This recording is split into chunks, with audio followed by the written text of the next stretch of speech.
working? I think so. Okay. I think so. Thanks, working.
Okay.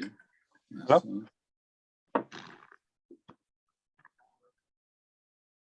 Hello? Yes, yes. Hello? Hello? Did you hear me? Yes, I do. Okay, so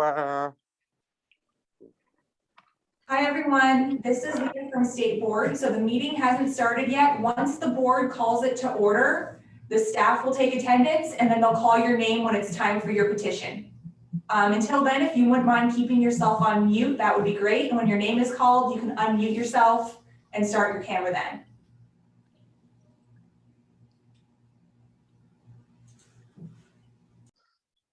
hello? Yes, I'm here. Okay, so what you need, I tell you something right now or what? My name is Jasmine Kazikian. Hi, Tiffany. My name's Jim. My name is Jasmine. Oh, Chapman. Jasmine and Jim, this is Bertha from the board. We haven't started the meeting yet. We'll call Okay. your name and then That's that's when you'll get started. If you can go ahead and mute your phone and your camera until you're called. Thank you. Thank you. Good morning. Hello? Good morning, everyone. Good morning. Can I get you to sign this, please? Sure. Thank you.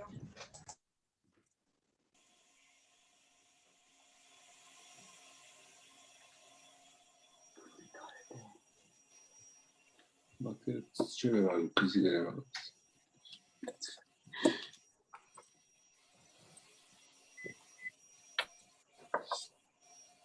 Hello?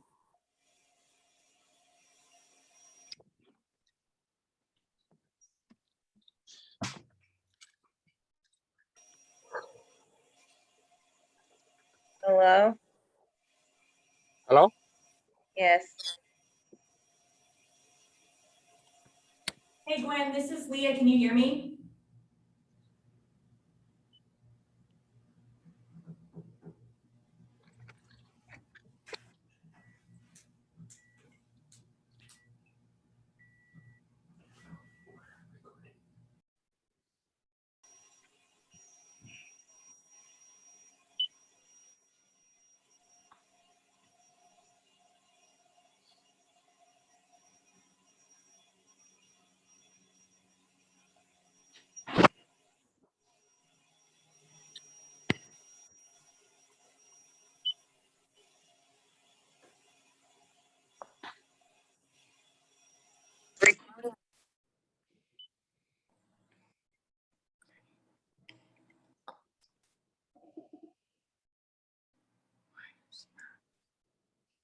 Está bien.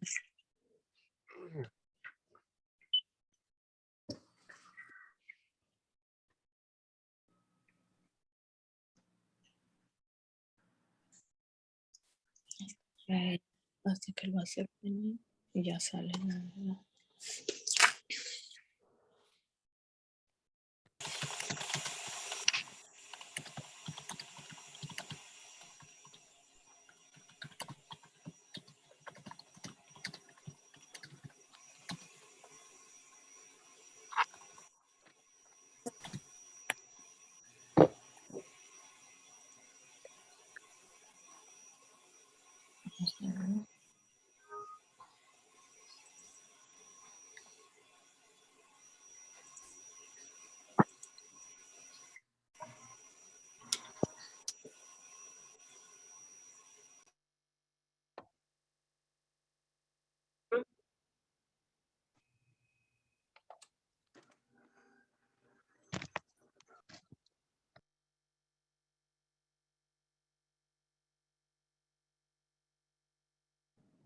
Victoria Negretti, board member present.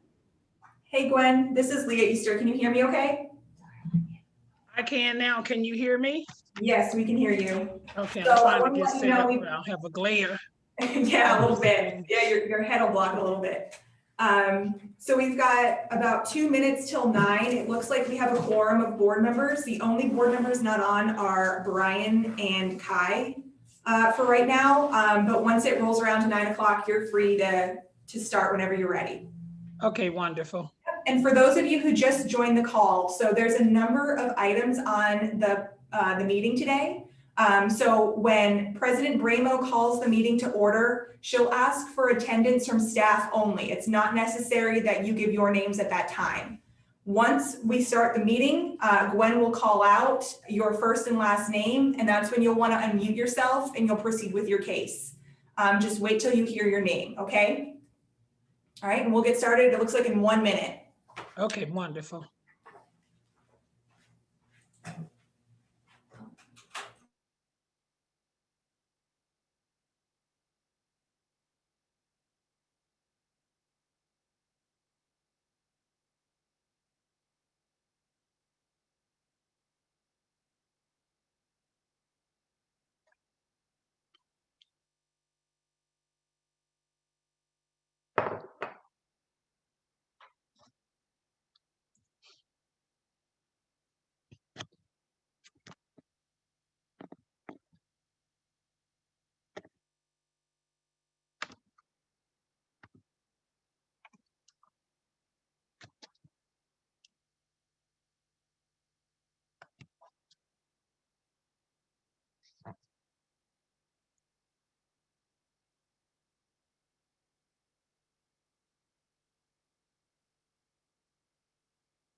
Hi Gwen, this is Leah again.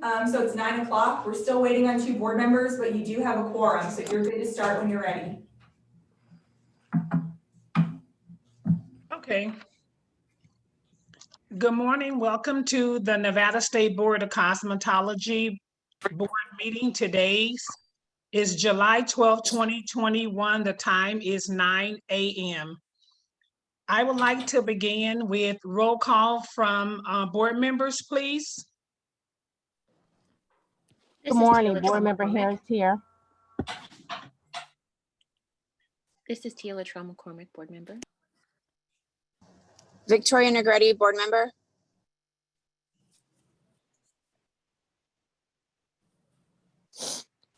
One more board member.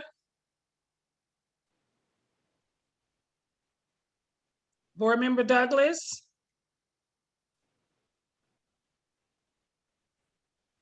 Hi.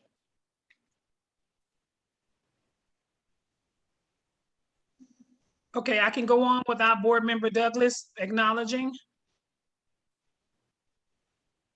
Board member Harris, are you also on the call? Yes, good morning. Okay. I'm here. Okay, great. Yep, we are. And then board member Douglas, can you hear us okay? I can see you're logged in. I don't think she can hear us.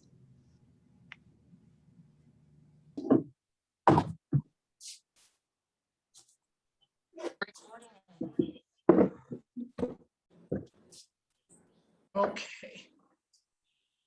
All right, can I, maybe she'll be able to hear us, maybe it just, maybe having difficulties. Director Landry, what is it that you said? I didn't say anything. Oh, okay, I just want to make sure. Okay, so can I have roll call from the staff here in the South? Dr. Gary Landry here. Lead Service Specialist Bertha here. Leah Easter, Chief Compliance Officer. Lauren Gossett, Regulatory Compliance Specialist. Justin Taruk, Deputy Attorney General. Maggie Adams, Compliance Specialist.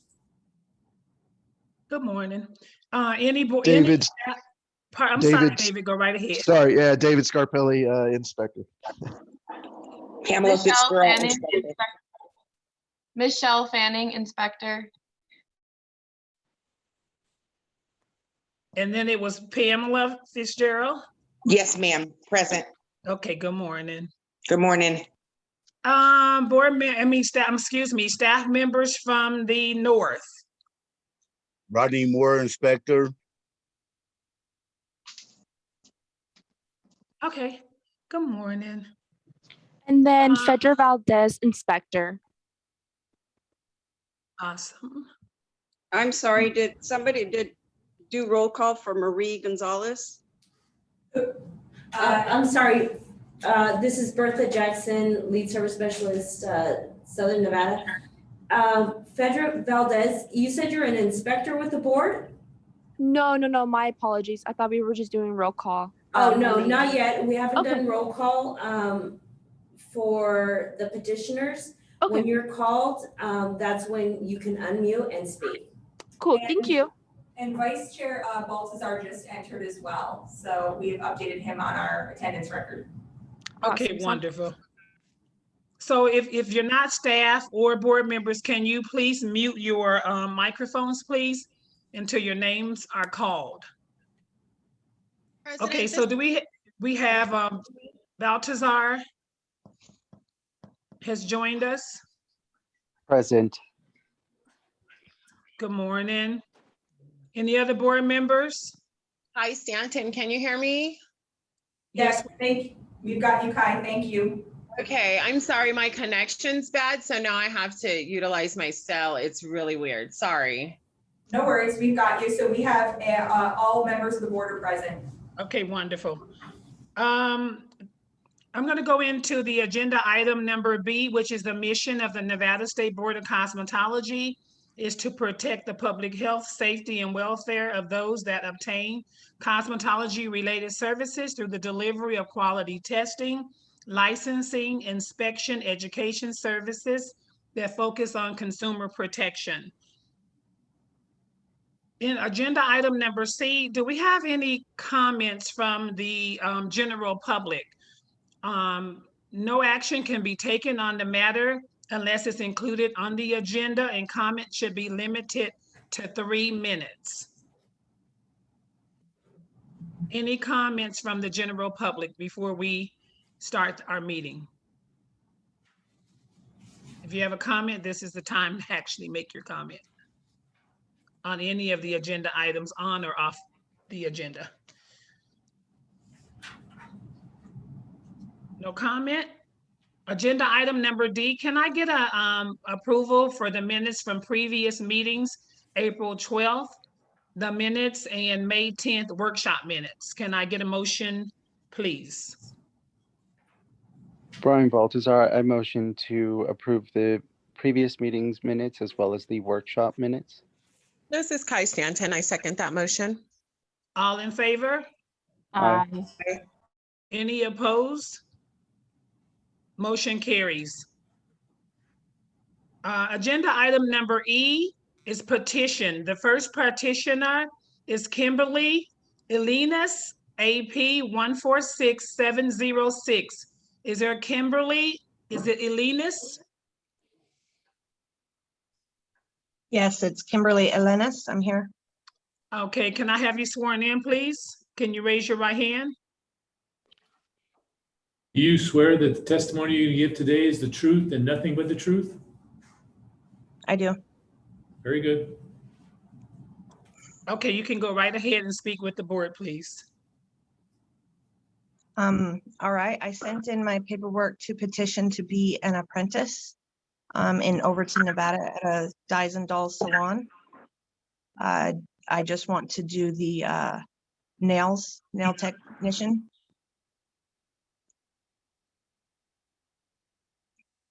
Okay, and so you live in Overton, is it Overton, Nevada? Correct.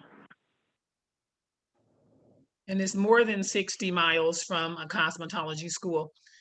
I just have one question. I don't know if the question is for you, Kimberly, or is it for the actual co-owner of that salon?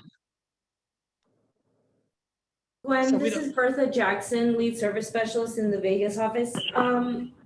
For Miss Elena's, she did apply. She does qualify for the apprenticeship with the mileage. She does live more than 60 miles and the salon is also more than 60 miles, but it is in Clark County, which the population is more than 50,000. So that's where we would require, or where she's requiring a variance from the board to get approved to complete her apprenticeship. Thank you, Bertha, for clarification. I just kind of had a question because when I was reading, I kind of had a concern. I just really, at this time, don't want to see a lot of salons in the surrounding area starting, requesting for applicants for application for apprenticeship. That was one of my concerns. And then when it was stated that we have all the equipment and everything ready, I just don't want to see this kind of pop-up school shop type of situation. So if that's not the case, I have no other questions. Any other questions from any other board members?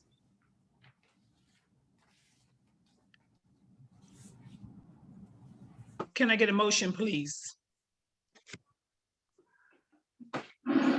Brian Baltazar, I motion to, I'm sorry, staff, how would I word this? Approve the apprenticeship request? That's correct. Just approve the petitioner's request. To approve the petitioner's request. Thank you, This is Gary. Kai Stanton. I second that motion. All in favor? Aye. Aye. Any opposed? Motion carries. Congratulations, Kim. It's all done. So I guess you just contact the board staff and they will direct you from there. All right, thank you so much. Okay, bye-bye. Petitioner number 2, is it Trina Wright? U 104754. Petitioner Wright, are you here today? Aloha. Hi, I'm Trina Wright. Oh, can you raise your right hand, please, and have you sworn in? You swear that the testimony you're going to give today is the truth and nothing but the truth? Yes. Very good. Thank you. You're welcome to speak to the board. Aloha. Thank you so much, Cosmetology Board and everyone, for reviewing my case. I currently am a resident born and raised here in Oahu, and my family is relocating to Nevada on April 3rd. And I did write a letter. So I have a past criminal history, but I feel like I have shown over the last 20 years that I have, I've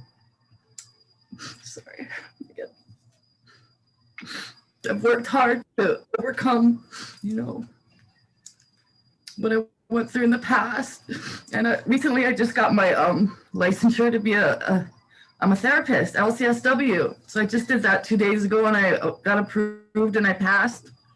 So I'm really excited for that. So I do give back to the community with what I've been through. I've been a social worker for the last 18 years, but the nails is my love, nails is my passion, and that's also another way that I give back.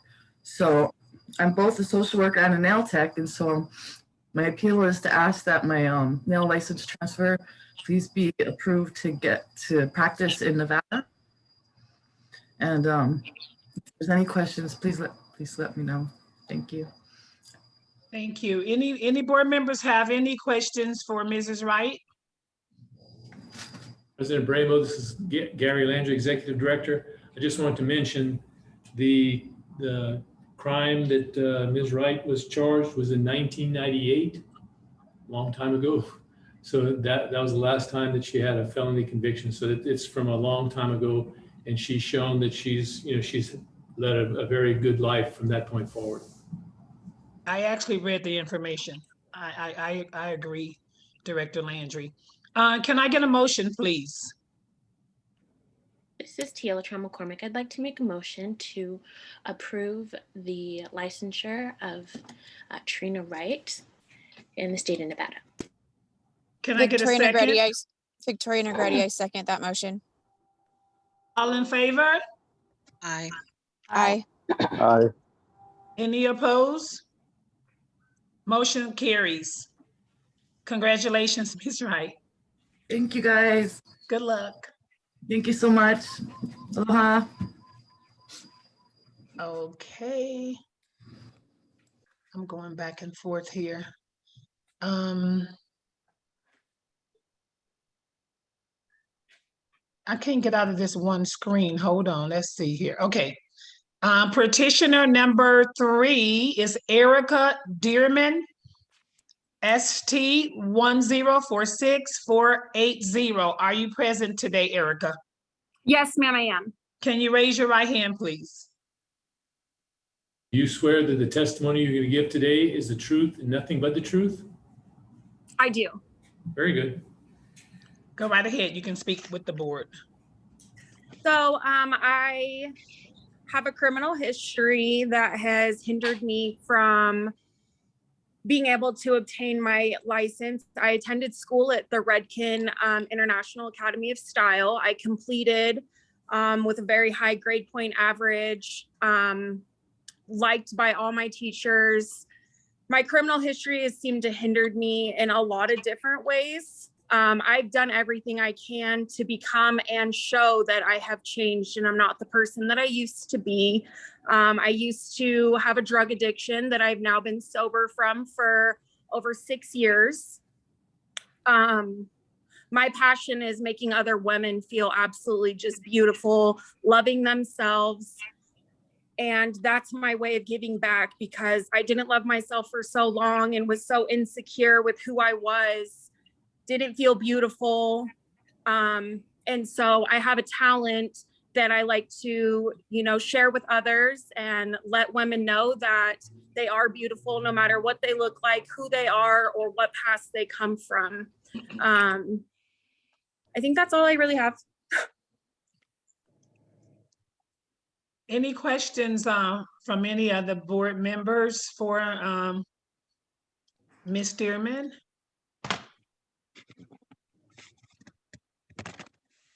Can I get a motion?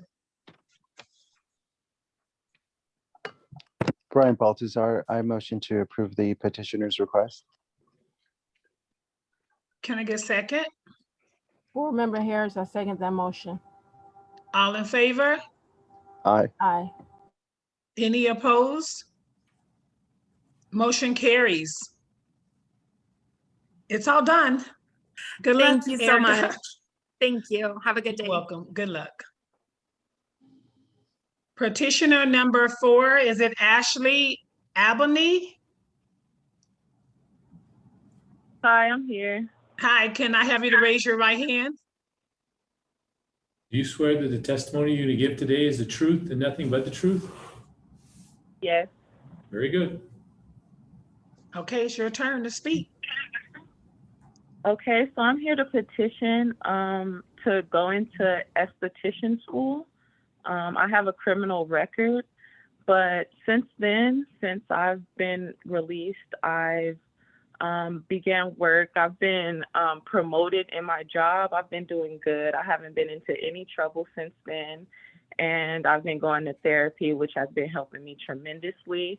And I just want to start a new path and a new career, because it's really, hard with a felony.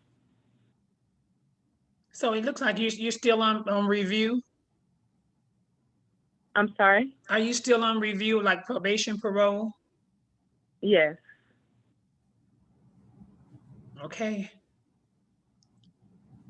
All right. I don't have any other questions. Can I get a motion? Any questions from any board members? Let me ask that. Let me bag up. This is Board Member McCormick. I think that what I'd like to hear from the other board members is, I know that we typically have with any petitioners who are still under review, we typically like to see that time completed prior to moving forward with licensing. But I would like to know if that would be the same crossing over into going to school, which I don't think it should be. I think that this should be granted, but that's just my opinion. So I'd love to hear from anyone else. I have a Board question. Baltazar. Oh, go right ahead, Baltazar. Oh, no, I was just going to say I concur with Board Member McCormick. She needs to go to school, so I can see us giving leeway in this kind of circumstance, but I'd be open to hearing from the other board members. Board Member Bramo, the concern that I have, if we're gonna allow a participant to attend school, once school is completed, the petitioner actually needs to take licensure right away. I'm not quite sure how much time there is. I looked and it was kind of like still fairly new, but you know, being given another opportunity to make those changes, I think maybe with the guidance of the, you know, still under probation parole will even help. I would hate to see us hinder anyone, but to allow someone to attend school and then they would have to wait. Then it's almost like you need to go back to school again for a refresher. So if I would like to see us under maybe some type of stipulation, if we could say that if a participant completes school and that's licensed, and if they, you know, report back to the board office every so often, and you know, it's up to the board to be able to revoke that license, but given an opportunity to attend school and not be able to test is a huge concern of mine. So go right ahead, board member. President, I do agree with you. I think that I think it's important, as well as what the rest of the board members were concurring as well, that it is important to allow our community to be successful in moving forward in their new life. However, we do want to make sure they're able to test. Is that I think that what the other board members are referring to is things that we have already decided on, and to still be current and upholding on what we have done in the past as well. So if she's comfortable with that, if the petitioner is comfortable with what has been suggested, I'm all for her going back to school as well, so that we can have a stronger community. Absolutely. So my question again, are we allowing the petitioner to attend school, and the petitioner, once completed successfully in school, is the petitioner able to license under the board office guidance? President Bramo, maybe I could put this before you. I think it kind of meets halfway. I don't know if it's okay, but could we have her appear before the board once she completes school? And we want to see that she had, you know, excellent attendance and nothing happened, or, you know, that she completed without. And that could be something that we use as a guidance basis when we're allowing them to enter into education as a gateway to licensing, as opposed to just petitioning once they want the license. So maybe that could be a stop, you know, just to check in, and the board could just review that and then approve her to test. Would that be possible? I think it's awesome. I like it. Can we hear from our attorney, Justin? Yeah, this is Leah Easter. I just was okay, speaking Leah, to Justin, so I'm speaking for him in this sense. But yes, to the point you just made, we were saying if you all felt comfortable approving her to go to school, we could put her on the next available board meeting once she's graduated, and then you could subsequently approve her to test at that point. She'd be further along in her probation status, and you could revisit it then. And can it be with like the stipulations and she bring those documents to show that she was a stellar student, she attended school, you know, just outstanding, because you really have to maybe be able to set precedence, Ashley, for the people that's coming behind you. Because this is something that we hadn't done in the past. So we're gonna be counting on you to be that model student.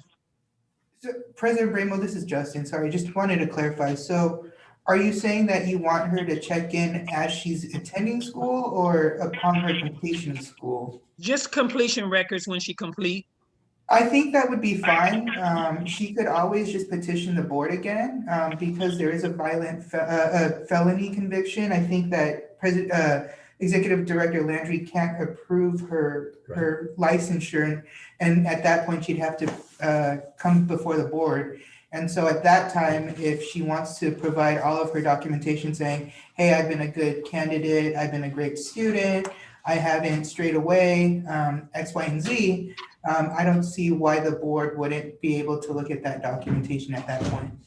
Can I ask another question too? Sure. Justin, is there any way that we can request probational status at that time? Yeah, so the board is able to put a license on probation or issue a license with probationary statuses if it feels it's warranted, so.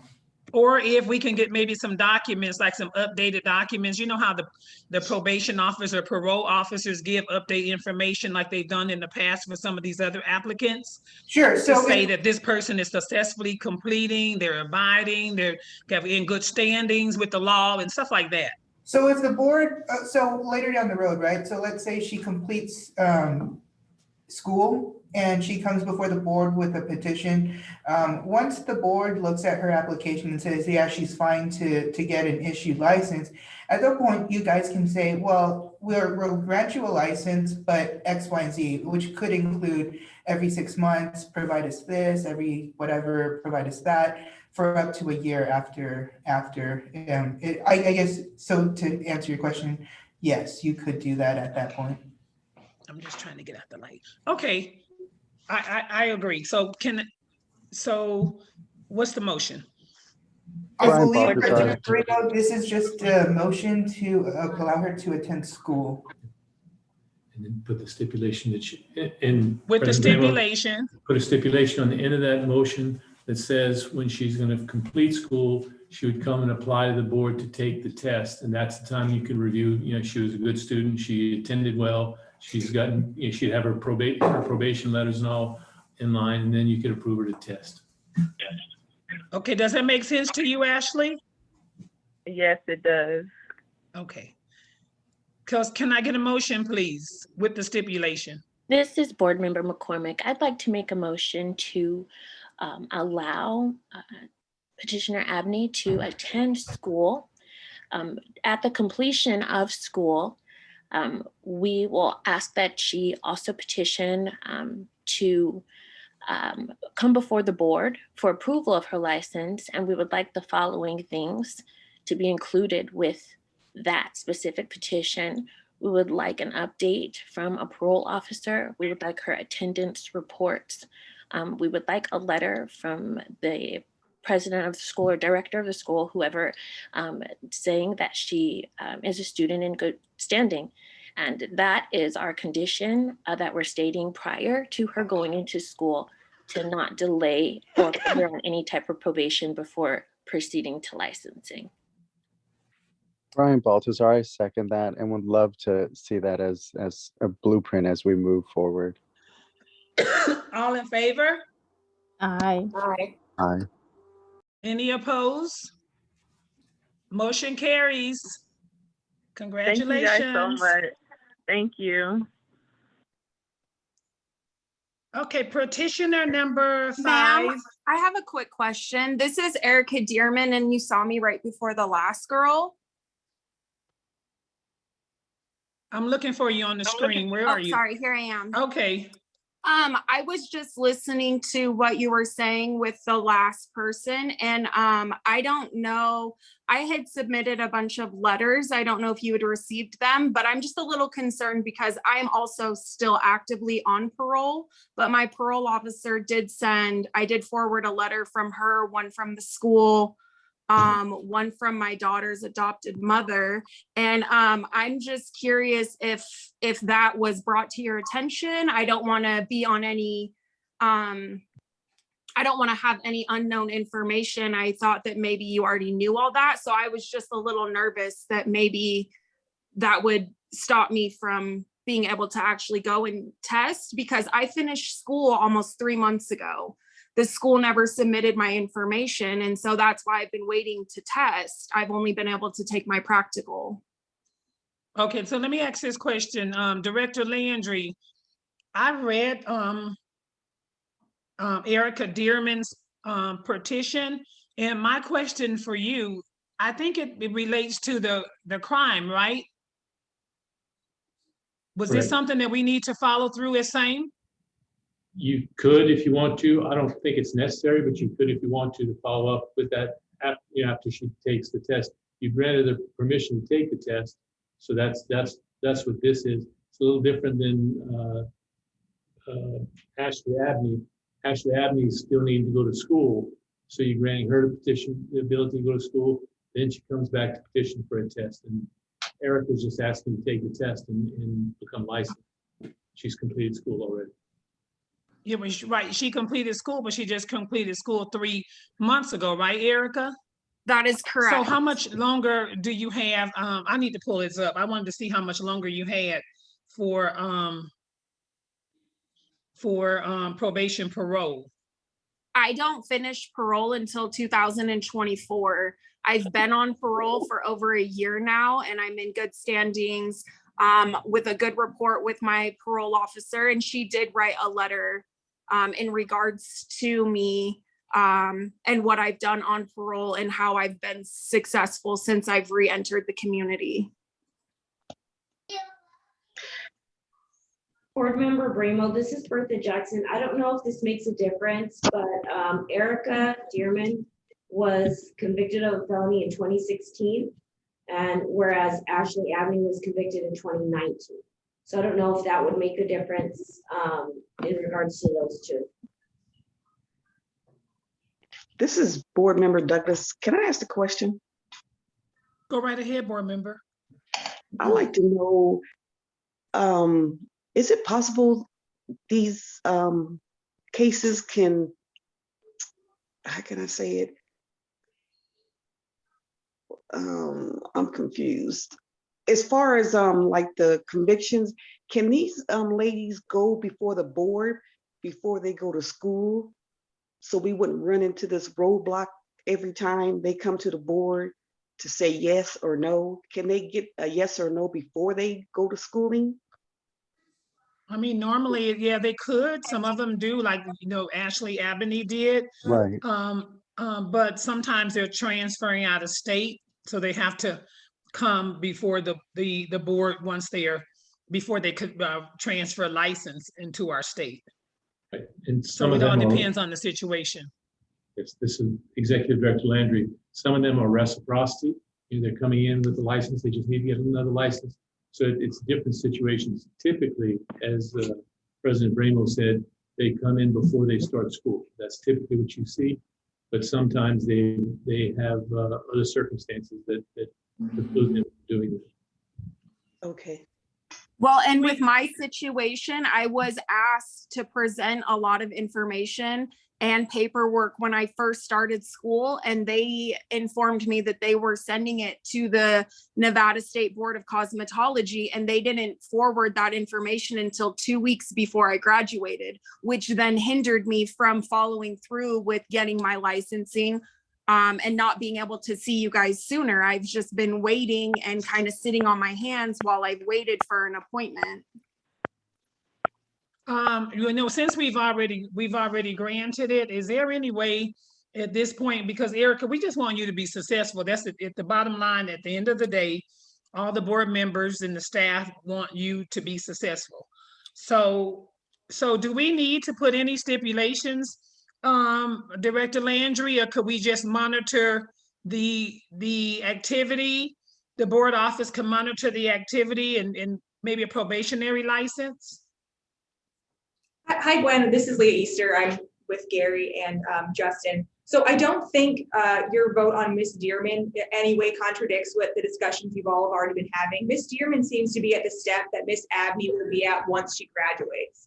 So we have those letters that were requested from Ms. Abney. We essentially, it seems like we have those from Ms. Dearman, and she's already went through the school program without a hitch there. So it would make sense based on your earlier discussion that she would be approved to test. And then of course, Ms. Abney will be in that boat whenever her cosmetology program is up, and she'll be back before you again. So because you already voted on it, and because it seems consistent with your discussions, I think you're likely fine to just move forward with everyone's as you've already voted. Are the board members okay with that?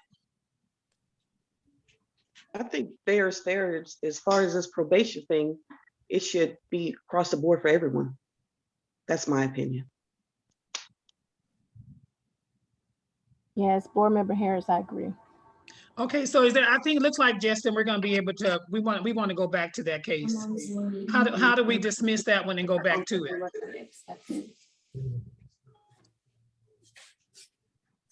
President Brano, this is Justin. I think what you could do is just recall Ms. Dearman's case, and then if you guys wanted to add something else onto it, then you could. I think the concern is that we put stipulations on the last applicant. And even though the situation is still the same, it's still a few years left on this probational period. So what happens when they're on, just tell us typically before we do all that, what happens when an individual is on probation and the board license them? Can you give us a good scenario of that, Leah? Sure. So in a case like this, or in the case of the last two, once someone, let's use Ms. Dearman as an example, were to be licensed, if there would be anything that would happen that, like another felony conviction, for example, if she would go to renew, she would disclose that information, and from there she would be back before you anyway. So I guess the difference in our mind between Ms. Dearman and Ms. Abney is, to us, it looks like they are treated similarly, only Ms. Abney is just not quite as far along in her schooling yet. She's just enrolling, whereas Ms. Dearman is finishing. But you're requesting the same documents. They're just at different steps in the process, if that makes sense. Yeah. Had Ms. Dearman been asking to go into school, I agree that a revote would make some sense, but she's even further along. So now that she's a graduate. But again, it's your call. If you want to recall it, fine. If you want to leave it as is, that's fine too.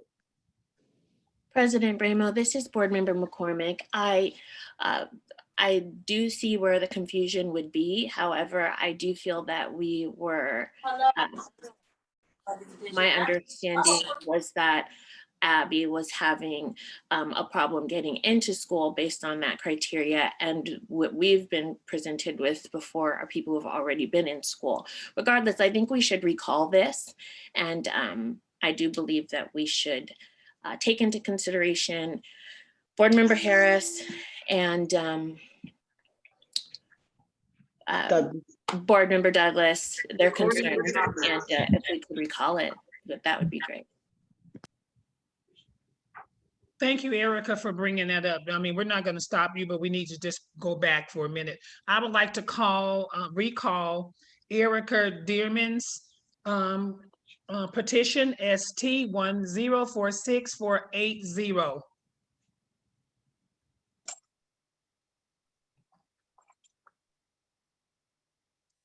Okay, so now can I get a restated motion? This is Board Member McCormick. I'd like to make a motion that I've got their names mixed up. I keep seeing Abby, I'm sorry. Erica Dearman. That in the case of Erica Dearman, that she be allowed to test once she completes probation. This Board Member Douglas, I second that motion. No. Excuse me, board members. This is what we're doing. We've already allowed her. She's already completed school. We've already allowed her the opportunity to test, which I think she deserves that opportunity. But then also we would like to put a stipulation that as Erica, now as a licensed professional, must remain in good standards while she's licensed. And if she gets any other felony convictions or any other convictions, then she would have to come back before the board.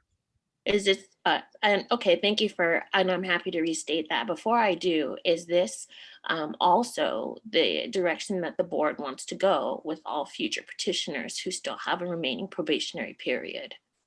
I would think not. This is Brian Baltazar, because this case, if I recall correctly, the probation period ends in 2024. So it's a rather long period from now, which I think is why we're maybe diverging from the kind of blueprint that we want to establish. I know that we're trying to establish that, but I don't know if with this particular case, we're able to do that. Okay. But that's just my opinion. Then this is Board Member McCormick. I would like to restate my motion.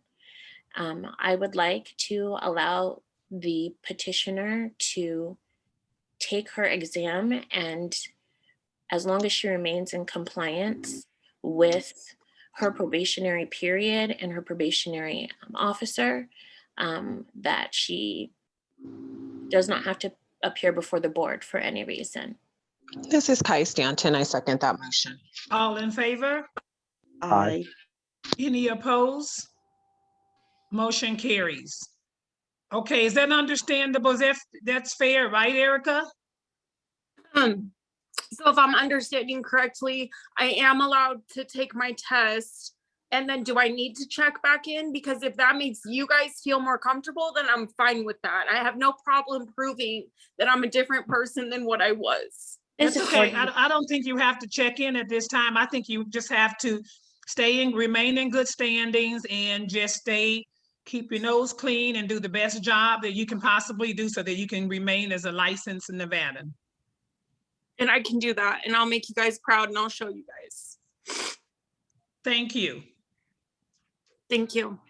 Okay, President Bramo, before you call the next case, this is Board Member McCormick. I do think, though, that it's just important that we acknowledge as a board that what Brian Baltazar said, or Board Member Baltazar said, which is I do think I like the direction we were going prior to this case, and I do think that this was an exception. Okay. Thank you. Petitioner number 5, is it Kaylee Shower? Is it Sure? It's Kylie Shower. Kaylee Shower. License number U-014826. Can you raise your right hand, please? Yes. Do you testify that the content of your testimony today will be the truth and nothing but the truth? Yes. Very good. Go right ahead. You can speak with the board. Okay, so I recently moved out here from Anchorage, Alaska, and I was trying to transfer my hair license out here because I've been doing hair for the past 4 years. And I was told I had to come before the board because of a 2011 felony assault I received.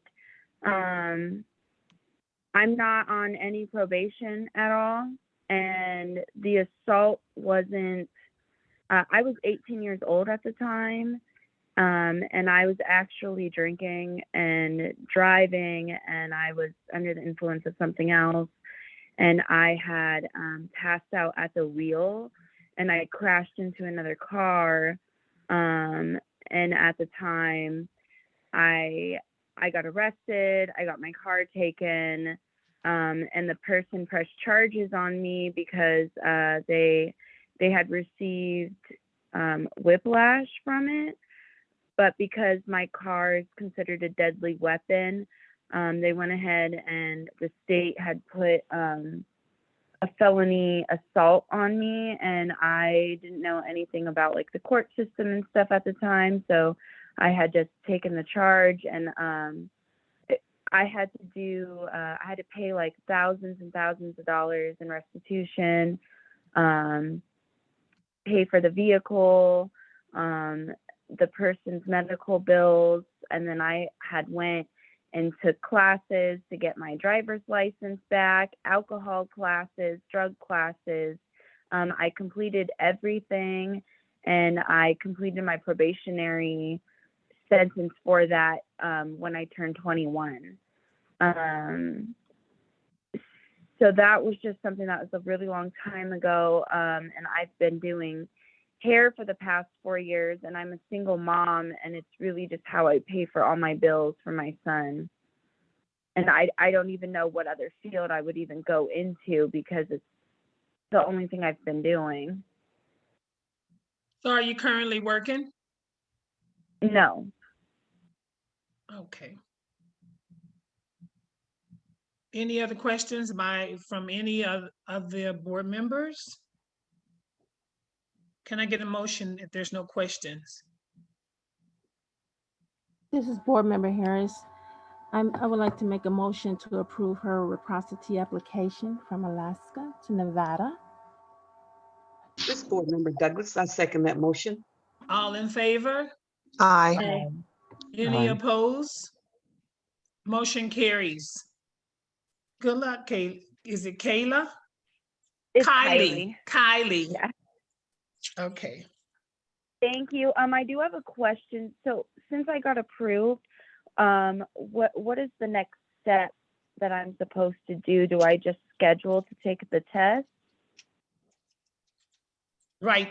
Can someone give her the next steps, please, from the staff office? This is Bertha Jackson, lead service specialist. Kylie, you just contact our office and we'll get you on the schedule to take that Nevada law exam. Okay, thank you so much. You're welcome. Thank you. Bye-bye. Petitioner number 6, Taylor Summers, ST 1045605. Are you here today? Yes, I am. Can you raise your right hand, please? Do you swear that the testimony you're going to give today is the truth and nothing but the truth? Yes. Very good. Hi, my name is Summers. Thank you guys for reviewing my case. Ms. Summers, we can barely hear you. Is there any way to I'm sorry. Can you hear me now? Yes, that's better. Okay, I'm sorry. I'm on my phone. So I graduated, I went to Veda Institute, Las Vegas, and I graduated May 11th, and I went to go take my test in June. When I went to go take my test, I was caught on my phone, but it was not because it was because my baby was at home, and I know there's no excuse or anything like that, but I was just checking on it to check on my baby, and I was caught. And I just want to say that I do know there's no excuses or anything like that, but I just feel like I should just be given another chance, even if I have to have someone sit next to me or whatever the case may be. I just would like another chance to just take my test again. I recently just got hired at Caesar's Palace, where I hope to get in the spot if I'm able to get my license, because that's really what I want to do. My son is 3 months, and I just want to give him, the life that I didn't have, and I'm very passionate about being an esthetician. So I just want to be giving another chance. This is Board Member Douglas. I would like to ask, why did you apply for a job if you don't have your license yet? No, I work at an entry level. I'm just a hostess at Caesar's Palace, but that gets my foot in the door. So if I am able to get my license again, I will be able to do what I love to do there at Caesar's Palace. Oh, okay. Okay, thank you. You're welcome.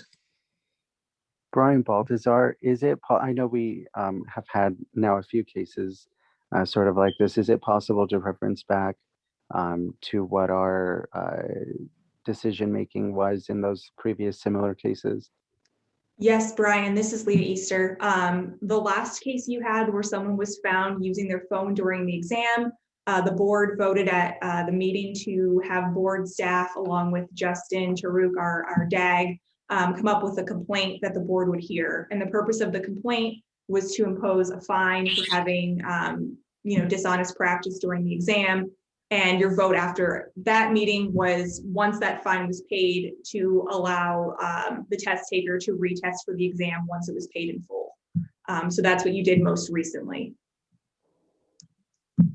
So my question is, with the last time, I know we've been kind of getting a lot of this testing with the cell phone issue. I'm just trying to figure out, I mean, is the test compromised? Do we scramble the test? Or, I mean, what do we do when I mean, have had this time after time? It's been a couple situations, petitioners before us with that, with the same concern, same issue. So what are we doing with the test? We just find them and then they take another test, a different one? If this executive director Landry, we haven't changed anything on the exam. We've not been able to prove or had anyone prove that they've compromised the test by copying anything. Most of the time what they're doing is they're looking up the answers on their phone. You know, they'll have a question, they'll put the question in their phone and get the answer on their phone. That's typically what's happened. So we've not had to change the test, but that's typical of what we've done. What the board has done in the past, as Leah indicated, is you issue a fine. When the petitioner has paid that fine, then they're eligible to take the test again. And we don't have to have anyone sit in with them. We have cameras in the room. That's how we catch them all the time. We have cameras in the room watching. If they use a phone, we catch them and go in there and tell them they can't continue with the test. They shut it down and move out of the testing room. But is it legal to just take the cell phones when they go in and take the test? No, it's not. They're informed that they have to put it in the bag, and they say they don't have a cell phone, but they walk in with one and then pull it out. And we don't want to get into body searches. We don't want to do any of that. No, I'm not saying saying that directly, Landry. I know we can't do body searches, but we getting this issue with this. This is not going to stop. These people are desperate for their license, and we can understand that. So, I mean, if they can't bring in a cell phone and then you bring in a cell phone anyway, I think that, you know, we might be sending a message, just take your cell phone, and if you get caught, you pay the fine. That's it. That's all they're going to do. Nothing else is going to happen. So they will have to take the test again without a cell phone, and they have to pass it without the cell phone. So that's basically what they have to do, and that's what they have to do anyway. But they're not going to be allowed to use a cell phone when they go in. We try and watch very carefully to see, you know, if we see a cell phone in their pocket, it's one thing. We can take a look at it. Where the cell phones are hidden, you know, there are a lot of places they can put them in, especially if they're wearing jackets or something like that. You can put it in a pocket. It's hard for us to detect. But that is some of the problems that's coming up. It's not often. We don't have but probably 2 or 3 a year. But just so happens, you know, a couple of board meetings ago, we had one. We have another one now. Yeah, those are 2 to 3 that get caught. Yep. President Bramo, is it possible to, I mean, were we able to confirm that she was looking at her, just checking on her son, or was there something else? Is there anything else that maybe we don't know that did you guys actually catch her looking anything up specific, or just having your phone out? Because I have to agree with President Bramo. There's a certain kind of, when we start trending, that's the consequence, then people just start to plan around that. Being able to take it. So, please mute your phone. Thank you. We have to consider that, but I do think that we should definitely give her the chance to retest, since we have with others. But I do think that we should impose a fine. And I don't know what we can do about the phones either, because I think we're going to have to start saying, if you're caught with your phone, then you just failed, because the test is compromised when people do that. Board member McCormick, this is Bertha Jackson. So when Ms. Summers came in to test earlier that morning at 7 a.m., she did take her exam and failed with the 61%. Came back at 11 o'clock. At 7 a.m., she was asked to put her phone in the lock bag. She did so. When she came back at 11 o'clock, she claimed that she did not have her phone with her, that she had left it in her car, I believe. When she did take that exam, there are screenshots of her looking at her phone and then looking over her shoulder a few times. But she ended up scoring with an 83% the second time. And that's very unusual. When we usually have people test the same day, majority of the time, and I want to say like 95% of the time, they get an even worse score. That's very suspicious, and that sends a lot of alarms. That to me tells me that the test is compromised. I just think though, board members, I think that when we came up with just a fine only, I'm just trying to figure out, I don't want to send a message to where you can get caught on your phone and all you have to do is pay a fine. So we might need to take a good look at that and maybe make some changes to that moving forward. Yes. Hi Gwen, thank you. Can I speak for a second? Can you mute your phone, please? Oh, this is Board Member Harris. I'm sorry. That's okay. Oh yeah, I just had one second, Board Member Harris. Okay. I was just kind of speaking that we need to, because if you read in the pack, I read in the pack that it was a 61% the first time. So then you come back and it's an 83. But I think the biggest thing is that you said that you didn't have the phone. So maybe what's the fine to that? President Bramo, I don't believe that there is a fine that's stated in the NHC. I believe that the grounds that we used into the complaint was, I forgot which section it was, but we had to have a board meeting and a hearing on a complaint. And under a complaint, each violation can be assessed up to $2,000. The reason why we had to do a complaint and a formal hearing is because when someone comes up with a petition, the board can't assess a fine based off of a petition. They're just asking for permission. It's either a yes or no answer. A complaint and a formal hearing allows the board to assess that fine. Thank you, Justin. You're welcome. Clarification. Okay, Board Member Harris, did you ask your question? Oh yeah, I was actually agreeing with you and everything you were saying, but I was saying just with the fine, that is a problem. The test is very serious, and so just to add maybe a probationary period, so when they can't take the test of like a year and a half, plus a fine, and maybe that'll give you some second thoughts about bringing your telephones or lying or cheating into the testing room. Board member, sorry, this is Justin. Sorry to interject on this conversation. The issue that's on the agenda today is whether or not to allow her to retest. I appreciate that you guys are considering what to do with future ones and possibly even this one for her being caught.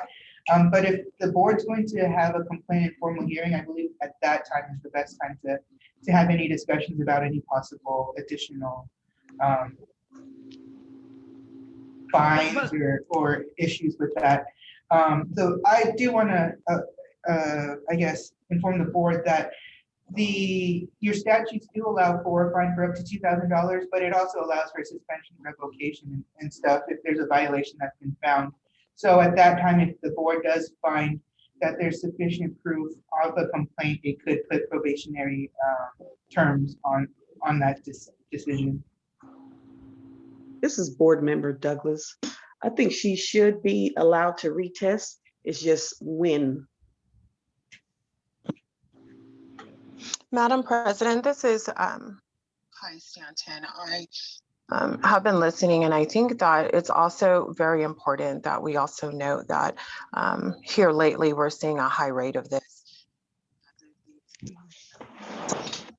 It's very rare. This hardly ever happens, and we're seeing more of this just here recently. So I just wanted to highlight that. And I would like to also, Board Member Stan, can you hear us? We're having a hard time hearing you. Some words are clear, then others go like digital. I'm so sorry. Yes, my connection is not the best. Can you hear me now? We can hear you now. Thank you.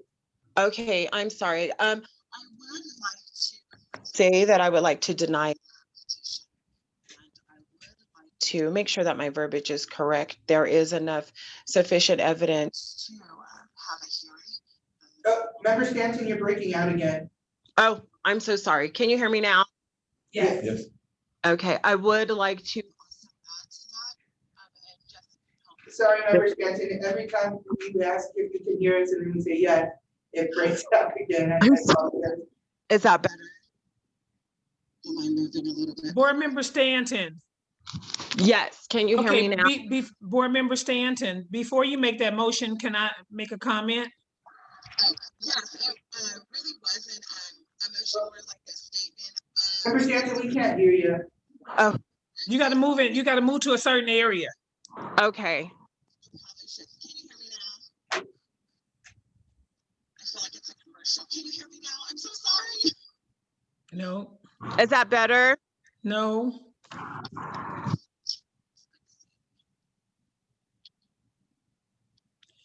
Okay, so hopefully, okay, are you back? No, it's not coming in correctly. I think all the board members had problems this morning, a couple getting in too, Leah. Is Board Member Stanton wanting to deny the petition? I'd be happy to state it. Well, I wanted to make a comment. Okay. I wanted to make a comment before. Board Member Stanton? Yes, can you hear me now? Now? Yes, now. Can I make a comment? Can you hear me? Yes, can you hear me now? I apologize. Okay, I wanted to make a comment to the other board members. I think what we need to do is probably stay consistent with this last petitioner that we did with the one before that tested 4 or 5 times. But I think we need to put back on the agenda something to put in place if you're caught compromising the test. I think that then that way across the board moving forward, my recommendation is in that we wouldn't have to have this issue back and forth. We just automatically know what's in place, and it's going to be for every single person that that gets caught on their cell phone. So right now, what we have in place for the last petitioner was just the fine, and they were able to test when the fine was paid. So if the board members, if you feel comfortable allowing this applicant to take her test, and then we put at the end of the meeting, we put on the agenda for the next agenda item, or we can just come up with the consequences towards the end, and then we can vote next board meeting. This is what happens when you're caught on your cell phone. I agree with you, Madam President. This is Board Member McCormick. I'd like to make a motion to, with penalty, and I guess that it was reviewed by staff, or did we set it? Board member, sorry, this is Justin. Before you guys make any motions about assessing any fines, what we did last time, again, we can't issue a fine based off of a petition. So what you guys could do is you could move for board staff to review for possible complaint, to bring it to a formal complaint at next board meeting. So that way, you guys could have assessed a fine if you guys wanted to. Again, if you recall, the last time this happened was you guys said, go ahead, board staff review to have a formal complaint. We had the formal complaint at the board meeting. You guys assessed that applicant a fine, but you said upon her payment of that fine, then go ahead and test again. I think that's a good idea. Yeah. So, can I be so moved on that? That's perfectly fine. Okay, I'm so moved with what was said. And I believe there was I think that's all that needs to be said, right, on this. Then it needs to be into a formal complaint, right, Justin?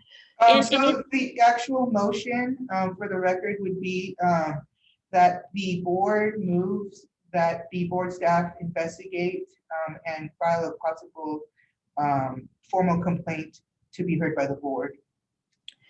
Right, so I'm so moved with that in its entirety. Okay, thank you. Can I get a second? But I also want to add there that we add to the agenda to review, to come up with something for this on a future date. I agree. Can I get a second? Board Member Harris, I second that motion. All in favor? Aye. Aye. Any opposed? Motion carries. So Taylor, do you understand what just happened? I don't. Okay, so Ms. Summers, Leah, can you, excuse me? Yep, someone from the board, Ms. Summers, will call you and reach out to you in the next day and explain everything in your next steps in the process. Okay, so you guys, like, will I eventually be able to retest? Or I guess I just don't think that it's fair that it's people who actually had, like, I'm not a bad person who actually had criminal charges, and I'm just getting started with my career, and it just doesn't sound like you guys were willing to give them second chances, but not me. So I'm just not understanding. Taylor, let me help you understand, okay? So we can't compare you with the people that we spoke to earlier because their situation was a little bit different. We wouldn't try, the board is here to make sure that our applicants can test and be successful. So we're not trying to stop you from testing, but we have to put things in place when you're caught in the board office, when you're asked to leave your phone and you have your phone and you're testing. So, right, no, I you will be contacted by the board staff, and then you just have to come back before the board again, okay? Okay, thank you. Okay. Bye-bye. Petitioner number 7, is it Rosalba Casas? License number C33851. Can you raise your right hand, please? Yes. You swear that the testimony you're going to give today is the truth and nothing but the truth? I do. Very good. Okay, thank you. You can go right ahead and talk to the board. Okay, I submit a petition because we own a salon, me and my partner. And when the pandemic happened, we closed for a couple months. And then before we reopened, we had someone from the board came in, and the cleaning ladies the door was closed and the cleaning people were inside. So she opened the door, and the cleaning person told her that she was just cleaning. And of course, everything was like all over the place and things like that. And she tried to explain that, but her English wasn't that good. So I guess she didn't understand really well. So we received a fine for that because she said the person didn't have a license. So I don't understand why it's that. And since we had some like different things that we had to fix, we sent someone the next day to fix them. And of course they came back and saw that there was people there. By that time, we told the lady not to open the door because she was not working. So she's not supposed to have the door open. When we came back, my business partner came back and opened the door. The person that went in gave her another fine because he said, because the second one was a guy. He said that, of course, they came out of he was trying to say that we had someone else working as well, which is not true. The people were just cleaning the place because it was dirty. It was closed for months. So we're trying to figure out what we have to do or what's going to happen with those fines because there was no one was working, and he didn't have proof that we had anybody working. We had no clients at that time. So who was the inspector? President Gramo, this is Maggie Adams, compliance specialist. There were two occurrences, two separate issues of citations. Right. And there were two inspectors. One was Michelle Fanning and the other one was David Scarpelli. And yes, I can review if you wish. Okay, so let's start with the first citation. The first citation when the lady was inside cleaning. That was the first citation, right? Yes. And if you, so is that Michelle? Yes, and if you Okay. wouldn't mind, I can share the screen if you wish, and we can walk through it. Okay.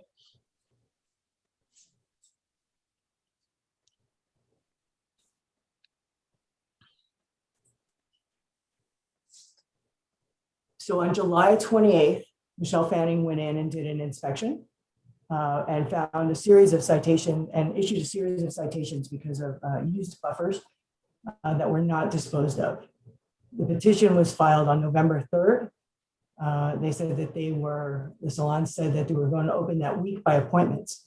So the governor allowed us to go back to functioning on Mother's Day, which was in May. In July, these are when the citations were issued. Excuse me. Okay, can you back up, Maggie? I want to follow you. Make sure our board members are following you. Okay.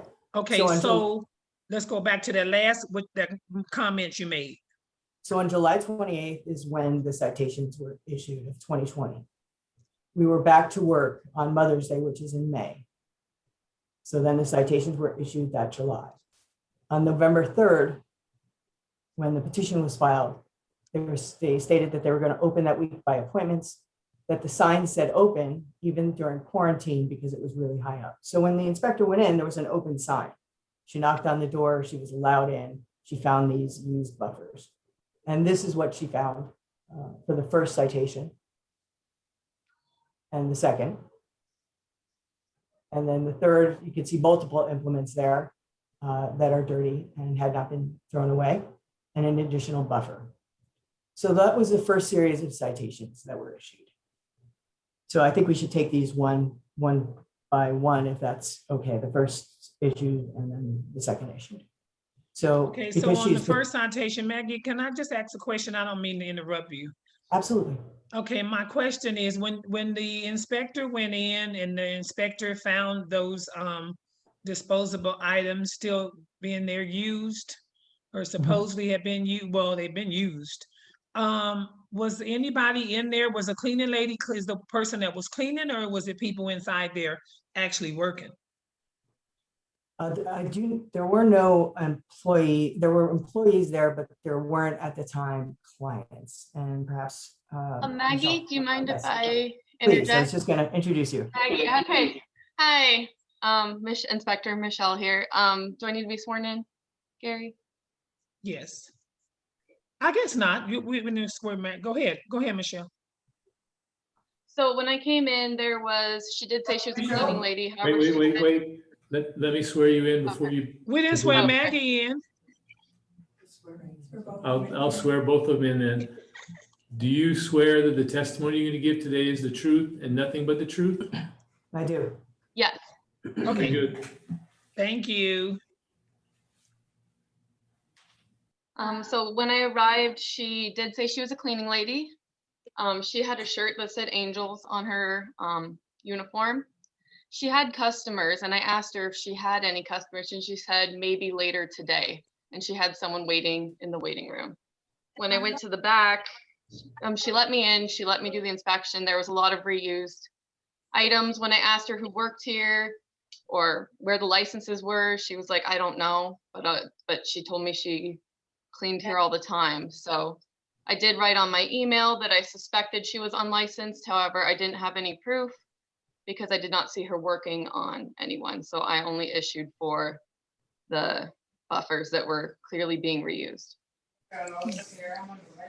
Thank you, Michelle. I don't have any questions. Do any board members have any questions on the first citation? No questions from Maggie or Michelle on the first citation? No. Can I get a motion? This is Board Member Douglas. I would like to uphold the fine for Angel's Hair Studio. This is Board Member McCormick. I second that motion. All in favor? Aye. Aye. Any opposed? Motion carries. Can we get the second, Maggie? Absolutely. So on the second date, Inspector Scarpelli went in. He observed the following. At 2:15, the individual was seen exiting the front end. Hey Maggie, this is Justin. You're breaking in and out. I'm sorry, can you hear me now? Yep. Yeah. So this is what Inspector Scarpelli saw when he went to do his inspection. There were people seen coming in and out of the door. There's an open sign here on the wall. So it clearly business was being conducted. It appeared that business was being conducted. When he went up to the door, he previously saw somebody actually knock on the door and then go in. And you can see here a picture of somebody going into the space. He went up to knock on the door. There were two individuals in the salon. There's another individual trying to get in as well, but nobody opened the door. He was able to enter the salon finally when a owner came in. The people that were there were gone. He assumed again that they went out the back door because the people that were in there had not come out of the front door. So then he issued two citations, or issued a citation for allowing unlicensed individual to perform services and refusing to allow the staff to perform an inspection. Because again, there were people in there were people coming and going, but yet they would not allow the inspector in. Okay, so I think I have a comment, and I hope that's not true, because I mean, it's not good when you come before the board and you don't allow the staff to come in to do an inspection. If there's nothing wrong or nothing going on, I don't understand why the staff can't come in. I mean, the staff has to come in. Like I explained on the petition, the sign keeps saying open because when we got the salon, it was too high for us to turn it off. So we left it like that. If you go at 12 a.m., you will see the sign that says open and the door will be locked. When the cleaning persons were in there, they're not allowed any clients in. So if they open the door, they have to like take the people out. No, I'm not talking about, I don't think the cleaning people were in there on that day. I think it was people going in and out, like the mailman, he was able to get in and bring his mail. But why wasn't the inspector allowed to get in? They were 2 days, 2 different days that the cleaning people went in there, because the first time they, well, of course, we got fines for the buffers and all that were not disposed. So we had to fix all those things that were wrong with it. So we had a second day, someone came in and like fixed everything. Oh, you didn't let the inspector in because everything wasn't fixed yet? I was not there. That's when we had a call and we went and opened for the inspector to come in. Okay. And as a reminder, this was at 2:55 in the afternoon. So am I clear, Maggie? Did the mailman go in? Yes, you can see the mailman. Right. Yes. And then there was a lady inside holding the door, but she took the mail and didn't let the inspector in. Correct. Okay. I don't have any questions. Any other questions for any other board members? We received 2 citations at that time stating the same thing, that unlicensed people were working for the first time and the second time. So it's two different ones. So you're a total of how much? Is it a total of 2,000, a total of 4? So there were 2 citations issued on the 29th, refusing to allow the staff to perform an inspection and an unlicensed individual. There was an additional citation that was issued on March 15th for unlicensed activity, and that was for the second offense. So when another inspection happened on March 15th on 2021, the inspectors again found unlicensed activity. So who's cutting hair? Okay, I can explain that one. That one, he's going to school and he's my business partner's husband. So he was practicing on his son. And I guess when the inspector came in, he was just cutting his son's hair because he's practicing. He shouldn't even be practicing he shouldn't be practicing in any salon if he's in school. I understand that and I apologize. But there's nothing I can say about that. That was what happened. Okay.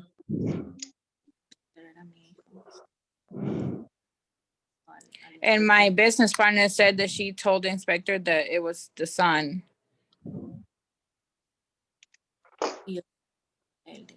And she was next to him too. And I do understand your point. I know it's not allowed, but I'm just trying to explain you what happened. Okay.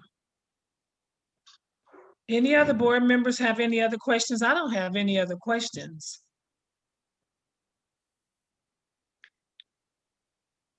This is Board Member Douglas. I just wanted to explain to her that she was given a rule book of the salon's policies and state board policies, so making excuses is unacceptable.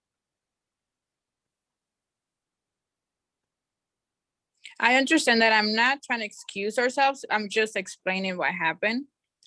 And I know that we have to do something about that. I know that. I'm just trying So can I ask a question, Rosie? What are you asking from the board? I'm not asking anything about this fine. I'm concerned about the other ones because we did not have anyone without a license there. They were just cleaning the salon. Oh yes. Like fixing everything.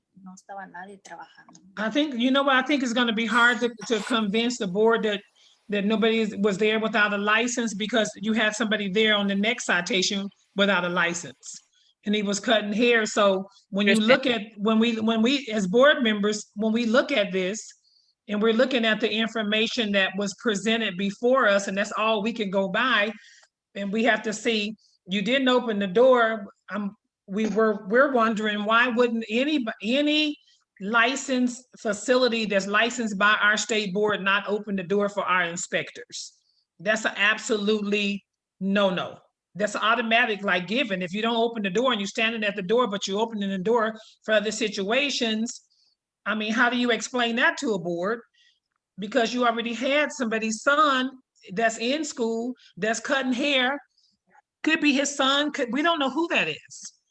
So I'm just kind of confused at what you're asking from us, because all we can go by is the information that we have, and what we have appears to be what the staff has shown us. You haven't shown us anything different. You haven't shown us that we were just cleaning, nobody was there. I came down, I unlocked the door to let them in. We don't have anything from you to go by but what we have here. I understand that, and I guess we have to do what we have to do, and I don't know, like, I don't even know. If you can bring us something back for the citation that you're disputing, to say, you know, this is what happened. This is what happened. They were cleaning. They didn't open the door. They were in the back. They had already left when the inspector came. I came down. I unlocked the door, let the inspector in. But all we can see is when our inspector goes and he sees what he sees, or she sees what she sees. That's all we have. And they seen activity coming back and forth.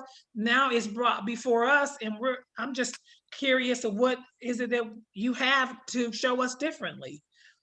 Yeah, I think if we had something to hide the first time, we wouldn't open the door for the inspector. And I, you know what, that could be possibly true, but who came down? Nobody's saying we were closed and I knew that the inspector was trying to get in. So I came down and I opened the door and I let him in. We don't have anything to go by. All we have is this, an unlicensed person, a person even in school, in a salon environment, not in the barbershop, cutting hair, not even in a separate room. Yeah, he's going to cosmetology, not barber school. Okay. Well, that's, I mean, even in cosmetology salon. Yeah, I understand. So I don't know. Any other board members have any other questions or any other solutions so we can move on? No, it's really hard to take a diverging opinion based on the facts. And so I would motion to uphold the citations. This is Board Member McCormick. I second that. All in favor? Aye. Any opposed? Motion carries. That's all we have, Rosie. Thank you. Thank you. Petitioner number 8 is it Fedra Valdez? Yes. Fedra? It's Fedra Valdez. Fedra, thank you. Can you raise your hand, please? Of course. Do you swear the testimony you're going to give today is the truth and nothing but the truth? Yes. Very good. Awesome. Well, thank you so much for having me come in today. I really appreciate it. With the situation, I had came in and was just dropping off my resume, introducing myself to get a job aligned once I had gotten my license to the salon that I was just dropping off, and I saw one of the hairstylists, and I went ahead and introduced myself, and I had dropped off my resume, and she was just asking me questions about my school, where I went to school, my experience and all this stuff. Very social distance, very sweet. And then she had mentioned that with her assistants, when she has them audition, she has them come in, do a wash and a blow dry. She had mentioned that with her assistants, she allows them to bring in their own blow dryers, or she provides her blow dryer. She had mentioned that she had gotten a new blow dryer that day. She went ahead and showed me her new blow dryer. So sorry about that. She went ahead and showed me her blow dryer. Right at the moment when I had it in my hand, State Board had walked in. I went ahead and, as a woman, had to go use the bathroom. It was my menstrual cycle. I went in and excused myself, walked away. At that moment when I came back out, I went to go look for the inspector, introduced myself to her. Right when I had seen her, she had accused me of running away. I believe her name was Michelle. She was like, "Why did you run away?" And at that point, that was very disrespectful to me, because if I would have ran away, I would have walked out of the building. I would have left with no trace. But me being a grown adult, I went ahead, introduced myself, communicated with her. I was not trying to have no trouble. I never once had no chemical service in my hand, had no scissors in my hand, was not performing any services for anyone, was not working there, but there to introduce myself, drop off my resume, and that was all. Can we hear from Inspector Michelle, please?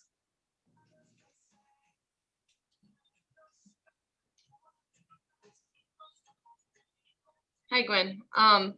So when I went into the salon, Fedra was assisting blow drying hair with another cosmetologist, Crystal Diverson.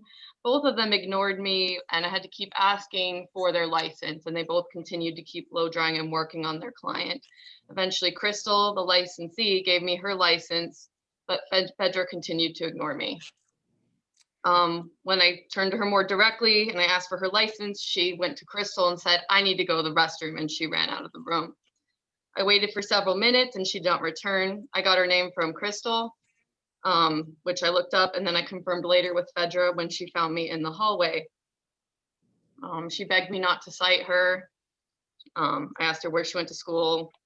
You know, I made small talk. I told her to ask her school what they would have thought of this. And yeah, so I cited her for unlicensed activity. Now, if I can go ahead and speak, I wasn't working there. I have no trace. I have no payments. Crystal, I had no idea who she was. I didn't know anyone there. As a parliamentary student, when there's boards of, hey, this person's looking for assistant, go ahead and drop it off. A mentor of my school teacher was like, go check out these places, even though you're in the process of getting your license, introduce yourself, get the connections. Not once was I ever working for Crystal. Not ever was I there to cause any chaos. I was just there introducing myself. For a fact that I have a blow dryer in my hand, but that was not my client, and I was not working with that person at all. Can I be sworn in so I can say my case as well, since I'm involved in this? State Board? Well, I don't think it's your time yet, is it? Well, the case is involving me.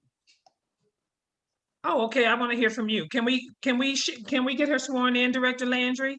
Sure. Do you swear the testimony you're going to give today is the truth and nothing but the truth? Yes. Very And good. just to be precise, my name is Crystal Diverson.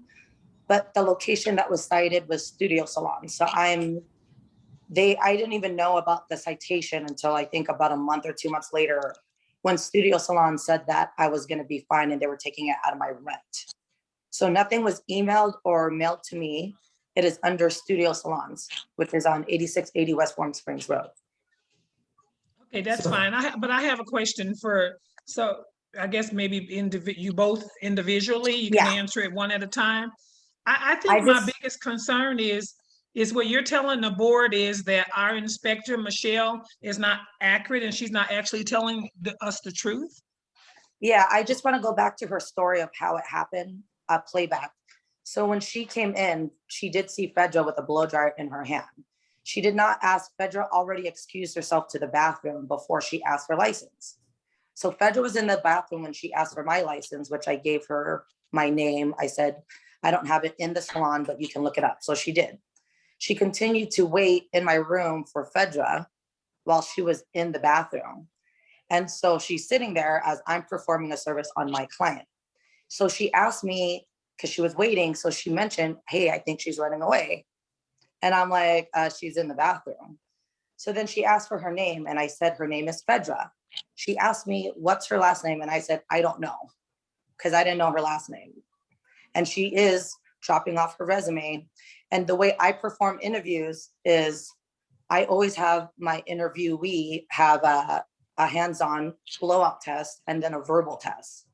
So when I told her she has two options when she interviews with me, she could either bring her Paul Mitchell blow dryer, which she will be performing on a client of mine, or she can use one of mine because I have all the stuff in my salon.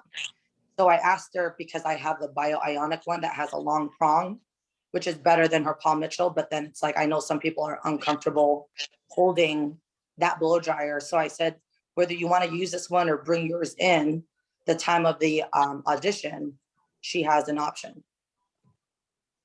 And so when she asked me what her license was, she was already in the bathroom.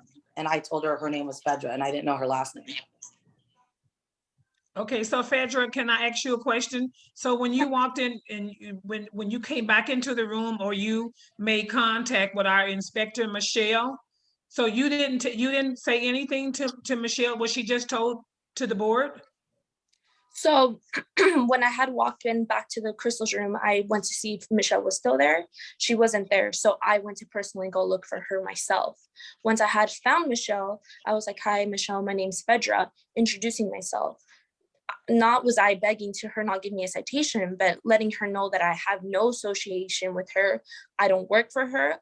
I currently work right now at the Venetian and I have my license now. So I had a full-time job. I work full-time, everything. So I just mentioned to her, I was like, I don't know who she is. I don't work for her. I just had a blow dryer in my hand. I'm not working, I'm not working on this guest. I'm not working for her. I'm just here introducing myself, getting a job aligned for me, connections, and that was it.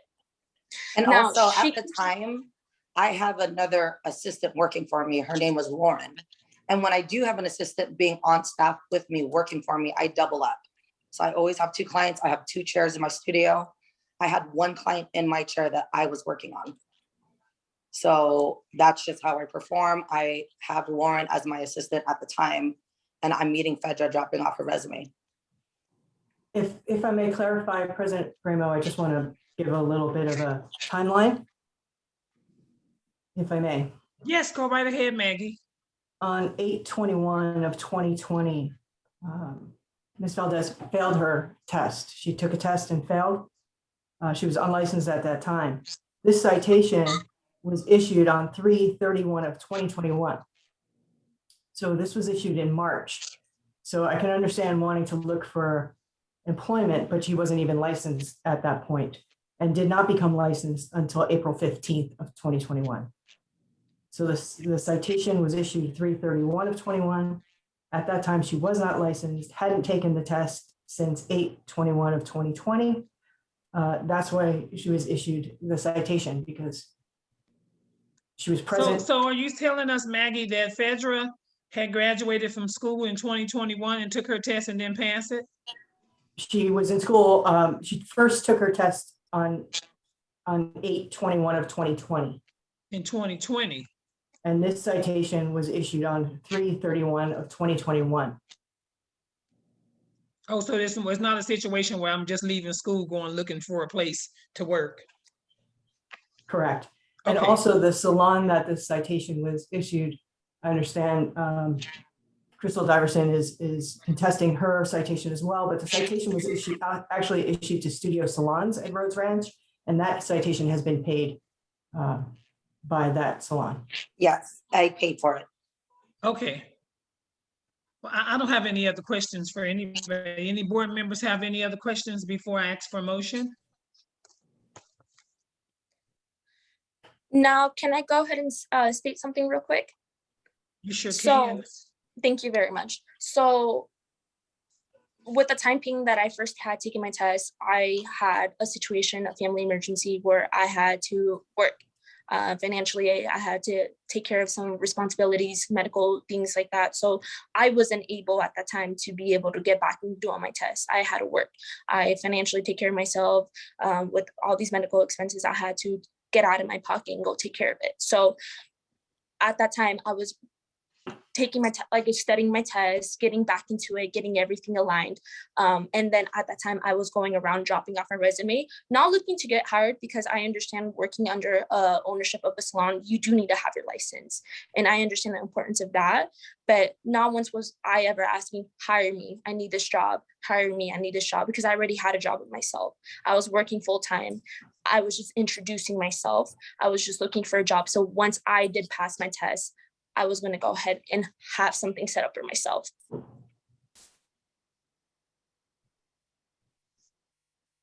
Any other board members have any other questions?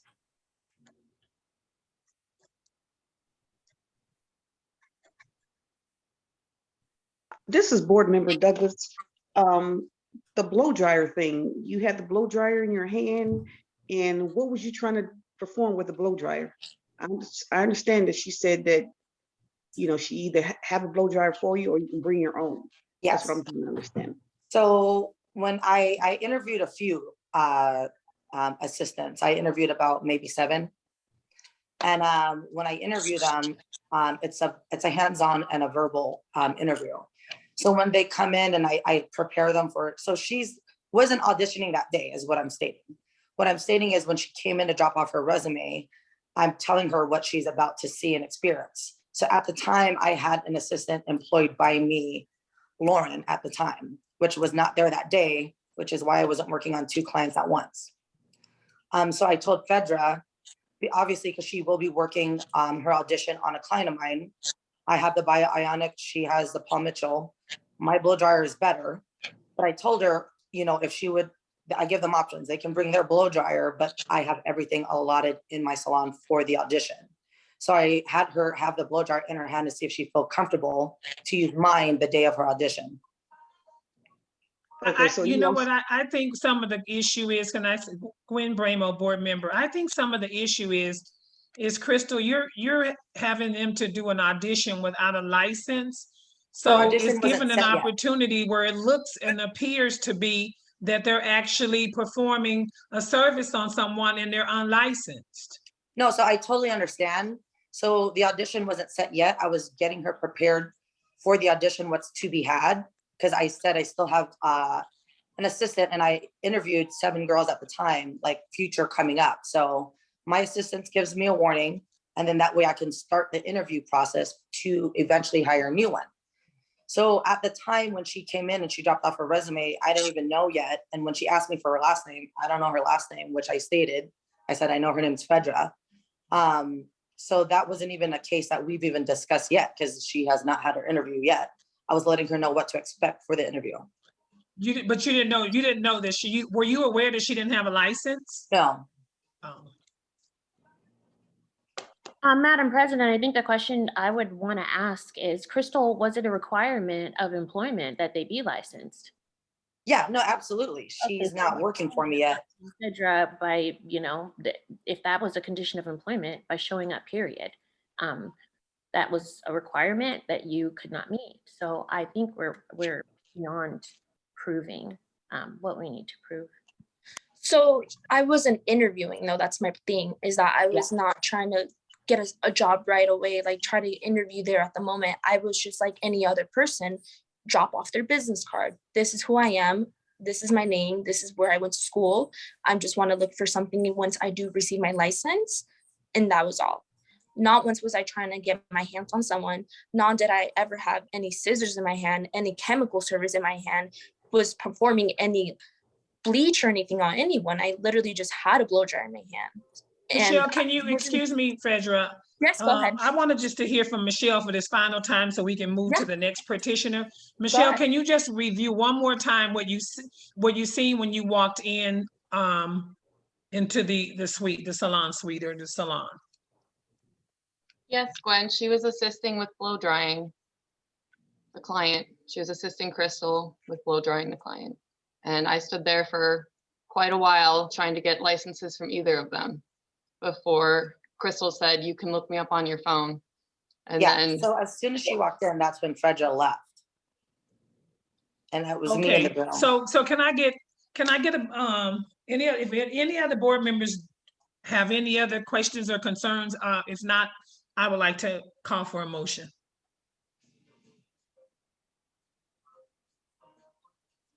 Good morning, this is Board Member Harris. I would like to uphold the citation for this petitioner. This is Board Member McCormick. I second that. All in favor? Aye. Any opposed? Motion carries. Thank you. Of course, thank you. Petitioner number 9, that's you, right, Crystal? Yeah. Is it Diverson? Yes. License number C29228. You've Yes. already been sworn in, so you can speak with the board as well. So I just want to counteract when she did come into the room. I would just want her to confirm that when she did walk in, Fedra did not stay in the room. She went to the bathroom. And then it was just her and I in the room. Can she confirm that? Fedra did not linger around. Well, Fedra told us she did. She told us she met back down the hallway. Yeah, so Fedra went to the bathroom, inspector. and she was in the bathroom for several minutes.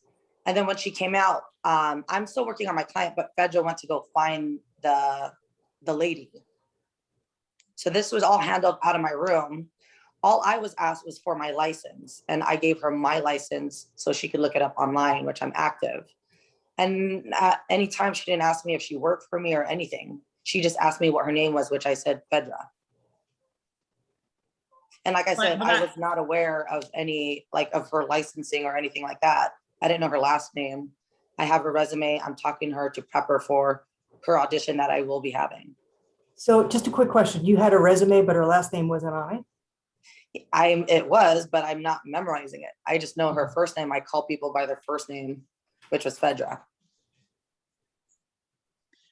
But Crystal, do you understand what the citation comes in at? Because when you do your interview process, you allow them to practice inside your particular area or your salon. You're allowing them to practice there without a license.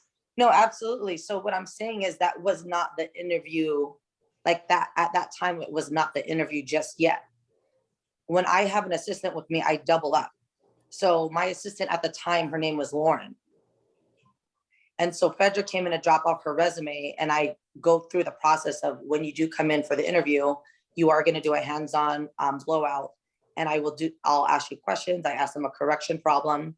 And so when she came in, what I was telling her is you are more than likely to, you can use my blow dryer, but if you feel more comfortable when you come in for your interview, you can bring your Paul Mitchell blow dryer, but mine's better. So I had her hold my blow dryer to see if she'd be comfortable the day she comes in for the interview.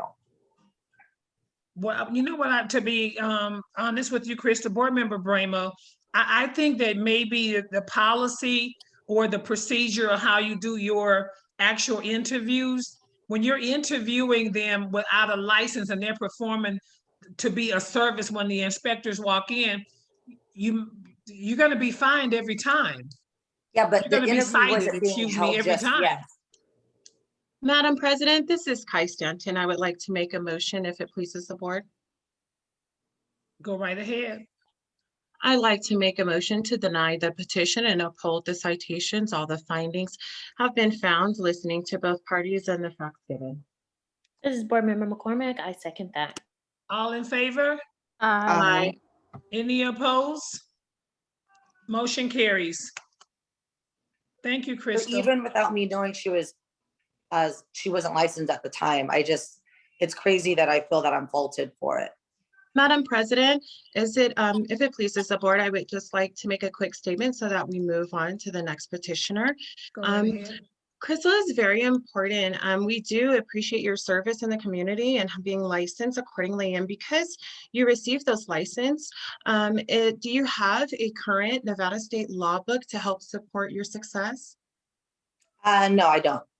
Okay, so you can get that free online and download that. There's some wonderful updates in there as well that you would love.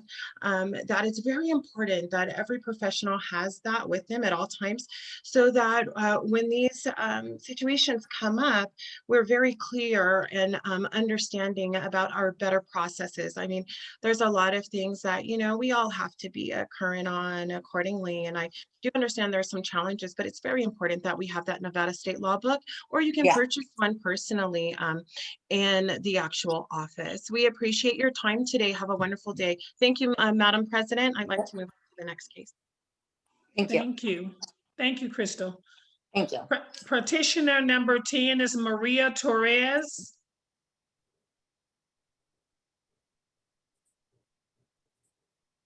We have present Maria Torres. I'm Maria Serrato. I don't know if that's who you're referring to. So is it Maria Serrato Torres, license number C25645? No. Oh, Ms. Serrato. Oh, Ms. Serrato, you're number 26. I'm sorry. Okay, thank you.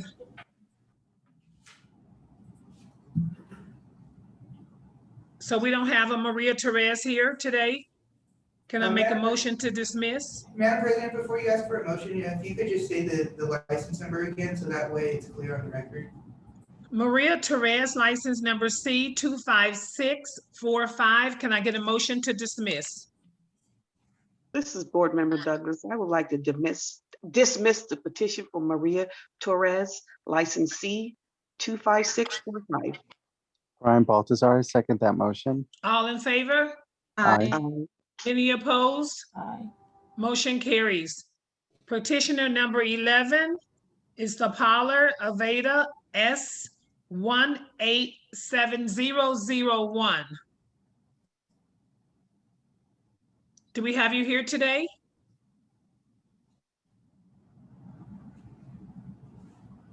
That's petitioner Douglas Soliday for the Paula Aveda. Can I get a motion to dismiss? Brian Baltazar, motion to dismiss the petition. Board Member Harris, I second that motion. All in favor? Aye. Aye. Any opposed? Motion carries. Petitioner number 12, is it Saba Mazida? TH 183? Yes. Hi. Hi, can you raise your right hand, please? Sure. Do you swear that the testimony you're going to give today is the truth and nothing but the truth? I do. Very good. Okay, you can go ahead and speak with the board. Sure, thank you. Actually, I had the license for eyebrows threading like for a few years ago.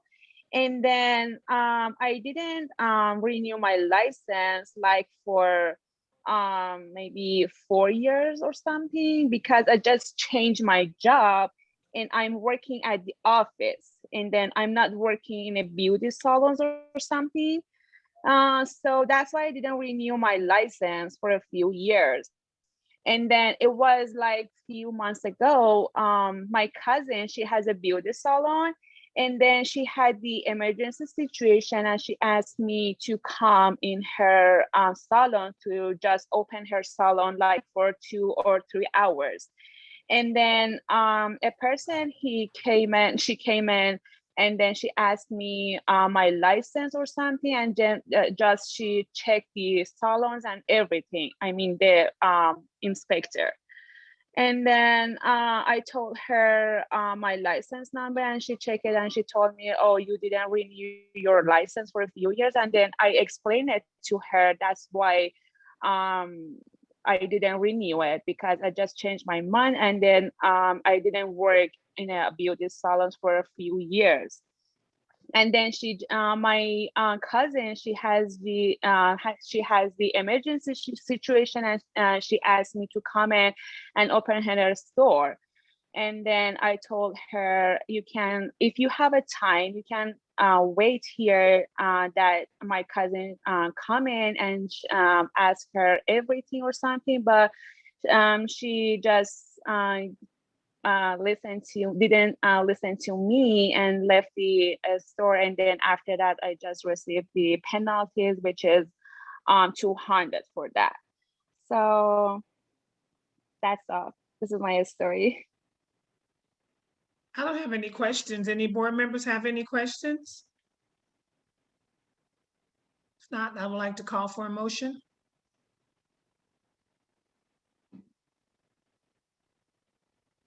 Board Member Harris, I would like to uphold the citation. Madam President? Can I get a second? Jansen, I'd like to second that motion. All in favor? Aye. Aye. Any opposed? Motion carries. Thank you, Saba. Thank you. Petitioner number 13 is Thalia Zanuga, license number C45539.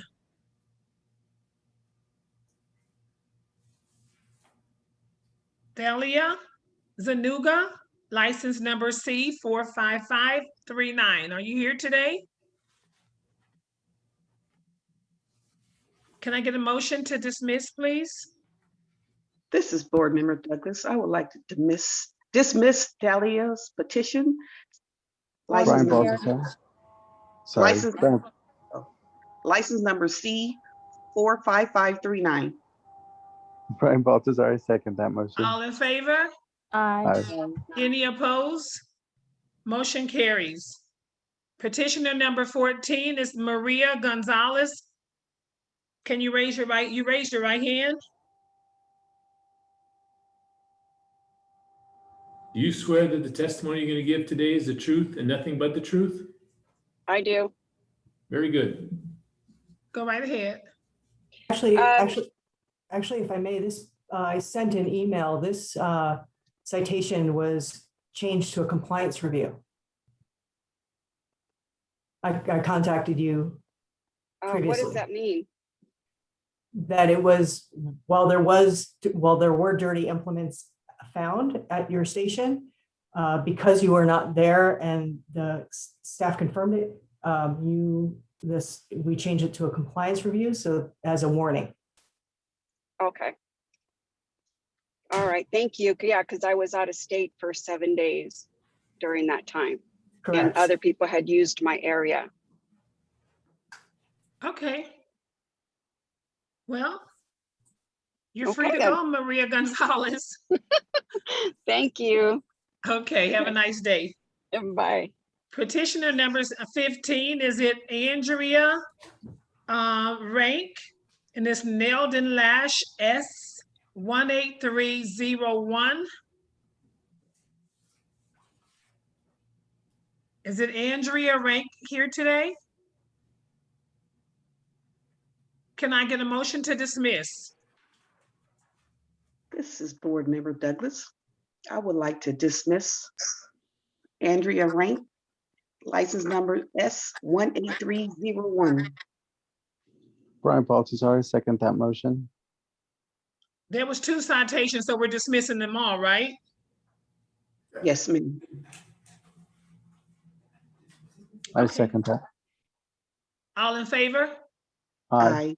Any opposed? Motion carries.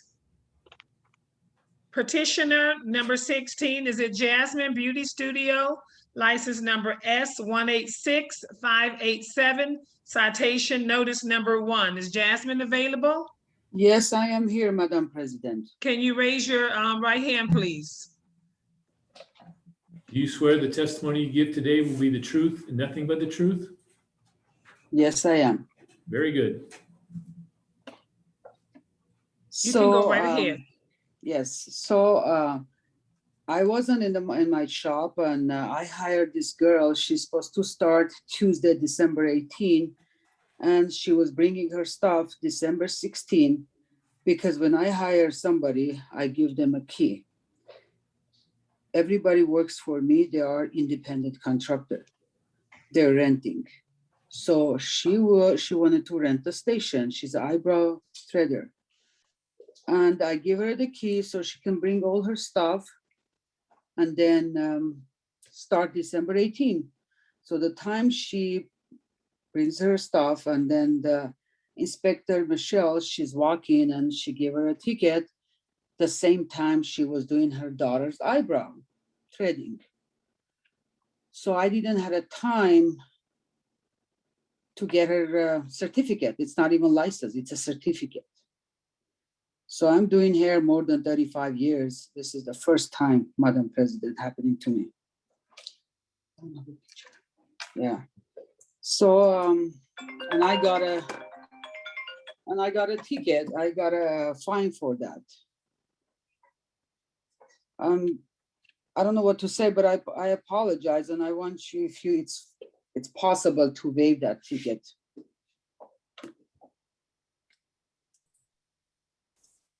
Okay, so do you, who was the inspector that went out to Inspector Jasmine Michelle. Beauty Studio? Michelle. Can we hear from Michelle, please? So salon was open. I don't recall there being any other employees other than the unlicensed individual. I don't remember her having a customer at the time, but she had a work area and she had no registration. I do remember thinking it was a shame I had to write up somebody because there was no license on premises of anyone working there. So she's online too. If you want to talk to her, you can talk to her. But I'm telling you, she's supposed to start December 18, but she have to bring all her stuff before she started. Yes.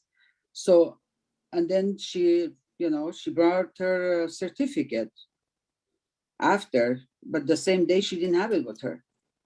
So when you walk in, she wasn't even maybe working. I don't even know because I wasn't there.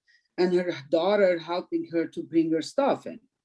So everybody works there have a key. So I hire her. Yes, I did. And I gave her a key to move her stuff. So I don't know if it's my fault. Before seeing her certificate, I gave her a key. But I own a business 30 years already. This is first time happening to me. And that fine is very big. And it's almost $1,000. And after pandemic, that's a lot of money. How I'm going to pay for it? I have a If I may. question for you, Gwen Bramo, board member.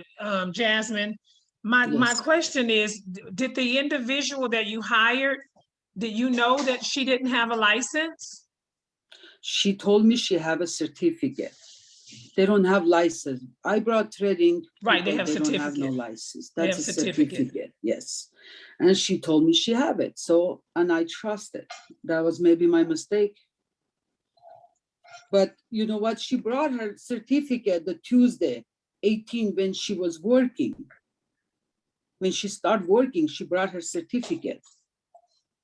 I just gave her a chance. Couple days early, I gave her the key.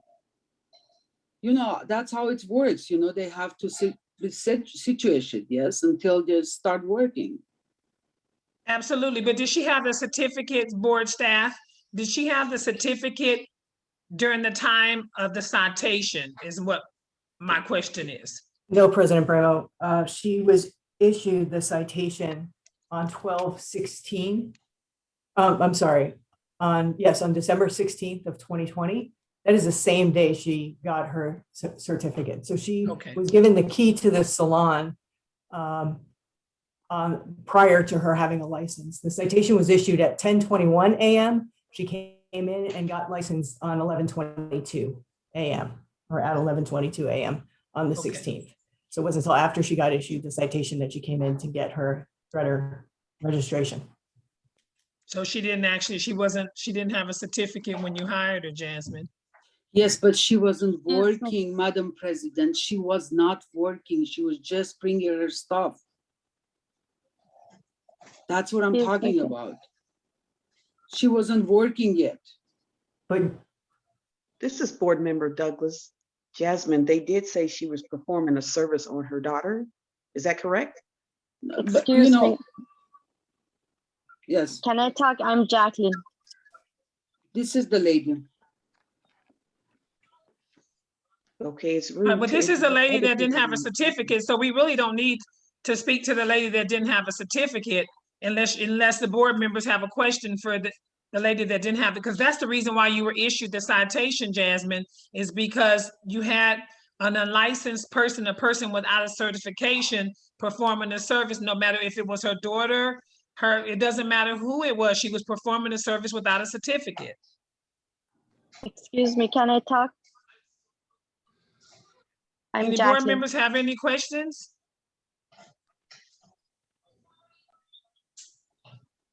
Hello, can I talk, please? I mean, no, there's nobody have questions, but you can, I guess you can speak to the board, but there's no questions.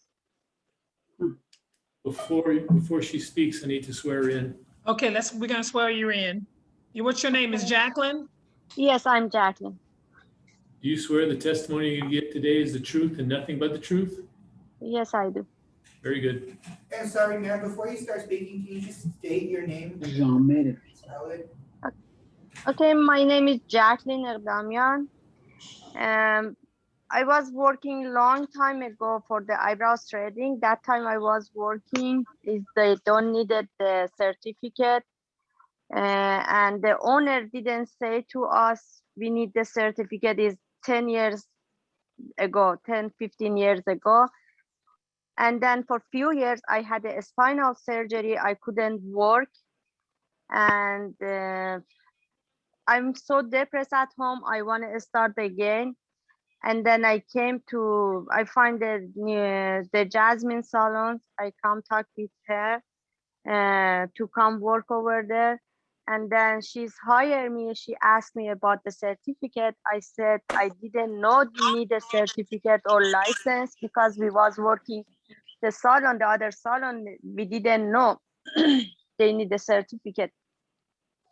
And then when she hired me, she gave a key to me.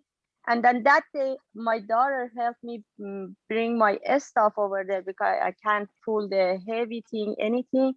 My daughter helped me to bring the stuff, and then she wanted to thread the upper lip. I always do it at home. That time I have a chair over there. I said, okay, Steve, I'm doing your upper lip. When I start doing the upper lip, Michelle come in and then asked me about the license. Honestly, I didn't know we have to have a certificate or license 100%. I told to Michelle, I hear it needed, but I didn't work. I didn't have the chance to go to get that license. For sure, right now, I'm going to get my license. After the Michelle left, I went to the labor board. I get my license right away, but they give it the fine to Jasmine for that. This is not working for anybody, nothing.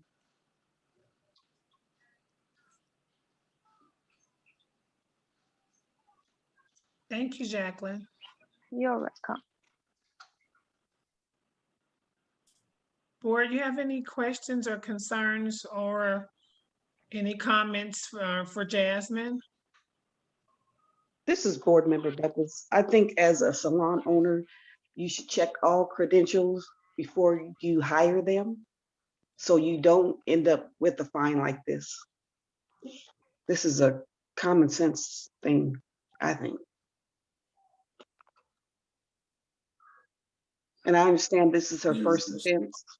So if we want to knock her fine down, I have no problem with that, but I still think she should be fined.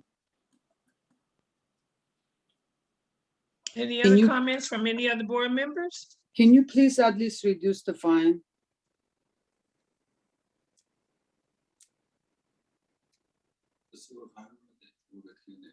We can reduce it, Jasmine. We just don't know how much we're going to reduce it by. Should Madam I make a President, suggestion?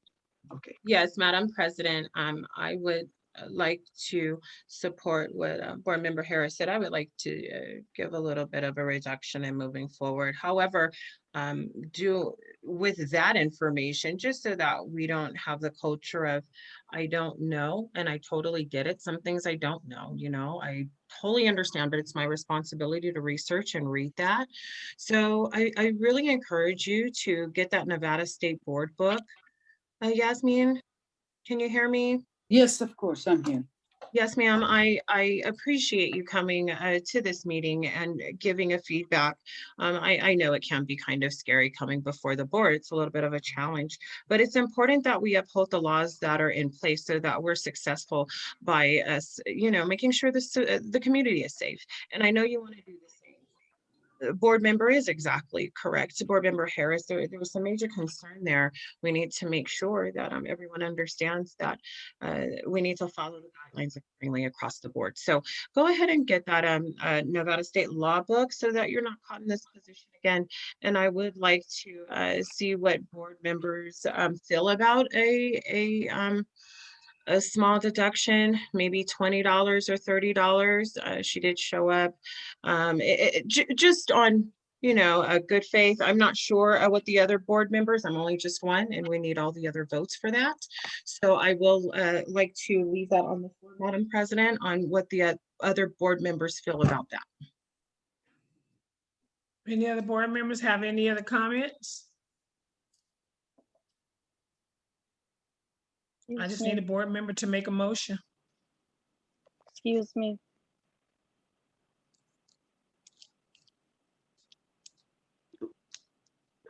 Are you speaking? Madam President, this is Kai Stanton. I would like to make a motion, but are we hearing a comment by Jacqueline? I don't want to trample over her or cut her Yeah. off. Jacqueline, Sorry. we need to make a motion. Okay. Okay, thank you. Go right ahead, Board Member Stanton. Sorry, board members, this is Justin. Before you make the motion, Member Stanton, if you guys are inclined to do a fine reduction, under your statutes and your regulations, again, remember, you would have to state in your motion that you found good cause for it, for the reduction. So just include that in your motion, please. Thank you. And the good cause could be open across the board. This good cause is that Miss Jasmine not only showed up and gave background of why she her situation, but she's also going to get the law book and implement that as well. That is my reasoning. On a $20 I don't like the word discount. Reduction. $20 discount? Really? Reduction, $20 reduction, if it pleases the board. So If not, sorry, go ahead. if not, I would like for another board member to go ahead and restate that or feedback so that we can. Can I make a comment, Board Member Bramo? I believe that Board Member Douglas was kind of going into a direction with her reasoning for her fine, asking for board approval for a reduction. Can you state that for us, Board Member Douglas? Yes, I would like to reduce her fine. I was thinking $200 since it's her first offense. I'm not sure how the other board members feel about it. So my question is, are you reducing it to 200 or are you reducing it from 1,000 to 800? Correct, 1,000 to 800. I'm fine with that, board member. I think that's a good idea. I was just gonna do the $20, so I think that that's amazing. That's even better. Sorry, board members, just to clarify the motion then on the table, Member Stanton, correct me if I'm wrong, but your motion is that you found good cause for the fine reduction from $1,000 to 800, is that correct? That's correct. All right, thank you. This is Kai Stanton. I second that motion. All in favor?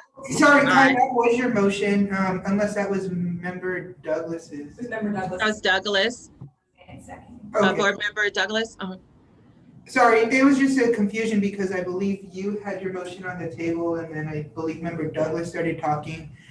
So just to confirm for the clarity of the record, Ms. Stanton, are you withdrawing your initial motion and just going with Member Douglas's motion then? I withdraw my motion and I would like for board member Douglas' motion to stand with a second. All right, thank you. All in favor? Yeah. Any opposed? Aye. Motion carries. Thank you, Jasmine. Thank you so much, Madam President. Thank you for all. Thank you. Have a nice day. You too. Petitioner number 17, Candace Smith, license number N14351. Do we have Candace Smith available? Flawless microblading and nails. Candace Smith, license number N14351. Can I get a motion to dismiss? Madam President, this is Kai Stanton. I would like to make a motion to dismiss. Brian Baltazar, I second that motion. All in favor? Aye. Any opposed? Motion carries. Petitioner number 19, is it Jim Lowe? License number N11021 for Fancy Nails. Board Chair Bramo, I think we may have skipped 18, LaShawn Brown. Oh, I missed that. I missed petitioner. Okay, I'm sorry. I apologize. I'm scrolling. Hello? Yep, I sure did. I'm sorry, Jim. You can just mute for 1 second. I missed someone, okay? Okay, thank you. Okay, petitioner number 18, LaShawn Brown, license number C25576 for Styles of LA. LaShawn Brown, can we have you sworn in, please? Sure. Can you raise your right hand? Yes. Do you testify that the testimony you're going to give today is the truth and nothing but the truth? Yes. Very good. Okay, you can go right ahead. Okay. Hello, you guys. I've been a salon owner in Vegas, I don't know, probably like 15, 18 years.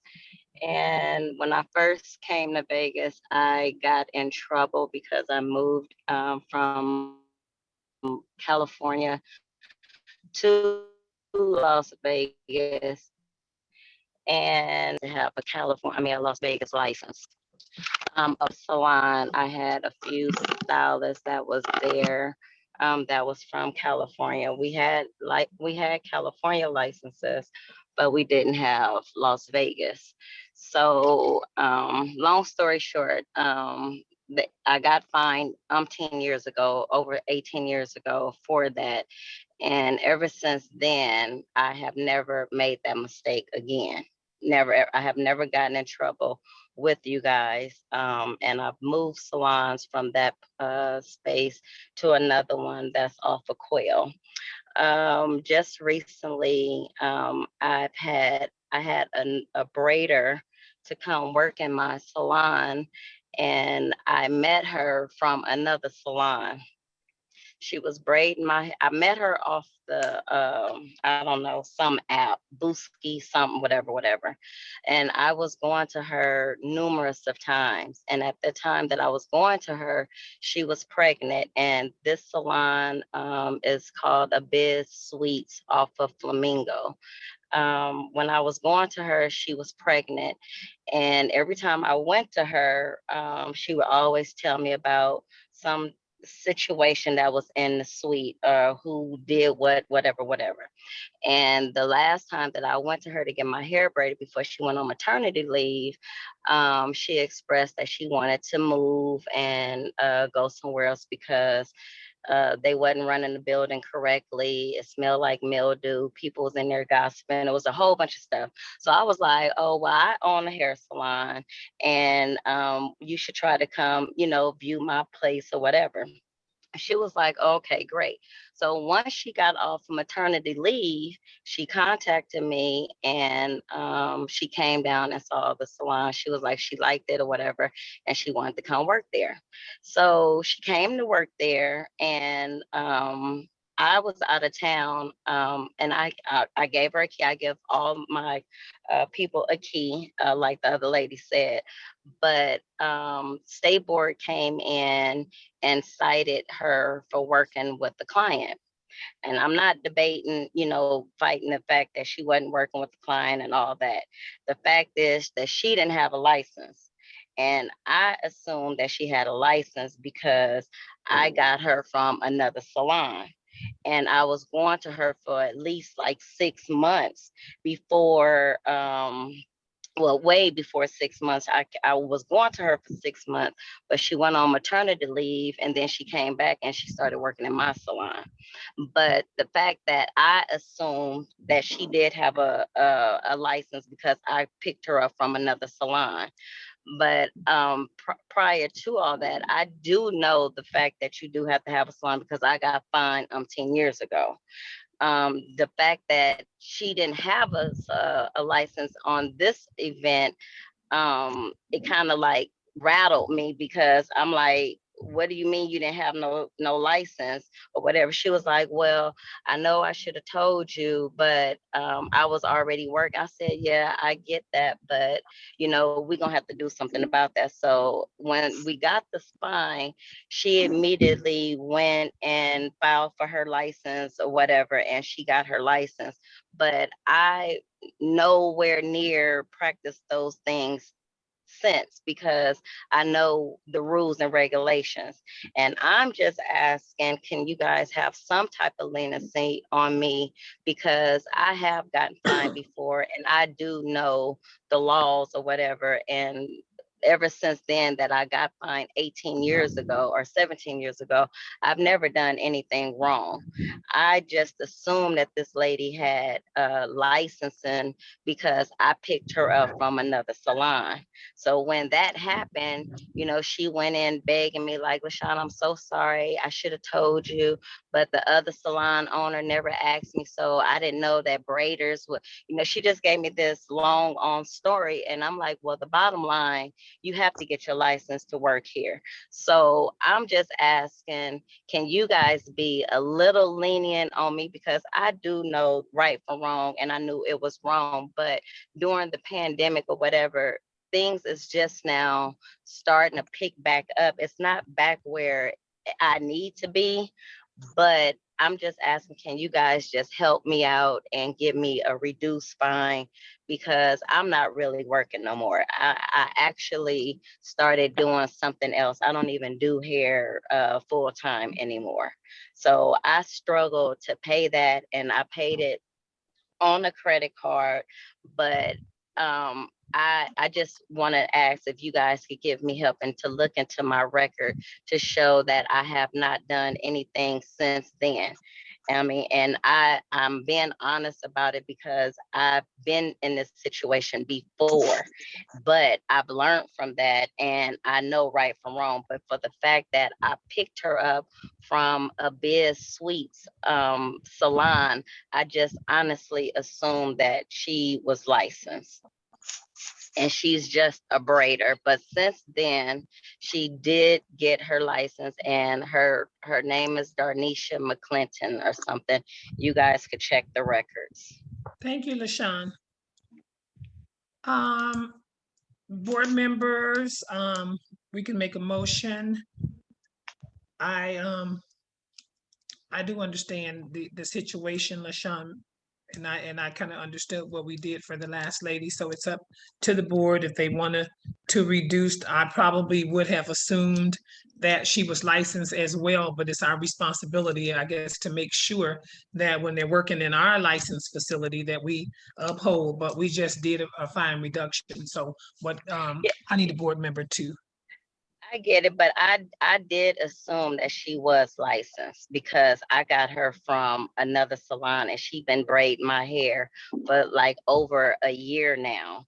But for the fact that I mean, it's not like that I got her off the street, like, oh, you want to come work in my salon. I was just being a client, you know, sitting in her Right. chair, and she was expressing that she was tired or whatever, and I offered my salon to her. I think So, we all got that. oh, okay, I'm sorry. We all Okay. got that. We're following you. We following you, but we still have to. Okay. Any board members have any questions besides what was already mentioned by Ms. Brown? She's asking the board for some leniency on her fine. Madam President, I just want to clarify, the fine is what, $1,000? Yes. Yes. Okay. So, yeah, I mean, in light of what Board Member Harris said, I do concur. We want people to get back to work and we want them to be successful. Is this their, this is her first time offense, correct? What is it, her first time or my first time? No, this is your petition to your citation, so yours. Board members. Well, I'm a salon owner, but I've had a salon for over 18 years, and this 18 years ago in the first month of me opening the salon, and I got cited for it twice, like in the same day. So I understand the severity of not working with a license. I get it. And ever since then, I've never been in trouble with you guys ever. I've never been down to pay no fines or anything with you guys. Thank you. Like I said, we okay. understand now. Yeah, Do you thank you. understand the situation, Board Member Stanton? I do. I just needed a clarification on the second because there was so much said. So I think the first time that it was given for the $200 is because of, as what Board Member Harris said, because of the $200 for the first time offense. So honestly, I would like to leave it open for board members to see if that's appropriate at this point, because that's the direction we're going. It sounds like regarding first offense, or they're giving a warning. So I think that's very good as we're moving forward. But in light of this being a second time on something else, but that was many years ago, I just want to make sure that we're staying in the same lineup. I think what the petitioner is saying is that she hired the individual because the individual was already working in a licensed establishment. But the individual that was working in the licensed establishment, she had been a client to this person that she believed was a licensee.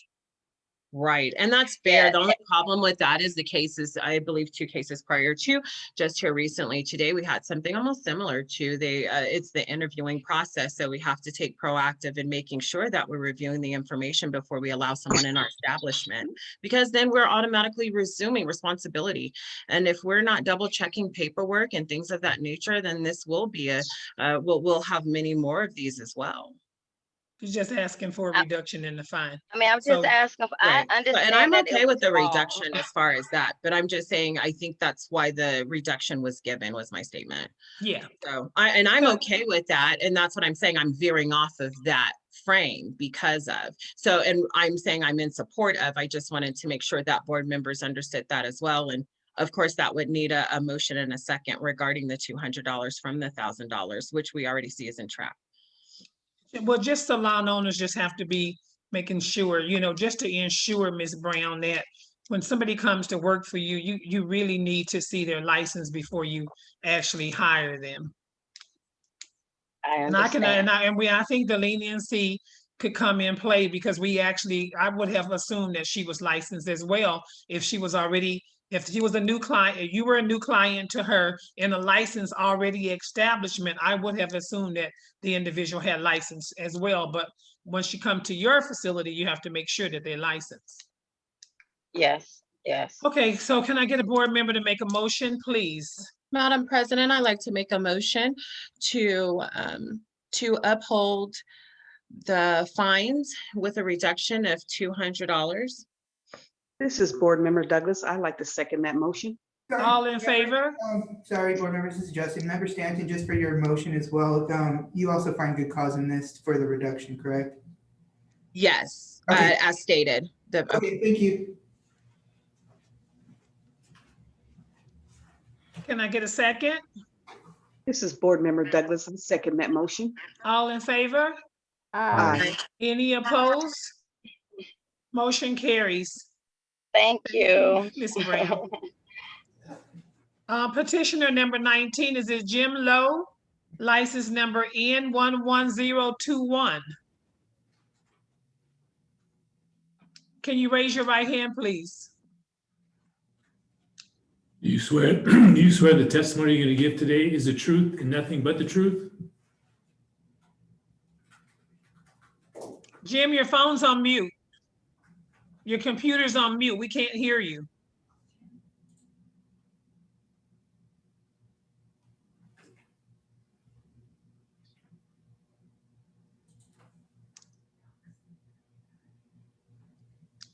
Can you hear us? Yeah. Okay. We can't, now we can hear you. Okay. You got sworn in? Yeah. Okay, do you swear the testimony you're going to give today is the truth and nothing but the truth? Yeah, I do. Very good. Okay, go right ahead. Go ahead, Jim, you can speak. Oh, okay. Other day, we remodeling the shop.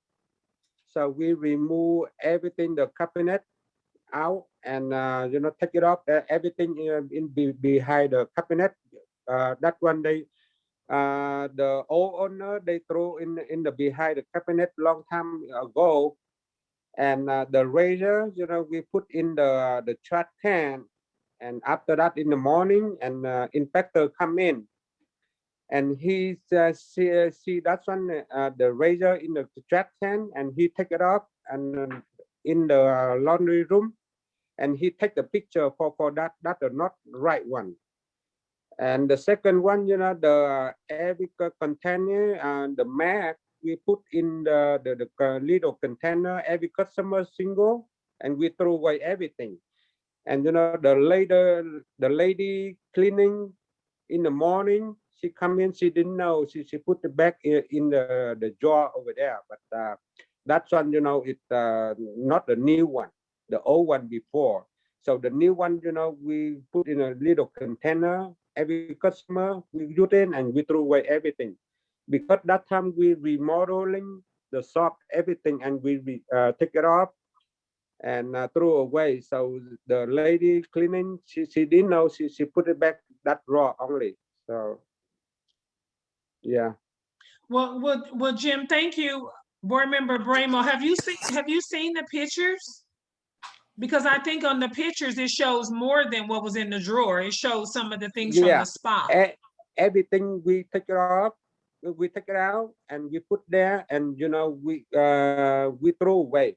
But the lady cleaning, she didn't know. She didn't know. She in the morning she put it back everything. But I said like, okay, that's not all right. That we threw away everything because we remodeling. So the razor, we put in the trash can, and inspector come in, and he go in the trash can over there, and we take it off, and he take the picture. That's not the right one, because we don't use that one.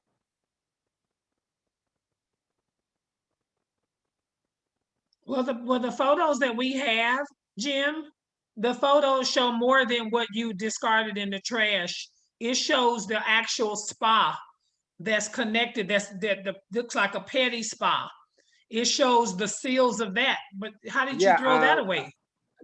That's one, we throw away everything, because the lady cleaning, she didn't know. She put it back over there. That's right. Oh, she put that. So what were you going to put on top of it when she threw that away? Because in the morning we not ready yet. We did. I come in, I'm not ready yet. I don't see anything because the just open the door and about like 2-3 minutes and inspector come in. So everything stopped. We remodeling. We still put all everything outside there. That time we don't stop working for customers yet. Everything.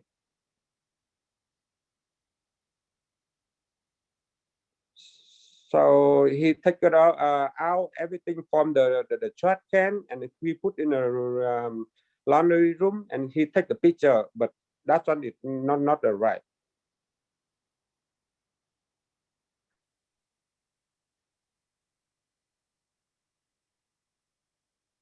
If I may, President Bremo, to just give a little background to this. Yes, I'm please. sure. Okay, I'm going to share my screen with you. Please be patient. Just one moment.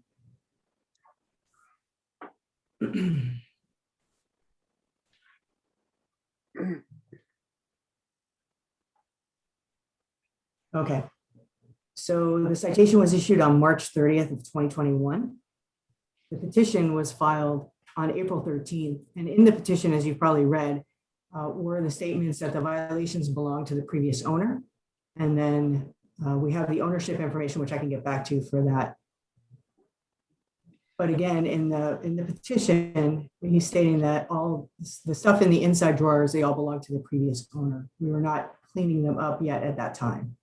The spa jets also belong to the previous owner. We never used them and put them in the back of the cabinet. And apparently that's what the cleaning lady brought back and reinstalled. The barbicide was not at the proper test strength when it was tested. There was also additional things found in the drawer. Again, the petition stated it belonged to the previous owner. And here is the image of the nail file. And in the petition, it states it had been inside the drawer for a long time. So the concern about the previous owner comments is that this salon was initially licensed in 2016. The owner is JL Investments, LLC, Jim Lowe. It was renewed on May 27th of 2020 with the same owner. So I'm not sure whether it was a cleaning lady or the previous owner, but these were the citations that were found. These are the images that the inspector found upon inspection, and this is why the citations were issued. So there's another Jim Lowe that owned it in 2016? Yes. Yeah. Oh, it's two Jim Lowe's. I am Jim Lowe. So are you the same? Are you the same owner in 2016? 26. I took over from the May 1st from the 2016 something. Okay, excuse me. This is Board Member Harris. Can I have a word, please? Madam President. Yes, go right ahead. Okay, so I've been in the business for over 20 years. All these citations are from individual manicures. If every single one should have been cleaned after every single appointment. So with that being said, whether you remodeled or you didn't, it should have been spotless when you went to remodel. Yeah, right? that time we remodeling, so we take it up everything from the drawer behind the cabinet, because the owner before he threw a lot the thing in behind the cabinet, and we take it up everything, and because we try to do the new floor. That's why we take it up everything. Okay, I understand that. Maybe you're not seeing the pictures that we're seeing. I'm not sure, because I think we're missing. Yeah, but because the lady cleaning in the morning, she come in, she didn't know nothing, and she take it up. She take everything we put in the drawer, and in the spa. I say no, that's on the old one. We take it up from the deck, from behind the deck. That's a long time ago. So why you put it back there? Right, I understand. And she said like she didn't know. She think like this one we do that. No, we have the new one, everything new one here. I put in the box here. She didn't know. Okay, I understand all that what you're saying. Maybe you're not seeing the pictures. the spa tub here, it looked like it has been used probably, I'm gonna say in my industry, probably 10 times before you cleaned it.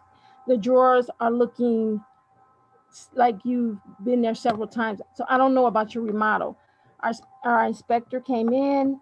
These are the photos we see. We need to grant these citations. And you know it. We can have one, single-use items used over and over again. Single meaning one time. These Yeah. items have been used several times beyond. And one thing about the razor, the skin Yeah. razor, we throw in the trash can. I can't believe he take it up in the trash I can hear and then ya. he take out and he Yeah, take a I hear picture. you. Right. So if you threw it in a trash can, then how did our inspector get the picture if it was in the trash? I mean, Yeah, well, that's okay, not fair. Okay. So what you're saying, Jim, I think what he's saying, maybe Board Member Harris, is that you already had these things in the trash can and our inspector went in the trash can and pulled them out? Yet he pull it out and he take the picture from some of the razor.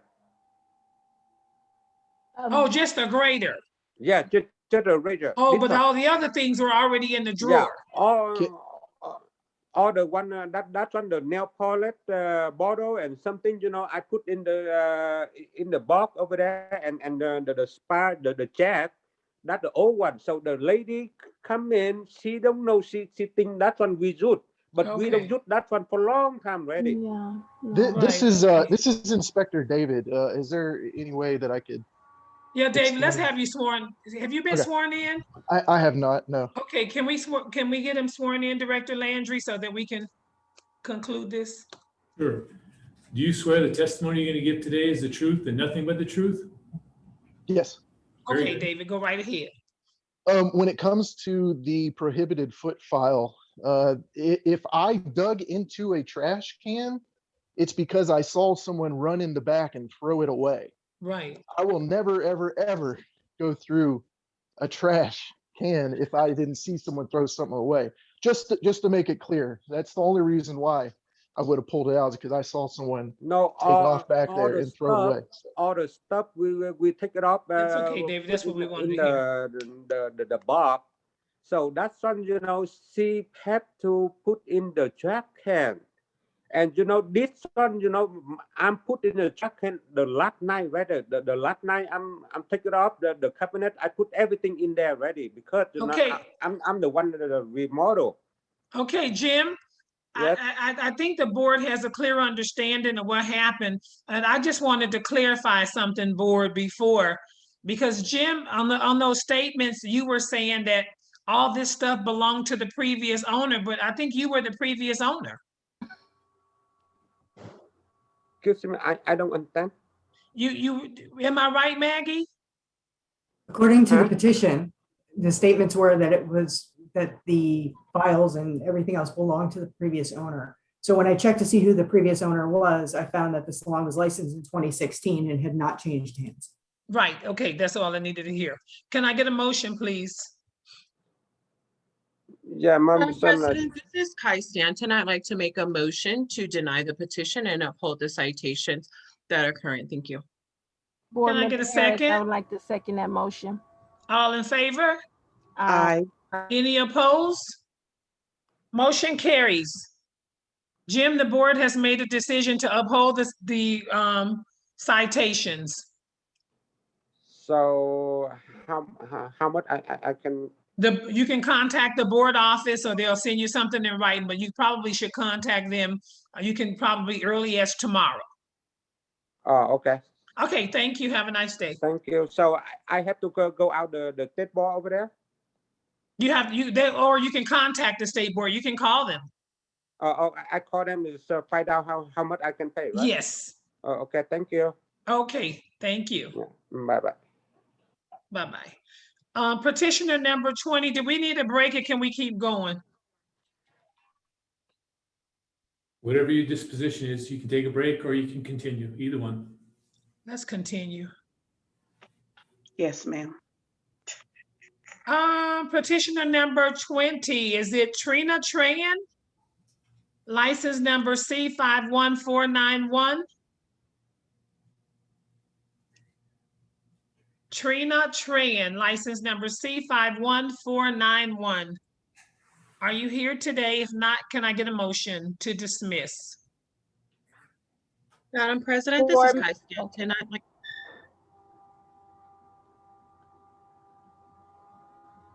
Are they here? Are they trying to? Board members, sorry, just to also confirm, it looks like the agenda says Top Vegas Spa. S1. Trina Tran, but it looks like it's two different citations, right? Oh, I don't know. It was just written on the agenda. I just wanted to see if anybody from Top Vegas Spa was. Oh, okay, Top Vegas Spa. Anyone from Top Vegas Spa? So can we run all that into concurrent, the Top Vegas Spa, Trina Tran? Yes. Okay, can I get a motion to dismiss? Madam President, this is Kai Stanton. I'd like to make a motion to dismiss the citation, please. Brian Baltazar, I second that motion. Yeah, Member Stanton, by dismiss the citation, you mean dismiss the petition, correct? The petition, I apologize, yes. Okay, thank you. Can I Brian get a Baltazar. second? Brian Baltazar, I second. All in favor? Aye. Any opposed? Motion carries. Agenda item number 21, petitioner Cherie Kalous. Kalous, license number C33728. Yes, ma'am. Can you raise your right hand, please? You swear the testimony you're going to give today is the truth and nothing but the truth? I do. Very good. Okay, go right ahead, please. I got the citations when I wasn't even there for 7 days. I actually had a broken ankle and fell in the salon. And I got a call from the manager or the owner saying that State Board was there and they were giving me citations. So whoever used my stuff when I was gone used my stuff. I wasn't there for 7 days. And I had already had problems. This guy wasn't the owner, he was the partner. Can we speak with Maggie about this, please? Thank you. If you hold on one moment again, I will share my screen.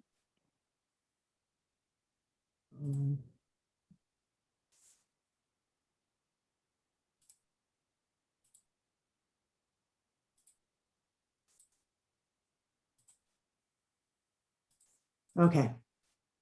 Can you see it now? Yes. All right, thank you. So the citation was issued on June 11th of 2020. The inspector went in and at the petitioner's station, she did state that she wasn't at the salon for a week. At the station, this is what the inspector found. Brushes, you can see the debris and also these clipper blades that were found at her station. So this inspector issued the citation based on that. Do we have any documented proof that the individual had failed prior and wasn't in the salon? No, not to my knowledge. So did you submit your documents, Cherie, to show that from the salon owner, whatever owner, I'm sure there's still an owner there, that the date that you, that the inspector was there, that you had prior had an accident? Do you have any documentation that you submitted to the board? I do, but I didn't know I was supposed to submit anything. I've never had a citation before. And how many days before the inspector came there, you had been off? I was off for a whole week. And your doctor's note states that? Yes, he wouldn't even let me back in the salon without a doctor's note. Okay. Can I make a recommendation on this one? Justin, can I make a recommendation? Yeah, go ahead, President Bringo. I would like to make a recommendation that Cherie Kalous, if she wasn't there a week prior to our inspector coming, that she submit her documentation from the doctor and the salon to State Board to make sure that it was prior to the citation. I think what you could do, President Bramo, is you could ask for a motion to continue this matter to the next meeting. So that way she has an opportunity to submit any documentation she believes will counteract what the citation is. Okay, and if not, then she can come back before us. And then, Okay, can I get a motion, please? This is Board Member Douglas. I have a question. Go right ahead. I wanted to know, does the owner of the salon know who was working at her station? I mean, because this could be a ongoing, a reoccurring thing. the salon is actually closed now. That salon closed a month after I left. He actually fired me over the phone after State Board came in there. And I was the manager for athletic investments on Charleston and Salone. And when this guy came in, he just came in, and I talked to a State Board person, and he said, you guys aren't the people I want for this salon. I want young green girls in here and this and that. And I just kept my mouth shut and kept doing my job and went to work with a cast on my leg with a broken ankle. I had just had surgery right before we opened back up. So does he know who was working at your station while you were gone? I don't know. He had girls from other salons in there. But you do have documentation. Can you produce documentation from your doctor stating that you were out with a boot, not in the salon working before that citation date? If the salon is closed, you got to have something to show you had an accident. Absolutely. Yes, I can. So you didn't think to submit any of that documentation to show that you weren't in the salon? I honestly didn't. I never had a citation before, so I didn't. I was confused about what to do. Can we continue this until and put it back into the board staff's hand? President Bramo, I would make that recommendation to ask for that motion to continue it to the next meeting so she has time to provide that documentation for the board. Okay, can I get a motion for that, please? Madam Brian President, go ahead, right Brian, ahead. I'm sorry. Go right ahead, Board Member Stanton. No, you're perfect. You'll probably say it better than I was still struggling with the verbiage. I was just throwing the motion to continue this agenda item into the next meeting. Can I get a second? Madam President, this is Kai Stanton. I second that motion. All in favor? Aye. Any opposed? Motion carries. All right, thank you. Okay, Cherie, you know what to do, right? Correct. Okay, thank you. Thank you. Bye-bye. Petitioner number 22, Lisa Ortiz, The Hair Lounge, license number S18511. Lisa Ortiz, license number S18511, The Hair Lounge. Anybody from The Hair Lounge? Can I get a motion to dismiss? Brian Baltazar, motion to dismiss the agenda item. This is Board Member Douglas. I second that motion. All in favor? Aye. Any opposed? Motion carries. Petitioner number 23, Leslie Garcia, license number U104633. Are you here today? Leslie Garcia, license number U104633. Can I get a motion to dismiss? Brian Baltazar, I motion to dismiss the agenda item. Board Member Harris, I second that motion. All in favor? Aye. Any opposed? Motion carries. Petitioner number 24, Nicole Rosen, license number ST105010. Are you here today? I am. Can you raise your right hand, please? Yes, ma'am. Do you swear the testimony you're going to give today is the truth and nothing but the truth? I do. Very good. Okay, go right ahead. I was given a fine for practicing without a license because I had posted some stuff on Facebook about prices for nails and stuff, but I actually was told to do that from my school because I went to Milan. I'm no longer there because I actually got kicked out for this. And what they did is they had us post our work on Facebook and Instagram and put prices of what the school charged on our pages. So that way we could bring in more clientele to the school. And so a lot of us do that, not just me, but a lot of students do it.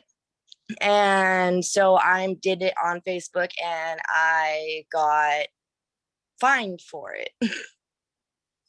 So I'm here to petition to either get my fine dropped or at least lessened. Maggie, can we hear from you, please?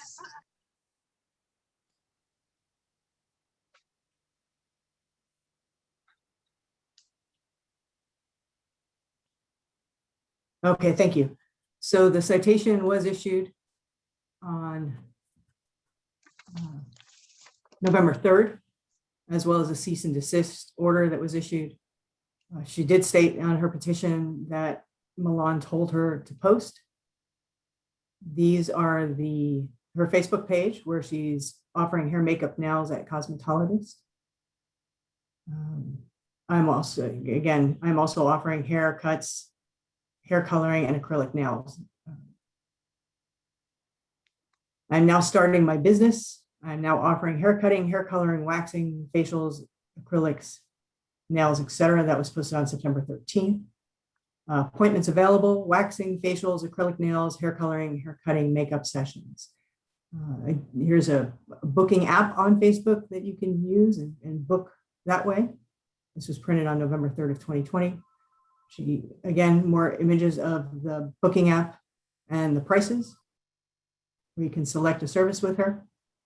That is why the citation was issued, both for practicing without a license or certificate and false or deceptive statements, because she is saying she's a cosmetologist. And again, to clarify, it says hit my WhatsApp button and send me a message. It doesn't say contact the school. That's what the school told us to put on there.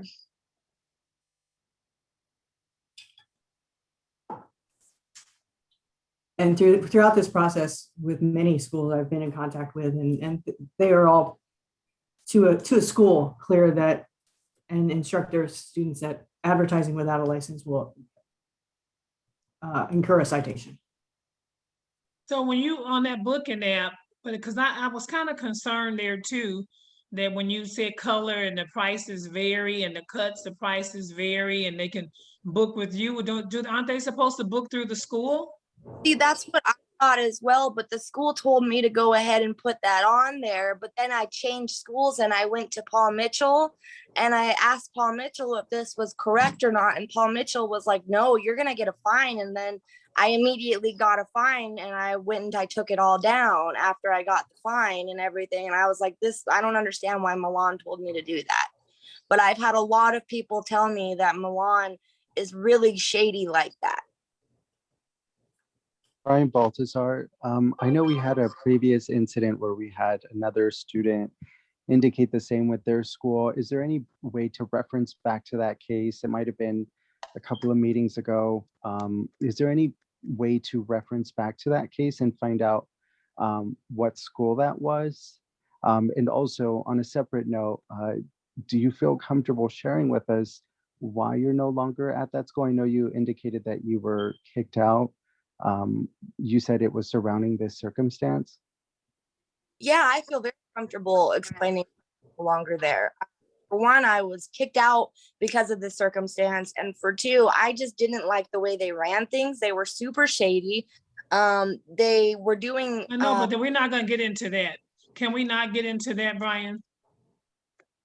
Board Member Baltazar, because that's kind of sounds like it's like a personal thing with Nikki and the school. But I think the biggest issue here is that booking the clientele and then them not going into the school. See, I think, Maggie, did we ever get that information out to the schools of what the students' websites could look like? Yes, we did, President Fairman. Madam Okay. President, this is, If I may, it's a common refrain with students. More often than not, their response is, the school told me to do that, for what that's worth. Right. Madam President, I do want to further support with Maggie, and that does, I do understand that, but to Board Member Baltazar saying, I do find that we are finding a high number of that.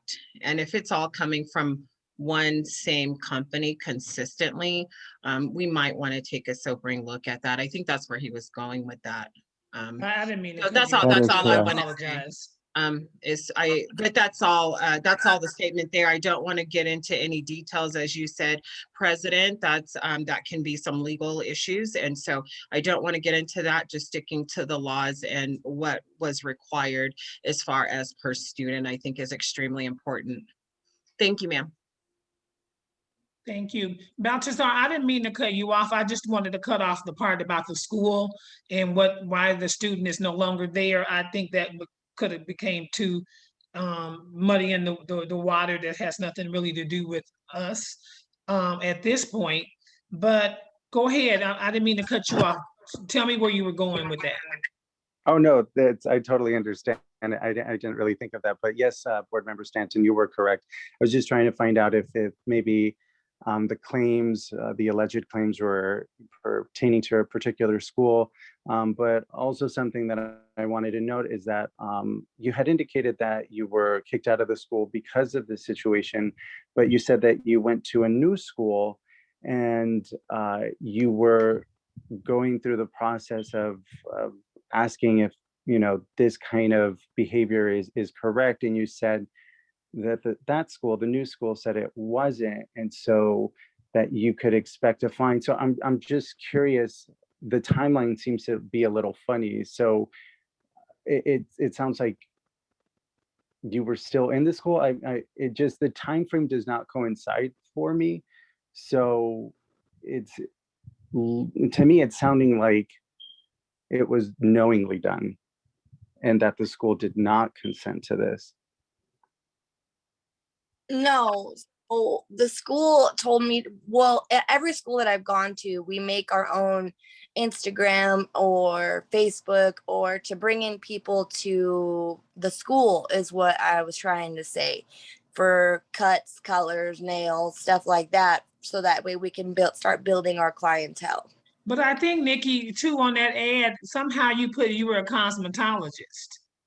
I know I put that, but that's what the school told me. So that's kind of misleading, like, to the public, and we have to, as Right. board members, be aware, because our responsibility as well is to look out for the public health and safety and sanitation. So when you put you were a cosmetologist and you were a student, and then there was no information for them to even find out what school they were going to be going to get those services at, they had to contact you. That's probably not the way they should be informing or whoever. But now that all the schools do have that information, we need to monitor maybe staff of how is being presented to the students. But moving forward, there was nothing on that information to show me, Nicole, that it was, you were going to be doing the services at the school. From what we see here in our eyes is that you were a cosmetologist and these were the services these individuals can book with you. I understand that. That's all we see. And also, if I may, on a previous case, I had a communication with Raven O'Rourke, who is the campus director at Milan. And her statement in my email is, we let all of our students know that it is prohibited to perform services outside of the school. They must be performed at the campus and under the supervision of our licensed instructors.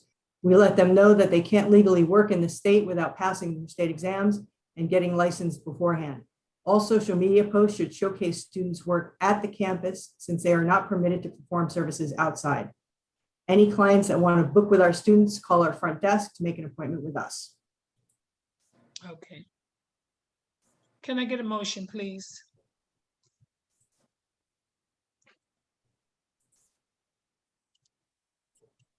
This is Kai Stanton. I'd like to make a motion to uphold the citation and to dismiss the petition. Can I get a second? This is board member. This is board. Oh.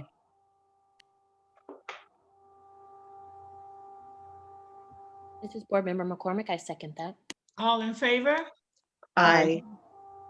Any opposed? Motion carries. Thank you, Nicole. Thank you. Okay. Petitioner number 25, is it Diamond Perry? License number N43438. Diamond Perry. No Diamond Perry? Can I get a motion to dismiss? This is board member Douglas. I would like to dismiss Diamond Perry's petition, license number N43438. Board Member Harris, I second that motion. All in favor? Aye. Aye. Any opposed? Motion carries. Petitioner number 26, Maria Serrato, license Serrato Food, license number U104582. Here. Can you raise your right hand? Do you swear that the testimony you're going to give today is the truth and nothing but the truth? I do. Very Go good. right ahead. Hi, everyone. I received a fine that I was performing illegal nail services and running and it says on the paper that I was specifically operating a salon and performing nail services. I'm here petitioning to either get my fine reduced if possible or just cancel out my fine if possible. So what happened was around January of this year, 2021, I opened an Instagram page where I posted nails that I was doing on family members. I wasn't aware that that was illegal to do on my family members and close friends, and that was totally my fault. But at no point was I running a salon from my home or anywhere. When I received the letter, I immediately took down all the pictures and everything off. The fine is of $2,000 and I am currently in school and it's just really, really hard to pay $2,000. I also, I didn't know how to upload material that I could use to support my case. I do have some on my computer now. I'm a full-time student and I work full-time as well. I work from 7 p.m. to 7:30 in the morning and I go to school for 3 to 4 times a week. I don't see how I would be able to run or operate a salon on my own with only like a day off from either. Okay, thank you, Maria. I have a question for you. So were you in school when you set up this page? Yes, not in cosmetology school. I'm in nursing school. I was the supplies that I ever used, it was minimal things, and also all of them were done like at a table at my current home, and also nothing was that I bought it. They were all given to me for like Christmas or my birthday, which was prior like 2 weeks before that I said I had interest in nails, but it was my mistake to open the nail page on Instagram and also promote it on Facebook.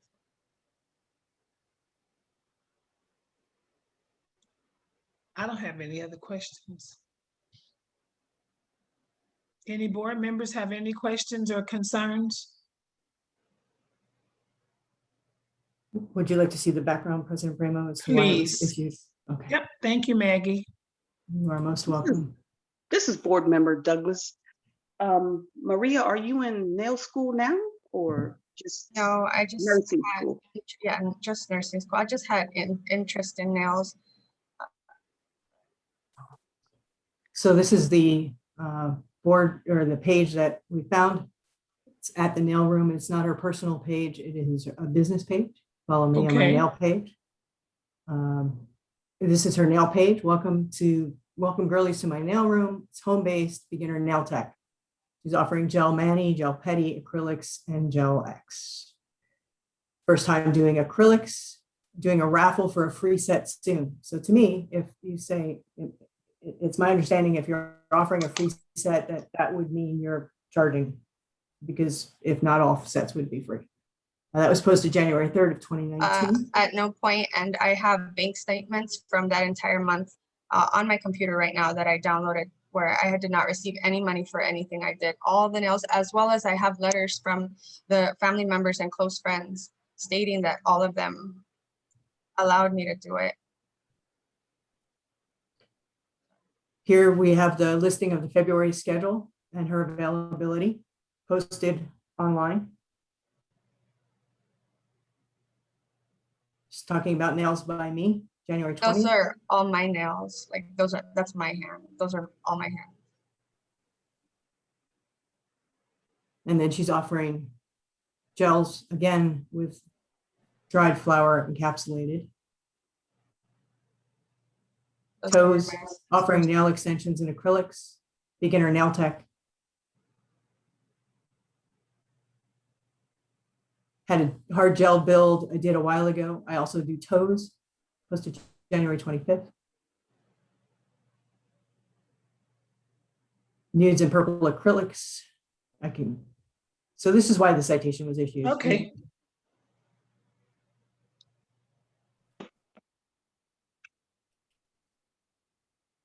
I don't have any other questions. Understand that I should have informed myself and I should have not opened the page at all. And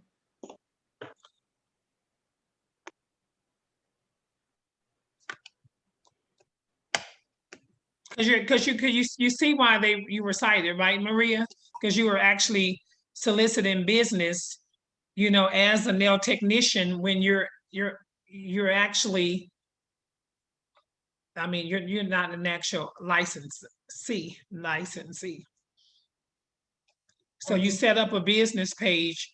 So I'm sure, for promotion of clients, right?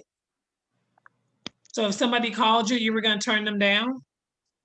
well, between the time that I started to now, I only did family members and like 3 close friends. Right after I received the letter, everything was shut down. Nor did I ever touch someone that I didn't know. Okay. But I I do don't have take any other questions. Any responsibility. other board members have any other questions?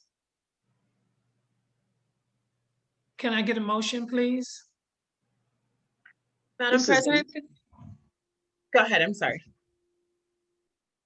This is Board Member Douglas. I would like to uphold that citation for Maria. License number or U-104582. Can I get a second?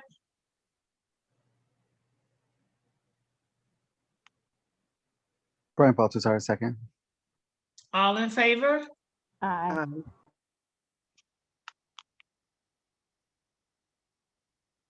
Any opposed? Motion carries. Thank you, Maria. Agenda item number 27, Maria Rodriguez, license number ST 104109.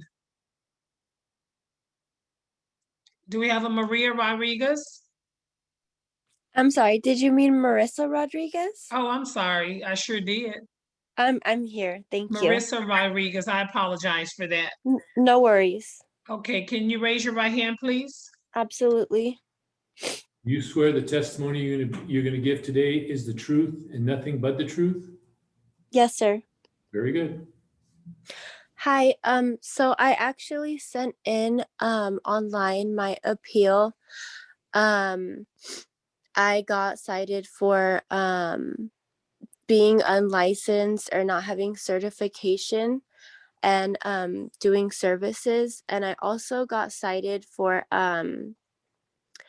I was advertising lash classes for somebody, but it was under my Instagram page.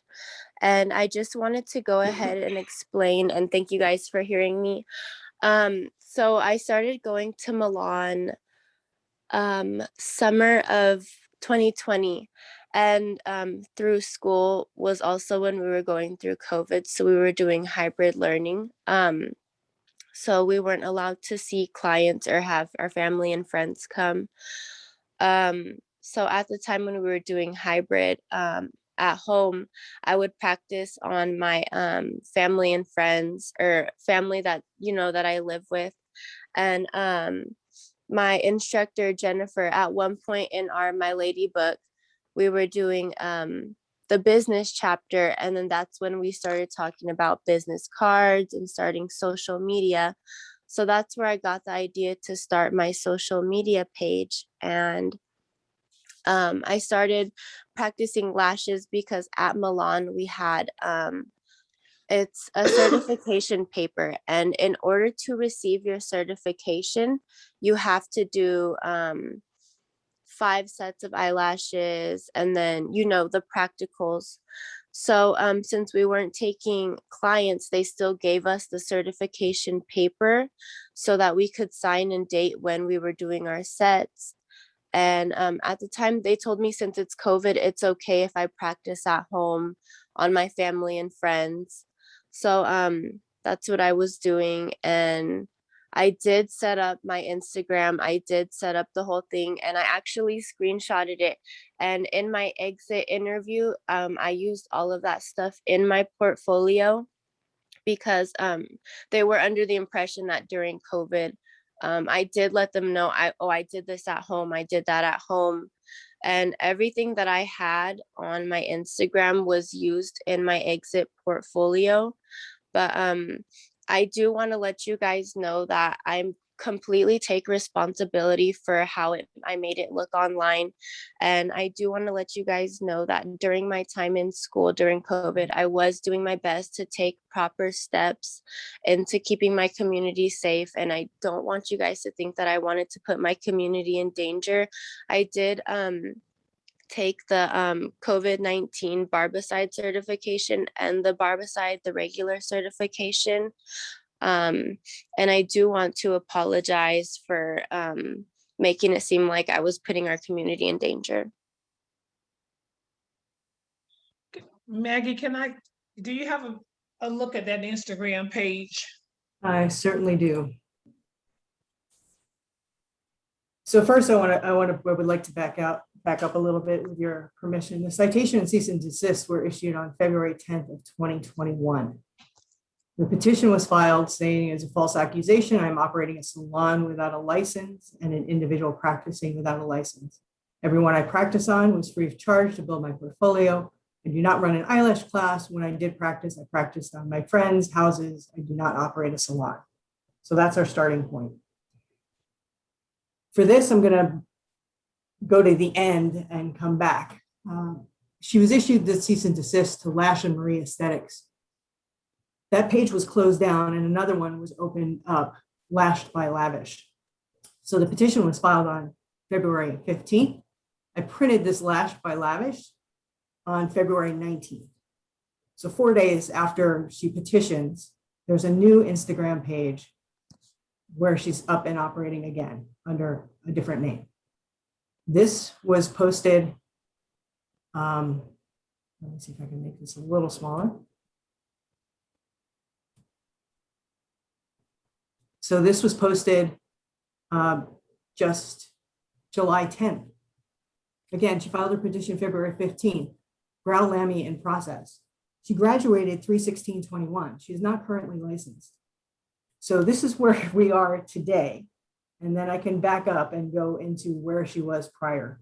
February, again, posted July 10th, an eyelash extension class. This is her personal page where she says Lavish Marie Aesthetics, and her website. This is her new personal page. where she's lashed by Lavish. Again, coming up 4 days after she filed her petition. These are the same posts that she shared on one, she's sharing on the new one. So it's clear that this is certainly her second business page after getting a cease and desist order in her name and the name of Lavish by Marie. Here are some of the citations or some of the posts that she made on her new Instagram page. She's saying she's two times lash tech certified, skincare and she's an aesthetic graduate. Again, still unlicensed. These are the posts that came after the citation and the cease and desist, DM to book, and after she graduated. So it wasn't building it for a class project, even if that were allowed. This is where Raven O'Rourke again informs all students that they risk ever being able to get their license if they work at home. If they work on anyone outside of the school. This is a statement from her. And this was the initial citation. So I haven't issued a second citation for ongoing yet because this petition was pending. Here she's saying she's an esthetician. This is her lash training class. One-on-one lash training class at Lavish Marie Aesthetics. This is what the class includes. This is available via DM. And these are her prior postings under Lavish Marie Aesthetics. So previously she was operating, she was issued that cease and desist and citation. These are her prices. Everyone, and on her petition, she says, everyone who I practice on was free of charge to build my portfolio, yet here is their price list. And this was February 10th of 2021. This is her working at her home. Facials. So this is why the initial citation was issued. She was issued a cease and desist. I can't stress that enough. She closed down one page and started another and continued on working up until 2 days ago. Is the page still active right now? Yes, as of this morning, I went on the page and found those previous posts. I'll scroll back to them that we saw in the beginning.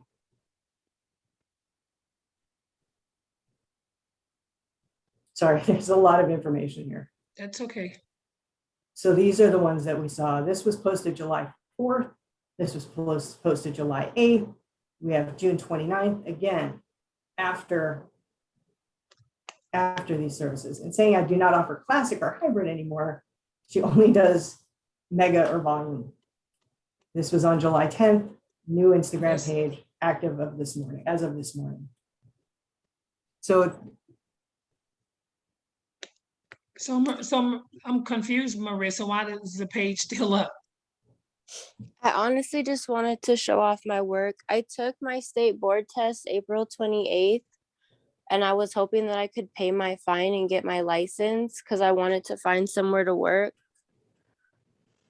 So you got a citation, and then you were issued a citation for working unlicensed, and then you continued all the way up to this weekend with the same page still posted. You shut one page down, then you opened another one. You didn't think they were going to find it? No, I knew the risk I was taking, and I'll take responsibility for that. Okay. Any other questions by any other board members? Madam President, Board Member McCormick, I don't have any questions. I mean, this is wrong, period. She got caught, and when she was told not to do it, she found another way. So she's obviously, in my opinion, this is a source of income for her, or she would not be so inclined to blatantly disregard the previous warnings. With that in mind, I am looking through this file, and she's still not licensed. Is that correct? That is correct. Madam President, if I may make a motion. Yes, go right ahead. I'd like to make a motion to uphold the citation in full and that be paid in full before she be allowed to get her license, which is our standard protocol, but she will need to pay this in full. Madam President, this is Kai Stanton. I second that motion. Before I call for a vote on that motion, can we put something in there to make sure that the page comes down, and if a page goes back up, Maggie, she has to come back before the board before she can be issued license? Absolutely. Madam President, I will amend that motion, and I actually, as of today, I'm wondering, can I amend that to have staff evaluate the additional citation for it not being down as of today? Can we have it down today? No, I mean have for it not being down. So we checked again as of today, right, Maggie? Which was your staff time to go in there and check, and it still was not done. Correct. Okay, so I would like to. Can I say something before you make your motion? Yes, ma'am. Since we're demanding that it comes down today, can we have to the end of the day, and if not the end of the day, because it's a pretty hefty fine. I understand. And she's had it though. That she's known of it for a long time, Madam President, and still didn't take it down. Board member, sorry, this is Justin. Just like the issue that we had with the individual who was caught using her cell phone on the test. If the board wants to revisit adding additional fines, I guess Maggie could do it, I guess, arguably with the power of her citations, but I wouldn't put that in a motion. I would just direct the staff to address it how they would want to. Okay, so we would then refer this back to staff, Justin. So for an adjustment. Yeah, so Member McCormick, so it would just be a referral back to staff to consider whether or not there are additional violations that should be assessed. Madam President, if I may, Justin, I'm sorry to interrupt. Would this be could this be brought back as a complaint instead of an additional citations? We could discuss that off record, Maggie. Sorry. But yeah, you and I and Leah can discuss about what we would like to do with it. I just don't want to discuss it in the public meeting right now. Madam President, would that be okay? Because then we would have a chance to see if she has taken any other actions that would go against us, upholding that citation once it's been reviewed. So can I revert? Well, I mean, I do understand Board Member McCormick, but I was just thinking that it's a $3,500 fine that's already imposed, and we're going to just see how committed the individual is in getting her license and take that page down today by 5 o'clock. If not, then we can bring back before the board. That's just those were my thoughts, but it's up to you guys. No, I'm okay with that. So I'd like to amend my motion to uphold the citation and the fines in full. And we would also like to make sure that she has that page down no later than today by 5 p.m. Can I get a second? Madam President, this is Kai Stanton. I second that motion. All in favor? Aye. Any opposed? Motion carries. So that means, Marissa, no pages come up until you're licensed. Okay, Gwen, and may I ask, so what I'm to do is take the page down by 5 p.m. and then since I already tested and passed my test, would I just need to pay the $3,500 in full to the board and then get my license, or will I have to do something else?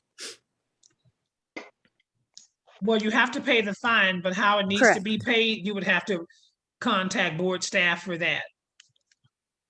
Okay, and then after that, I'll be able to get my license mailed to me? Madam President, I just have to interject. My motion was for it to be paid in full. Okay. Correct. Okay.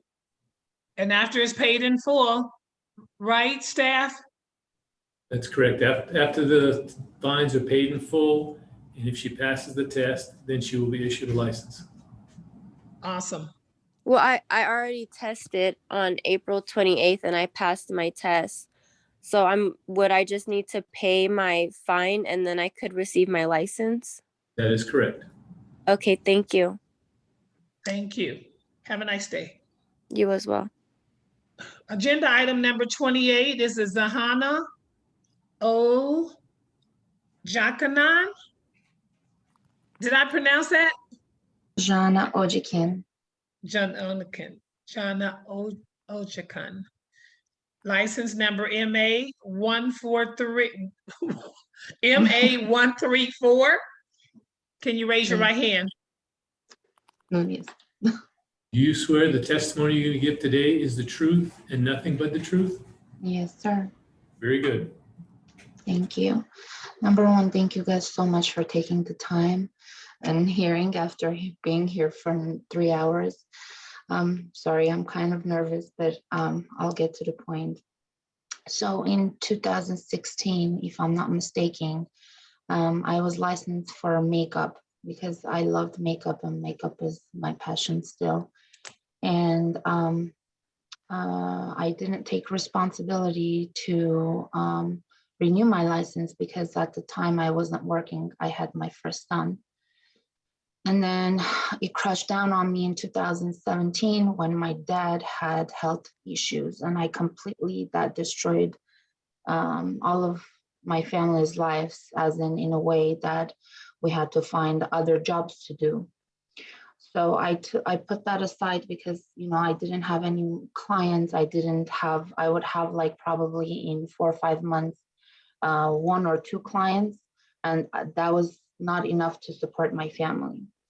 So what I went on ahead, doing very bad thing, I acknowledge my mistake and I fully take responsibility. After working some other places and knowing that, I couldn't have make that much money to pay for the bills, I went ahead and even though I graduated the school in Armenia, the cosmetology, and I studied in Paris, I did, when I came here after that, I made the decision to make money so it could help me pay off medical bills really quickly. And I posted online on my Instagram page to do some makeup and facial and eyelashes and waxing, but I was not licensed, which I apologize and I took fuller responsibility for it. I'm not here to sit and lie and say I did not, which I did. However, I did not have clients for, eyelashes or facials, probably 2 or 3, but that doesn't, I don't care about that. I did it and I'm responsible for it. However, I stopped doing it for almost 3 years again because my dad, he was the cheer of my life. I mean, all of our parents are. However, in 2020, that was when I really wanted to help him, and it was his dream. He always pushed me with my husband to pick up those brushes. However, I wasn't getting any more clients, so I thought like I don't have a talent to do that. So they pushed me and they said, you know what, just go off work. And I until this day, I work in TJ Maxx. I used to work in full-time, but now it's part-time because I have 2 kids and I have no one to look for them. So I have to take part-time, and my situation got very bad to the point where COVID took my dad's life away, and we all got hit by COVID, and we were sick and we were hospitalized and all that stuff. And then on December 20 or 21st, I think, Maggie sent me the cease and desist order, which I was shocked because I wasn't doing it for a long time. And I called and I said, is this probably a scam or something? And she said, no, honey, it's not a scam. You have, if you disagree, you have to appeal. So I'm not asking for anything. I'm just asking forgiveness if it can, because that fine, $7,500 is extremely much. I already have to pay 30 grand for my dad to be buried in Armenia, and I'm barely making right now. If I could get, waived or you know, a little bit down. I have 2 legs and I have 2 feet. So, I mean, hands.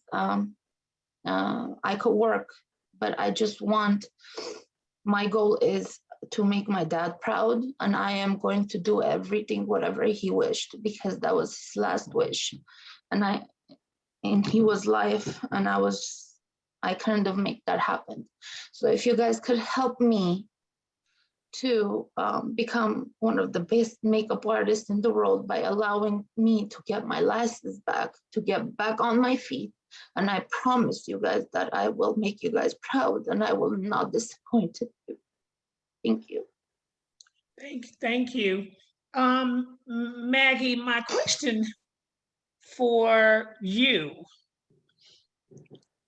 because I'm looking at these offenses. I mean, and if can I say one more thing? Just one more thing. After 7 years of waiting in line, I finally had the chance to be on a list for Gohara Vetisyan. She's one of the biggest makeup artists. And I finally received the chance to be her student. And now I'm in the process of learning, and I am joining in a marathon that she's doing online. And if you guys could please give me the chance to, because I have to have a license in order to travel. I finally have that chance, and if you guys could give me, I would appreciate it. That will make the world for me. Maggie, can you show me some pictures, show me something? I'm just confused about 4 times. Yes. Here is her makeup artist registration. We have no hold against this. There's nothing, we're not stopping her from getting a license in any way. She was issued a cease and desist on December 15th of 2020. In her petition, she said, I have not done anything to be violating the law. So this is the beginning of her pages. We have her appointments, we have her studio, we have her eyelash extensions and the prices. We have nails. That would be the second offense. So if we were to go into a salon and one day an inspector would see somebody performing nails and they would issue an unlicensed citation for that, the next day they go in and they're offering eyelash extensions, they would get a second for that. This is how these were issued. She's talking about doing nails and how it changed her way of looking at the cosmetology industry. Here we have posts about nails. There's a back to school offer where she's doing makeup, waxing, massage, facials, and nails.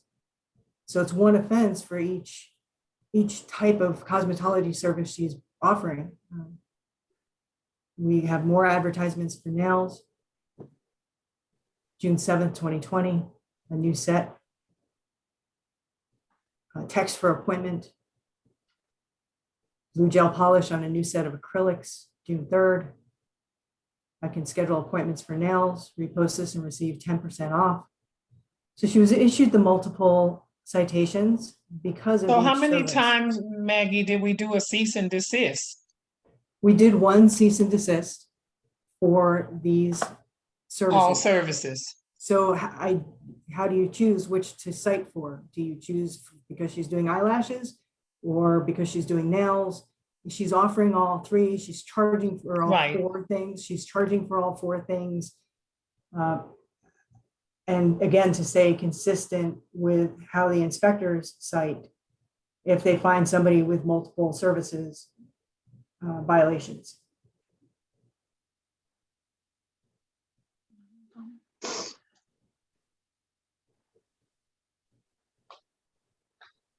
And having been licensed as a makeup artist,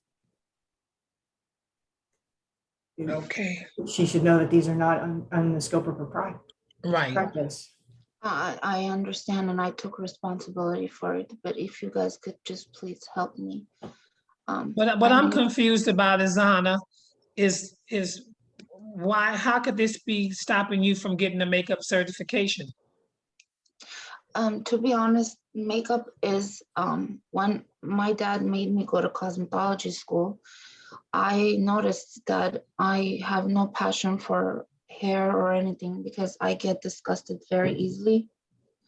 And again, when I started doing nails on my mom and my mother-in-law and my sister, I noticed that that's not something that I really want to do. I just had to do it because I thought, you know, I had to make money to pay off some bills, and those bills are ridiculous amounts. And today, as of today, I have huge debts. And I don't know how I'm gonna get out of it, but I know I'm gonna get out of it. I'm not a lazy, I'm a hard worker. As long as if you guys could please give me a chance, I would appreciate it. I'm not asking for anything. I just want, you know, a chance if I can. My passion is so you're makeup. asking, so you're asking the board to give you a chance to take your test, or chance to go to school? I mean, or a chance to, for No, what?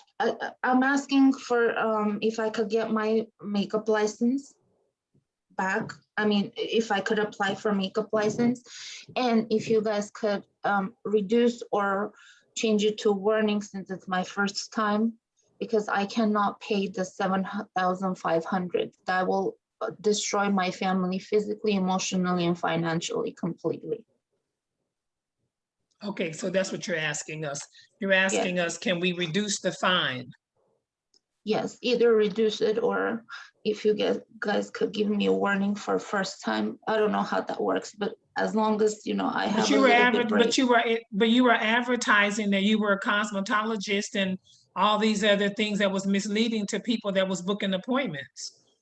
So you knew that you didn't have a license, and you still performed all these services that you have to have a license for. You knew you had to have a makeup license, a certification to do makeup. You didn't think you had to have license to do nails and skin and those other services that you were performing? To be honest, yes, that's a good question. I knew all that. It's just the timing was so quick that I just said, you know what, I'm gonna post it and see if I get a client. And even though I did not, I had only 2-3 of them. You got a lot of clients, I'm sure. You did some pretty good work. So you were advertising that you had a license. So I'm just kind of confused about how you come to the board. I mean, I could see asking maybe for a reduction since you advertise all these services in one, but you have a citation for performing services without a license. I apologize for that, and I'm very deeply, deeply sorry about that. I know I did something wrong. Do we have any other board members that want to make a comment or have a recommendation how to move forward so we can move to the next practitioner? Board Member McCormick, I wanted some more information, if possible, on this salon. That she operating a salon without a license. Where exactly was this happening?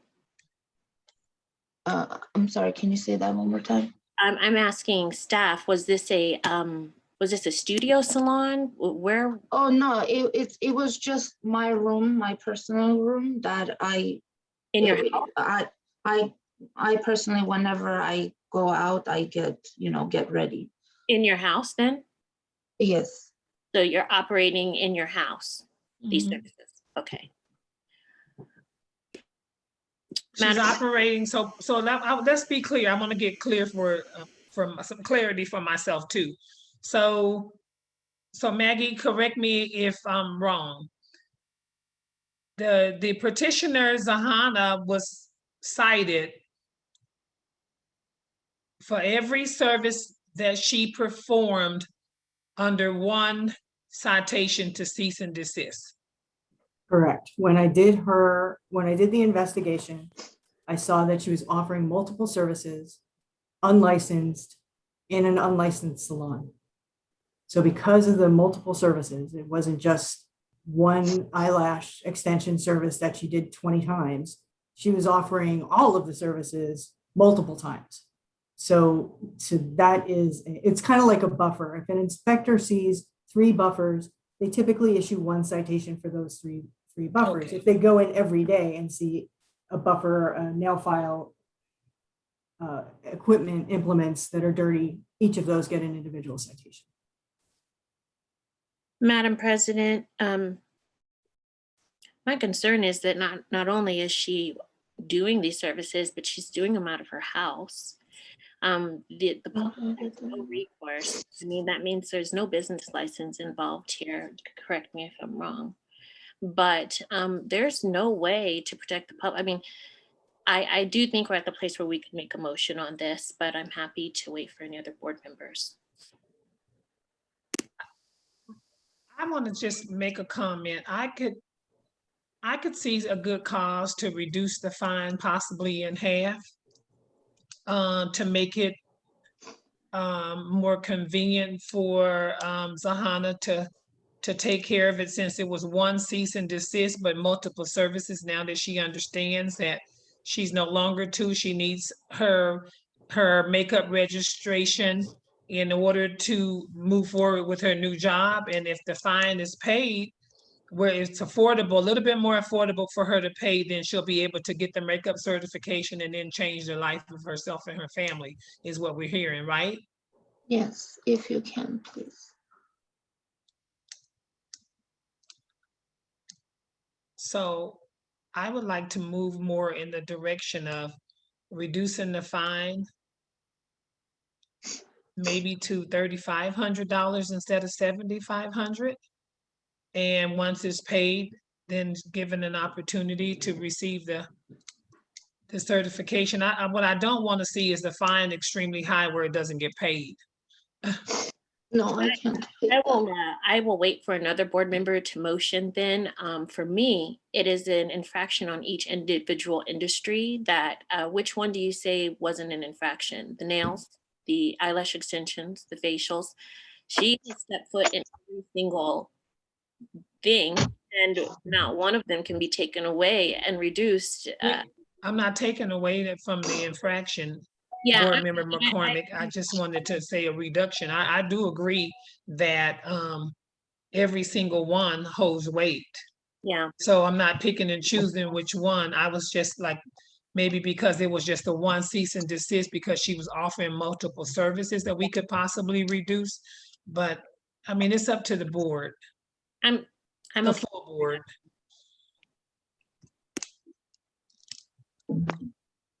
Do I have another board member that can make a recommendation or a motion? Or agree or disagree? This is Board Member Douglas. Cutting it in half is kind of like rewarding her to me.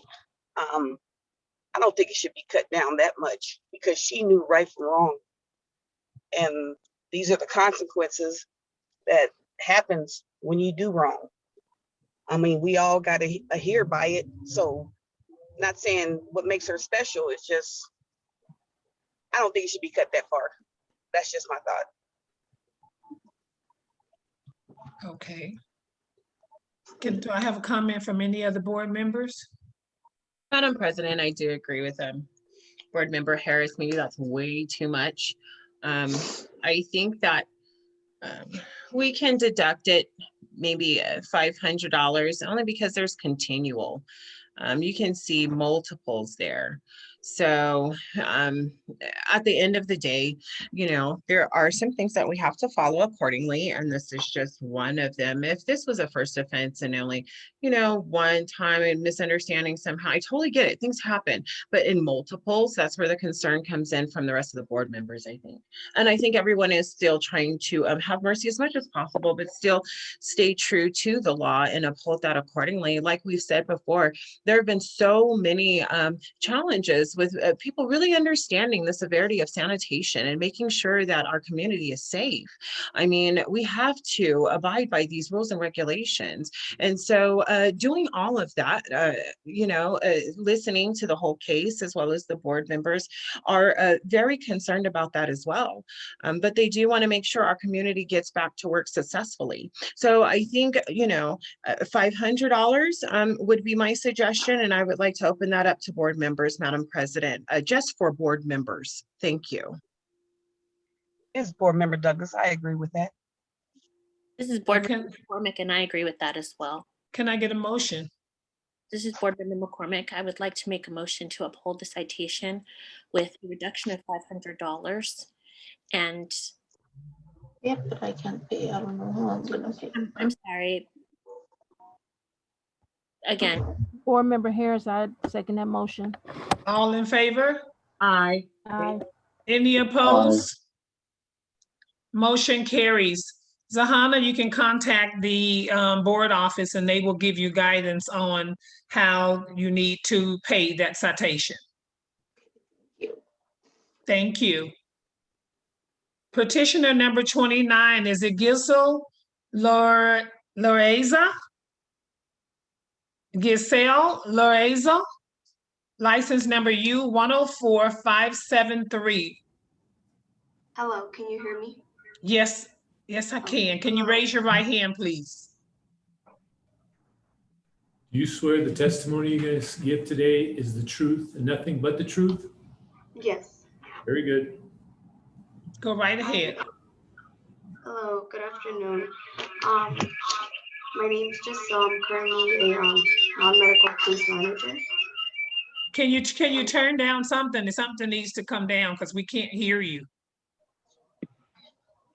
Okay.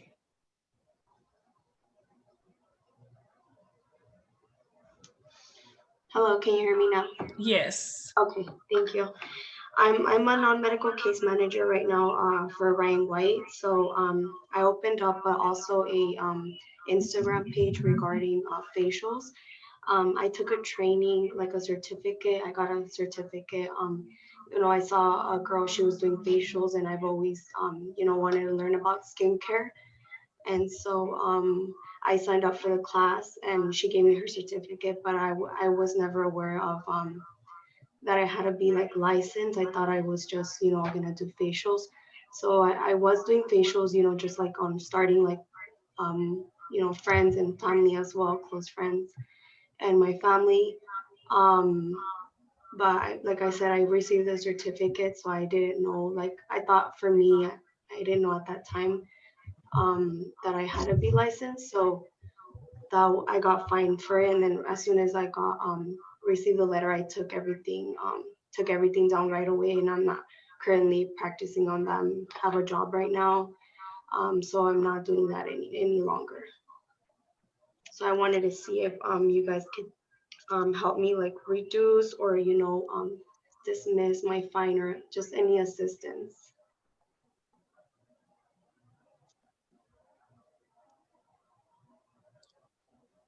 I don't have any questions. I have more concerns than I do questions, but I don't have a question. Any board member have a question for Giselle? Giselle, okay.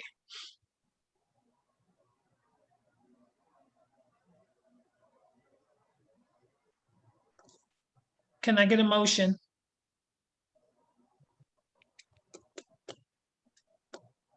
This is board member Doug. Oh.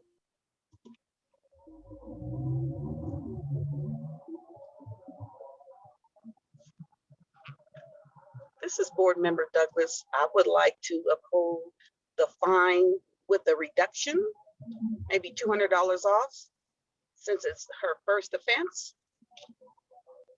Madam President, I second that motion. Sorry. All in favor? Sorry, board members, just to clarify also on the record, it's Justin. Board member Douglas, that's, you found good cause for that, right? Just a yes or no? Yes. Okay, thank you. Can you restate that, board member Douglas? I wanted to uphold her fine, but with a reduction of $200 off since it's her first offense. Can I get a second? Madam President, this is Kai Stanton. I second that motion. All in favor? Aye. Any opposed? Motion carries. Thank you, Giselle. Thank you. You can contact the board office and they could give you further information about how to have the fine paid or if you needed arrangements or anything. Okay, thank you so much. Okay, have a nice day. Bye-bye. You as well. Petitioner number 30, is it Tamika Williams, license number U104611? Tamika Williams. No Tamika Williams. Can I get a motion to dismiss? This is Board Member Douglas. I would like to dismiss Tamika's petition.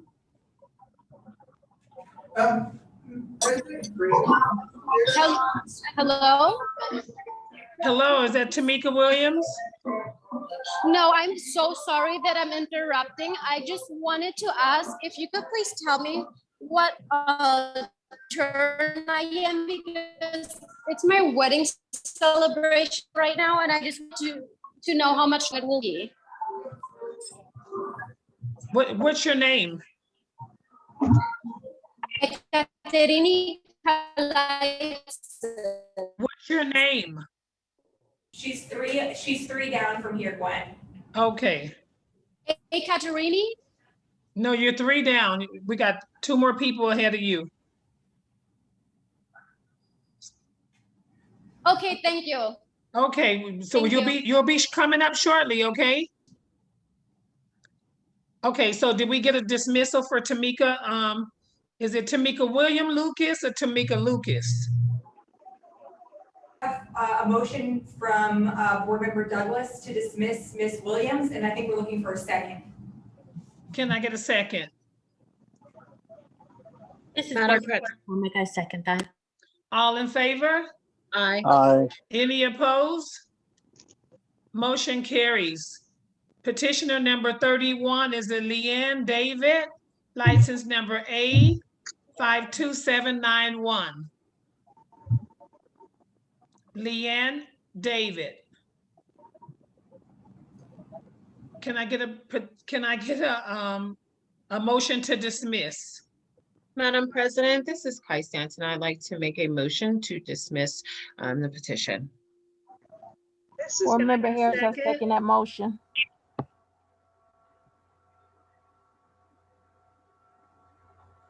All in favor?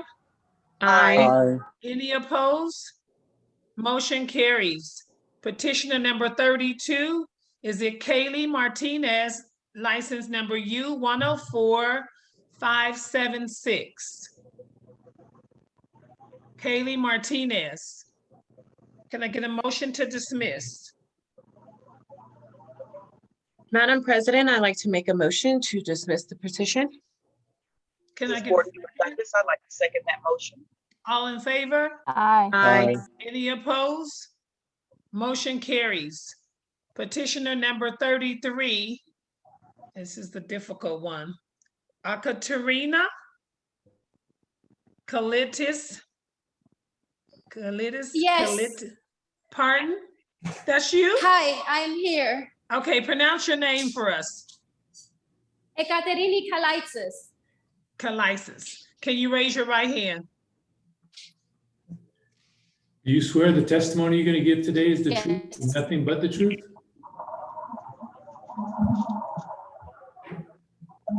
Yes, I do. Okay, go right ahead. You can speak to us. Okay, can you hear me well? Yes. Okay, perfect.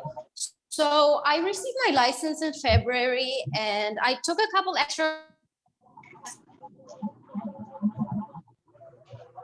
And for example, for the lash lifts, I needed to have at least 10 models to show that I received my certification. And I was practicing on friends at home. I did sign a lease for a suite.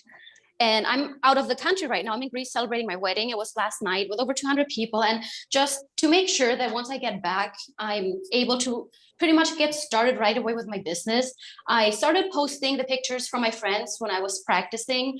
My background is in marketing. So even for the companies I worked for before, it was the same thing, like skincare brands, for example. I would always set up their Instagram and pretty much just post pictures to make sure that once the product launches, the business is ready to go.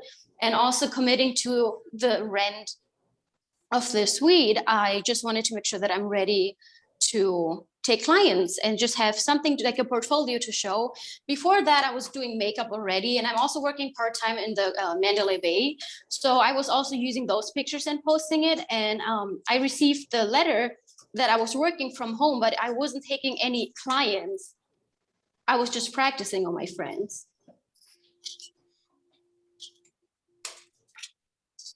May I, Professor? Yes, go right ahead, Professor Meg. Prima? Thank you. Yes.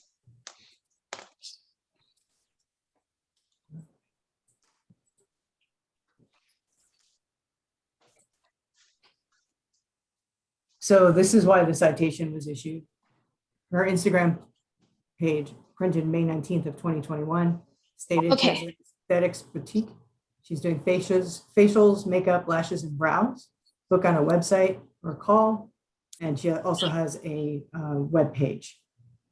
Again, May 19th of 2021, this is her web page. Again, an aesthetic boutique, book now. This is her Secretary of State business license, where she states she has a home-based business.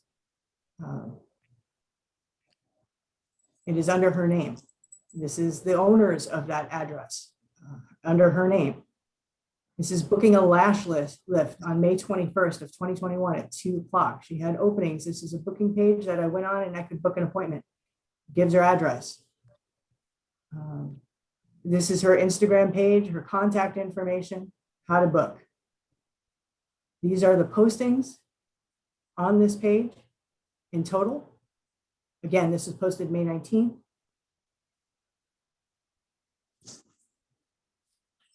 These are clients saying, thank you, I love them so much, in terms of eyelash extensions, facial.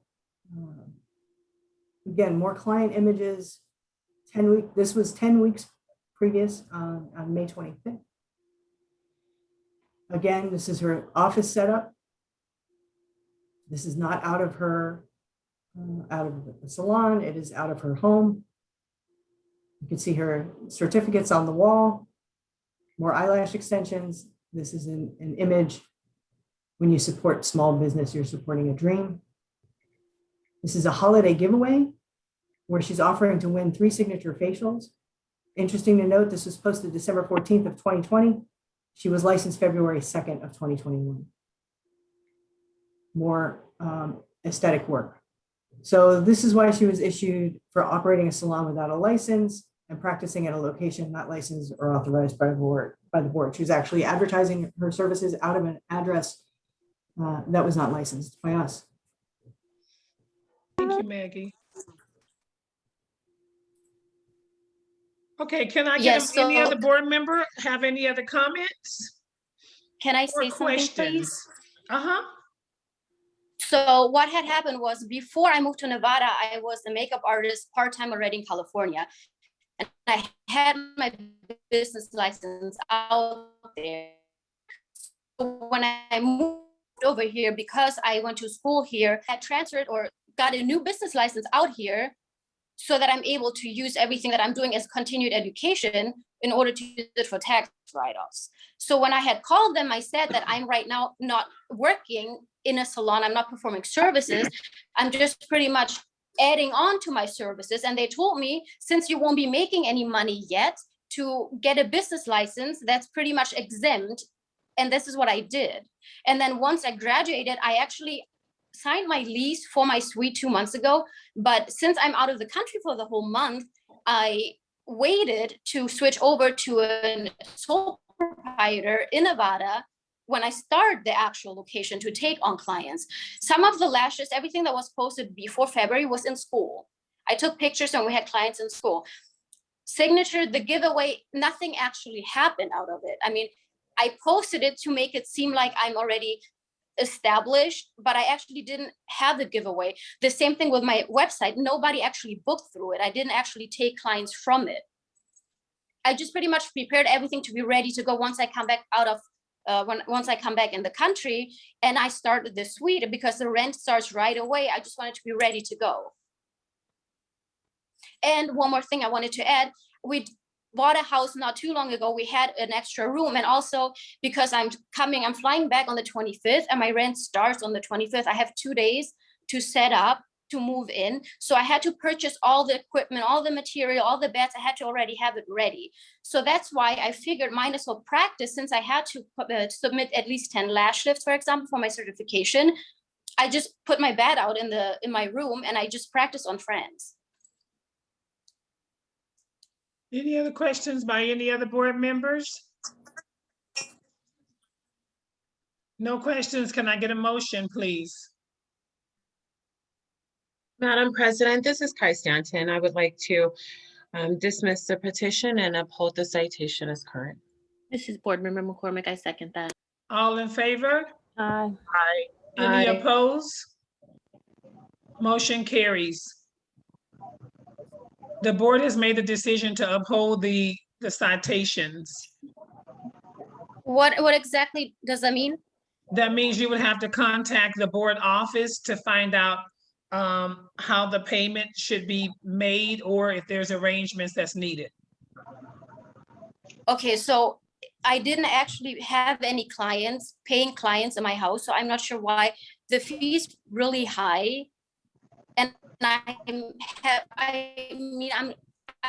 posted pictures yesterday that I was in Vegas clients, but I'm not even in the country.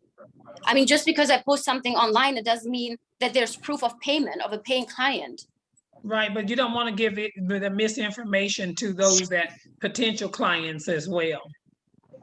So when you post something, you want to post factual and truth. You don't want to start posting misinformation saying you're taking clients and you're not, or you're charging people and you're not, because then you're giving clients mixed signals when they're reaching out to you, because they don't know if you're offering the service or you're not, because you posted that you were.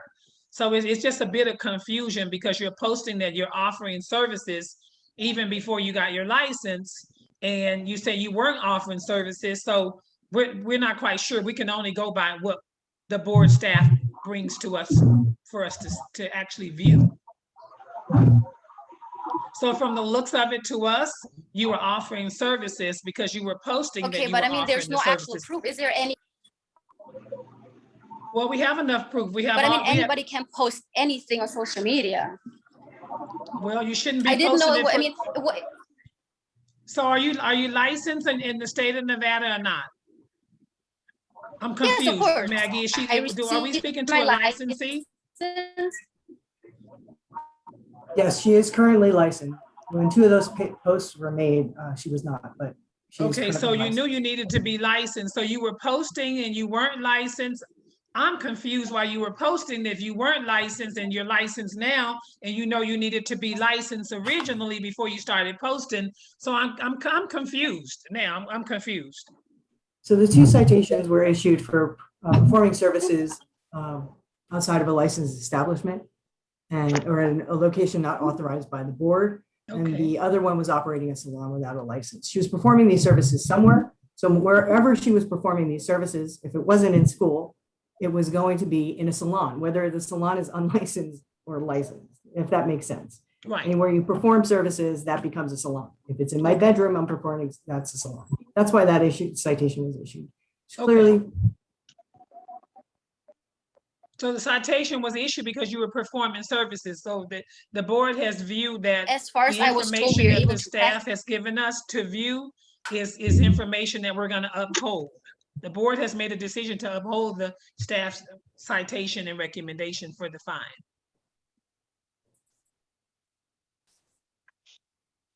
So you want to contact the board to find out how So I would have to contact the board. Can the fine, when does the fine have to be paid since she's already licensed?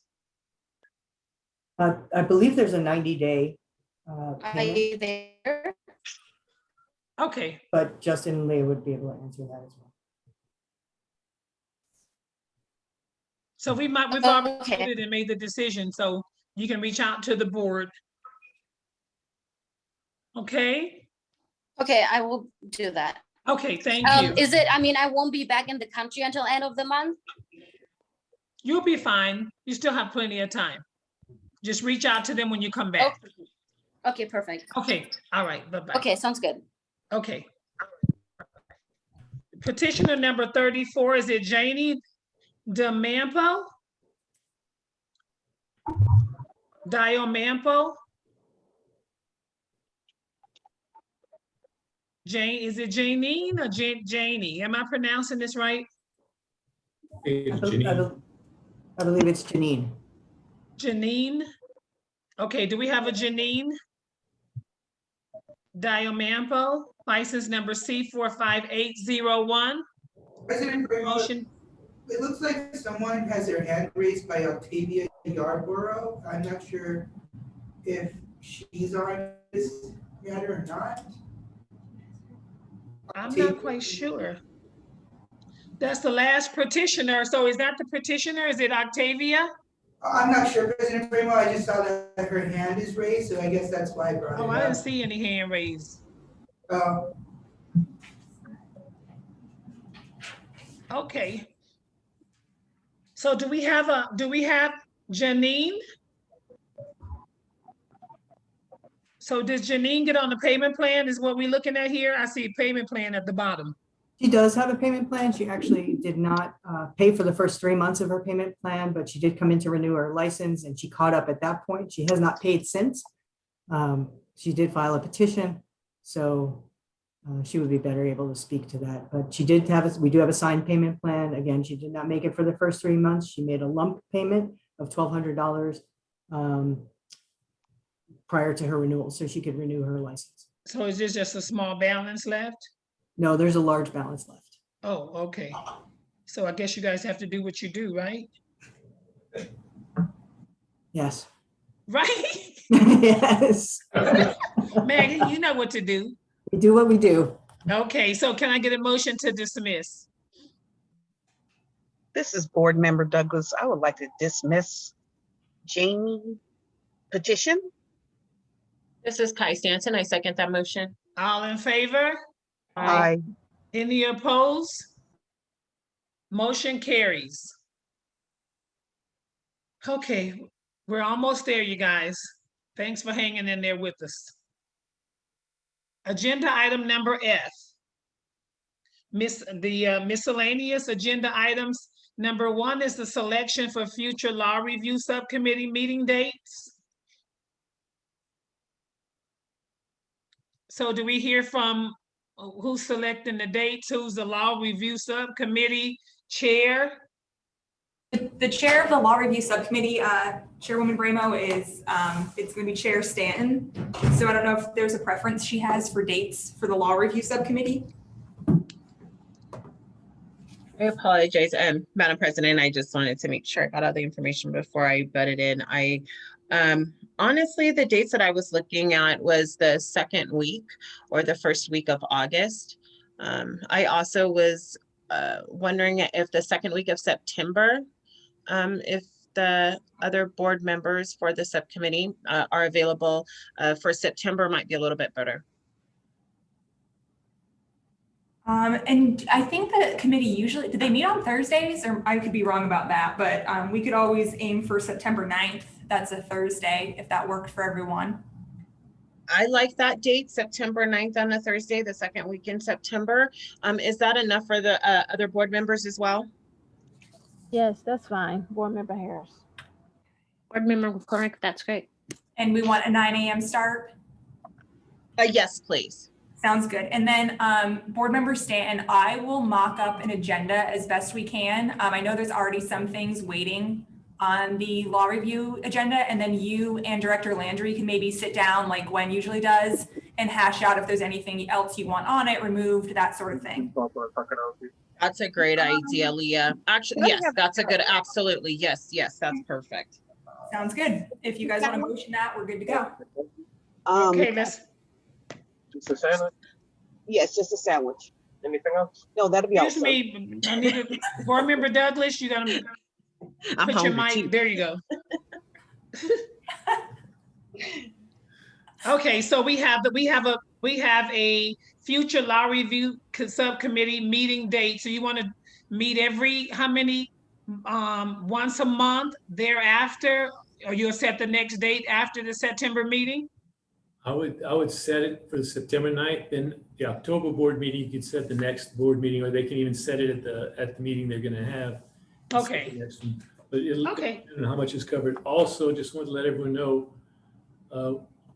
I would suggest that the board, in passing, just tell board staff to prepare regulations for the new advanced esthetician and bring it to the board meeting in October, because that will be the time when you can discuss it at length, talk about all the things you want to do with it, and get it all approved so that we have it before the January date. January is when we're going live with the advanced esthetician. So we need to have some regulations in place before that, and board staff can put together all the regulations and get them to the board for the October board meeting. Madam President, Do you and think in it would be support, ready? Do you think it would be ready? Excuse me, Board Member Stanton, and just quick before I lose my thought. Do you Yes, think ma'am. it should be ready for the law review subcommittee meeting for the 9th? I don't think it could be ready by that time. It's gonna be a lot of work to get it all together. And it doesn't have to go before the law review. Oh, okay. It's not a change in the law, it's a change in regulations. So that it's only gonna be regulations that we're changing. Okay. Go right ahead, Board Member Stanton. Actually, that was my question, did they? But I do want to just support in what Executive Landry was saying. If there's any laws that any board members see that are that we need to ensure that the master aesthetics go forward successfully, please let Executive Director know so that can be on there and discussed and done accordingly as the board sees fit. We can have a successful, we want this to be really successful. A lot of hard work went behind this. So I do not want this to fall by the wayside. Okay. Agenda item number 2 is selection of future Wait. hybrid. Pardon? You have to vote on the date, September 9th. Oh, yeah, Miss. Okay, you know I'm like dizzy right now, right? Brian Baltazar, I motion to approve this September 9th date. Board Member McCormick, I second that. All in favor? Aye. Any opposed? Motion carries. Selection of future hybrid education subcommittee meeting dates. And then Chairwoman Bremo, you're obviously the chair of that committee. So Justin and I were just discussing this. That change to the NAC was put through way back when, and you had the workshop for it. The next step is really to hear back from LCB before we go for that final workshop. I don't know if you want to set a date for this meeting now, or you want to table it till October, because I don't know what we can do about it until we hear back from LCB. In terms of that practical learning, but it's up to you. No, we might as well wait for LCB. Okay. And if I do get an update, I know you and Lou Suarez, who I think is still on the call, are active in that committee. So I'll let you know when I do hear back and we can set something up then. Because until they make it law, there's nothing we really can add or take away. Yeah, it's waiting at this point. I know they received it. I'll check in to see if they have an update for us. Okay. Awesome. Scope of practice, agenda item number 3 is scope of practice. Board to provide clarity on whether cosmetology hair design includes the use of a straight razor or a straight razor with guard for trimming, beard trimming, or neck shaves for discussion or possible action. Maggie might be able to add some here, but we've been getting a lot of questions about the use of that straight razor, and not just for texturizing hair or whatnot. It's not listed in our prohibited items. It's just seems like it's been almost, I don't know if the term is gentleman's agreement with the barber board, that that's sort of their thing, but there's nothing that stops them from doing it. We just wanted to see, have something from the board so that we could reference it when we get calls from licensees and that sort of thing. So that's why it's on here. I mean, I don't, because I was even wondering how it even got on there, because that's the separation. Yeah. That's the separation. I mean, that's opening up a can of worms. I mean, with that, it would have to be law. And Right. for us to even get through, for me even seeing us get this through law, from the things that they fight for and the senators fight for them, I couldn't even imagine us even asking to use a straight razor without a guard, even trimming or beard on the hair on the face. That's the separation. I mean, it's like a 14 stroke thing to even do a shave, and who would train us? You would have to be a barber instructor to even teach it. And So that's why I'm confused. I'm interested in hearing from the board. I mean, I just think it's just the barber's jurisdiction, and it has to be law. We can tackle it in 2 years, but we have to be ready for it. Right, that's why we need to get the board, if you'll discuss today, just briefly, and tell us it's not, you can't use a straight razor without a guard, and you can't use it for beard trimming and neck shaving and all, that's fine. Then we can give that exact information to the people calling in. We just want to make sure we get the board's intent on this law so that we know exactly what to tell them.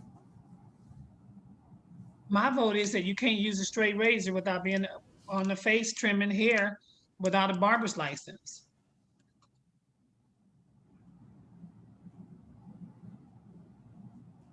Madam President, to support what you're saying as well, speaking, I think that will be a huge challenge because of some of the information that barbers stand on, as well as with the razor. There's a different type of technique that they have to utilize when you're using a straight razor as well.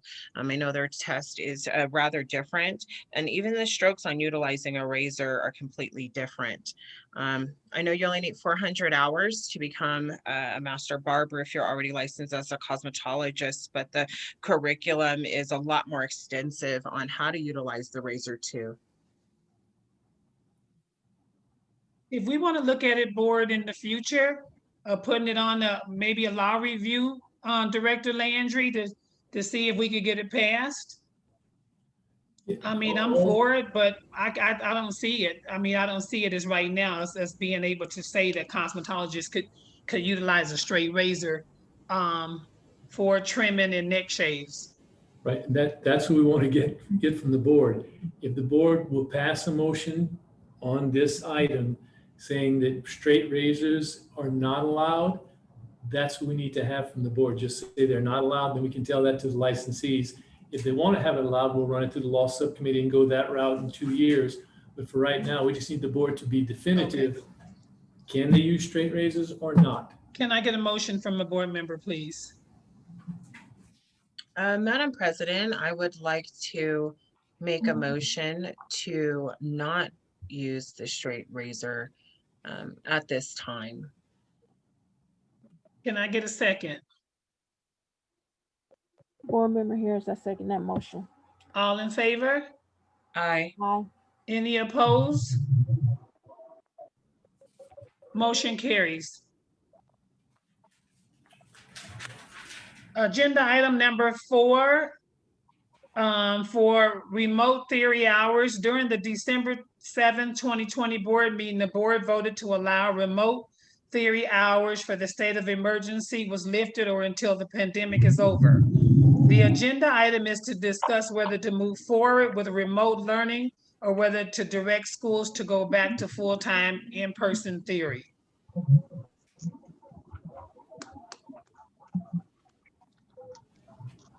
Okay, I thought, I'm confused on this one. I wanted to reach out to you, Gary, about that one. I'm confused. I thought that the last board meeting, we voted to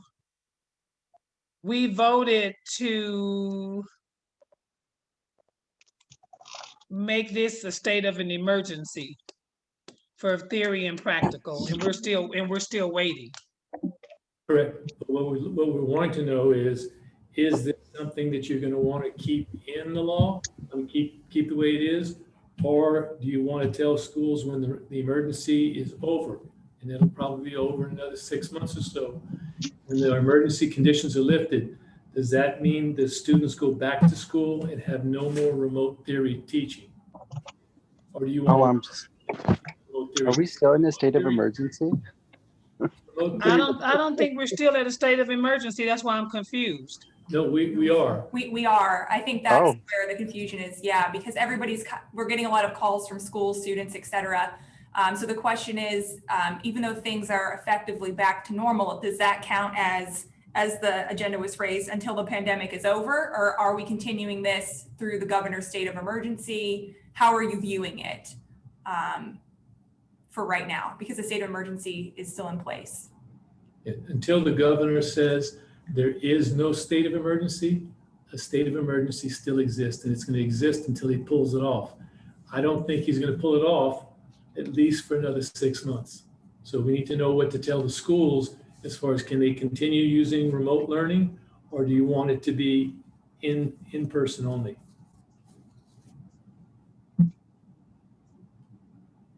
Well, if it's still a state of emergency, I mean, I find it, I'm just kind of confused about why we even voting to have something for a state of emergency when I thought that everything was pretty much not maybe at 100%, but I thought that things were still, I think what some of my concern is to the board members is that we don't have any direction or hours or amount of theory that I think is being actually followed, is from what I'm hearing. Because I've been contacted about a couple institutions that is allowing students to do as much theory hours as they are allowing them to do practical. So I'm still kind of confused with this. So I'm just going to need some other board members to kind of help me out. Oh, and it also looks like Lou has her hand up as well. I don't know if you can see her triangle. Madam President. I didn't see your hand up, Lou. 1 second, Lou. Okay, go ahead, Board Member Stanton. Madam President, I'm, as of you, I'm slightly confused as well, only because I believe we're already in the works of researching this process already. From my understanding, we already have, we're supposed to be discussing this, the questionnaires for students, because it affects the student directly. And we do need to hear their voice. Their voice matters in this. The other thing is we're further researching neighboring states for according to the last one. And then we were coming together for some further information at a later date, from my understanding. So we're kind of putting some things together, but one should not be affecting the other. Emergency, a state of emergency, that is already in effect. We already have a solution for that in case anything like that ever happens again and the state is shut down.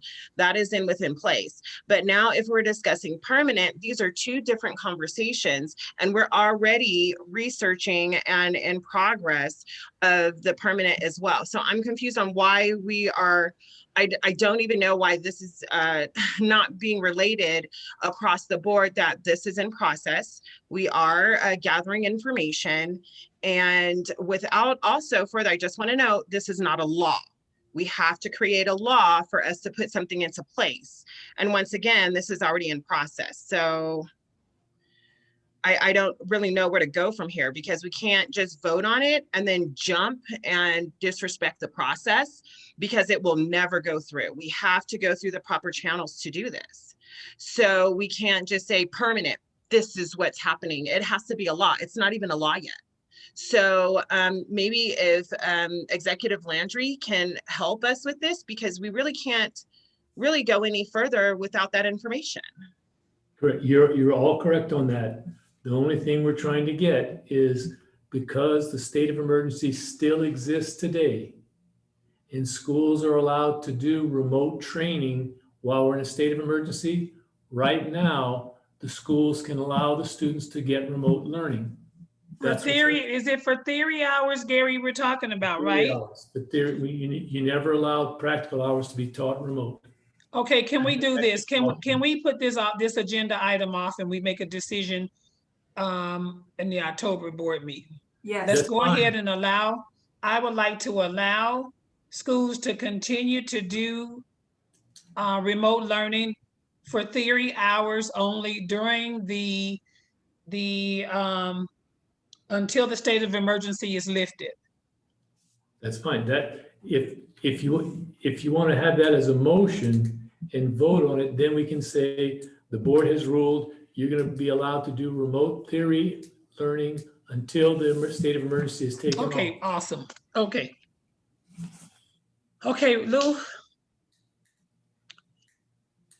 Yeah, I mean, that sounds great. I was just, the students are a little concerned. We started to acclimate them back onto campus full time. And a lot of them were kind of, I'm going to say freaking out because of all the people and all of that. And most recently with the uptick, our school tends to mimic what the state of Nevada is doing. And where we had hardly any cases, now we're seeing 2, 3, 4 cases a week popping up again. So I think I'm comfortable with it being through to the end of the state of the emergency for the theory part only, to be still had online, because otherwise I think we're gonna just end up not good. Well, I know with Clark County School District, they're opening up 100% with, I believe, with all students. Well, I think that's the younger students. It's a little different. I don't know about high school, but I just know here we have a bit of an uptick in with the COVID-19. In addition to that, with the we're one of the higher areas with the new Delta variant. So I just feel like it really scares me to make everybody come back to school when we have an option on the table already. So I support that, and thank you for allowing that to happen through the end of the pandemic. And I'm just in my thoughts too, because I do understand, trying to look at both sides to it. But we have to be able to end this at some time, because like Board Member Stanton was saying, we're trying to put things in place, like the states that do have permanent online learning in place have certain stipulations in place and regulations to support it. But right now we don't have any regulations to support. And we just want to make sure that the schools truly faithfully do what's the right best thing for the student, far as their learning, and not allowing them just to be teaching themselves at home, because then we're going to get a lot of flux of the testing, not testing, students not testing, students cheating, students, because they feel like there's some of them feeling that they're not prepared.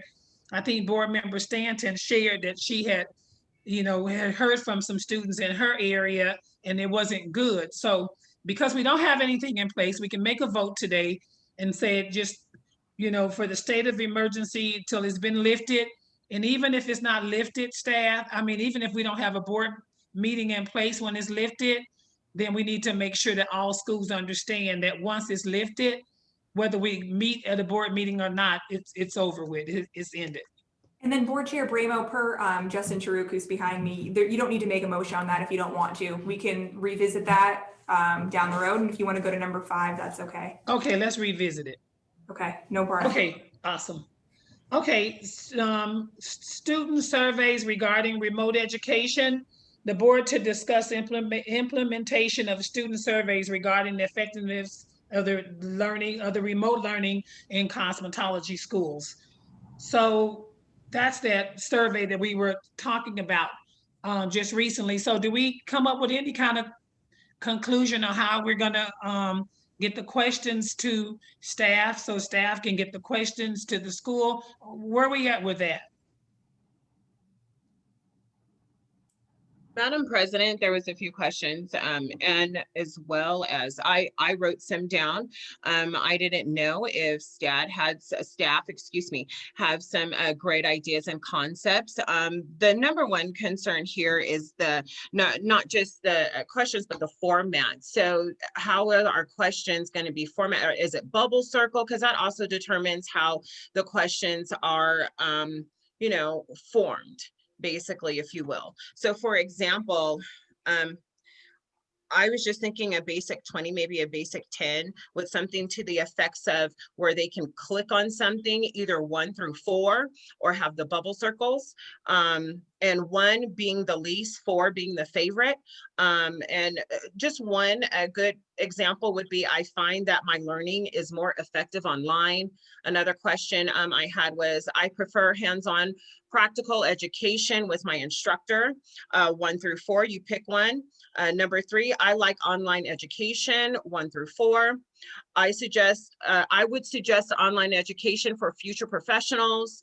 There's a 1 through 4 there. I would like to see online training offered permanently, 1 through 4. So just go so on and so forth. I think that is a great line of questioning in regards to how the student is receiving the information and being able to effectively take their test.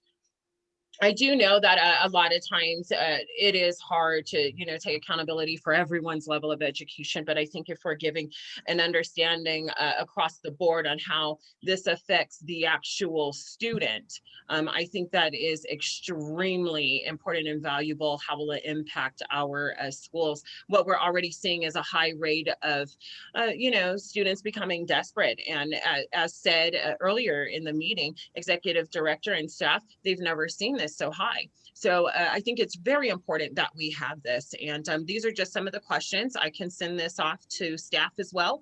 But I would like to have this be a collaboration with board across and know what they would like to know from these students and how online training is affecting them in a positive way. Or is this something that we want to move forward with? But the student is the #1 here, bottom line, because they will be the one having to take the test, go to school, and be affected. So can I ask that the survey be implemented, prepared and implemented to the schools, and the results back at the October board meeting? Is that asking too much? No, I think we could get that done. I don't know. I know we have some, school representatives on the call. Would it make sense to do what board member Stanton suggested and come up with, maybe fill in a bubble, maybe at the end it's kind of open-ended for them to type what they want, and we could do something maybe on a type form survey. So the board could put that together and then send it out to our points of contact at every school to disseminate to their students. I don't know if we have best emails for students at this point because they're not licensed. Can we submit something, Leah? My thoughts were, when you said that, can we submit something to the schools? And I would like to not have the students have to sign them. So they're like anonymous, so more so? Yes. Yeah, we can definitely do like a type form where you can partly bubble in, maybe partly write in if you so choose. We'll do it anonymously. And we can have the link too, so we'll get the survey sent right back to the board. And so once we have those results, they turn them into charts essentially, and we can share all those charts and all that data with you guys at the October meeting if you want to go that route.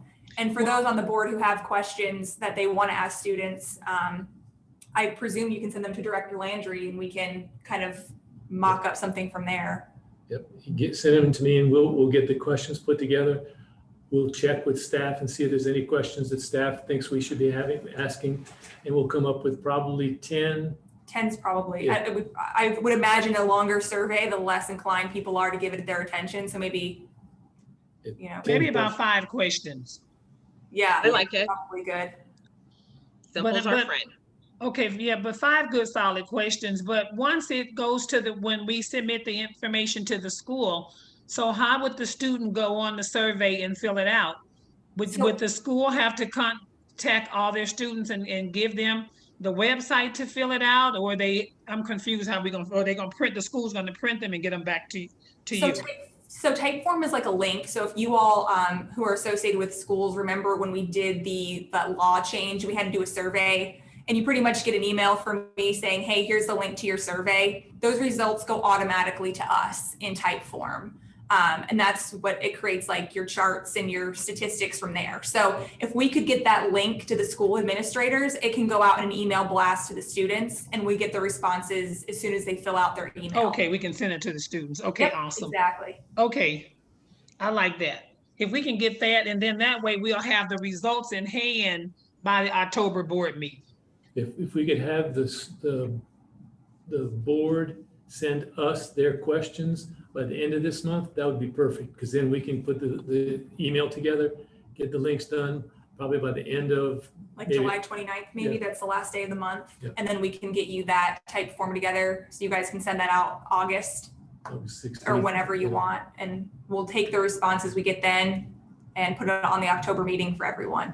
So can we put a deadline for the schools to get them back to you too as well? Well, so they don't actually have to get back to me. As soon as those links go out, all the responses come back to me as they're done in real time. Okay. Yeah, so if you just get all the questions sent in to us by July 29th, that would be great. And if you have some after that, that would be fine, but we're going to put emphasis on the questions received by July 29th. Okay. Awesome. and So I- you got the whole month of August to have students sending information in. Exactly. And then if you could, per Justin, just put together a motion directing us to do all that, that would be great. Okay. So can I put together a motion? Or board members, you could just say so moved. I think that the staff understands what the direction would be. Okay, awesome. So we don't need a second or anything. No, you would need, whoever's making the motion, President Bramwell, this is Justin, would just have to say so moved. And you still have to ask for a second and then get the board's vote. Okay, board members. So I can get a board member to so move, right? That's Or do I correct. need to, and then I get a second? Yep. Madam President, this is Kai Stanton, so moved. Thank you, Member Stanton. Can I get a second? This board member Douglas, I second that motion. All in favor? Aye. Aye. Any opposed? Motion carries. Okay, we almost there. We're almost there. We pushed it. Good guys. You guys, it's been awesome. I'm And glad. I don't know if you want to table number 6, President Bramo, that's up to you. It was asked that be on here, but it might be a little premature because this is still waiting for LCB, but it's Yeah, up to it's you. premature. We can table that. We're gonna table agenda item number 6. Can we have executive director's report? Yes. I was just going to ask if anyone has any questions about it. You can ask me, I can respond to it. Let me call it up.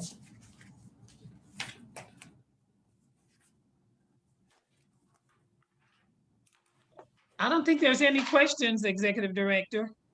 Good. I think at the report, need a everybody motion to looked at the approve report. The report looks good. Yep, just need a motion to approve and then. you Can I get a motion to approve executive director's report? Madam President, this is Kai Stanton. I'd like to approve the executive director's report. Can I get a second? Brian Baltazar, second the motion. All in favor? Aye. Any opposed? Motion carries. Oh, last one, monthly financial reports. Do we have Andrew? Andrew's not here right now, but I can get him if you need him, or if you just. No, you can, the financial, do any board members have any questions on the monthly financial report from February, March, and April? Everybody had a chance to take a look at it? So if there's no questions on the financial report, Just need a motion to approve. can I get a motion to approve? Madam President, this is Kai Stanton. I'd like to make a motion to approve the financial report. Brian Perfect. Baltazar, second. Okay, awesome.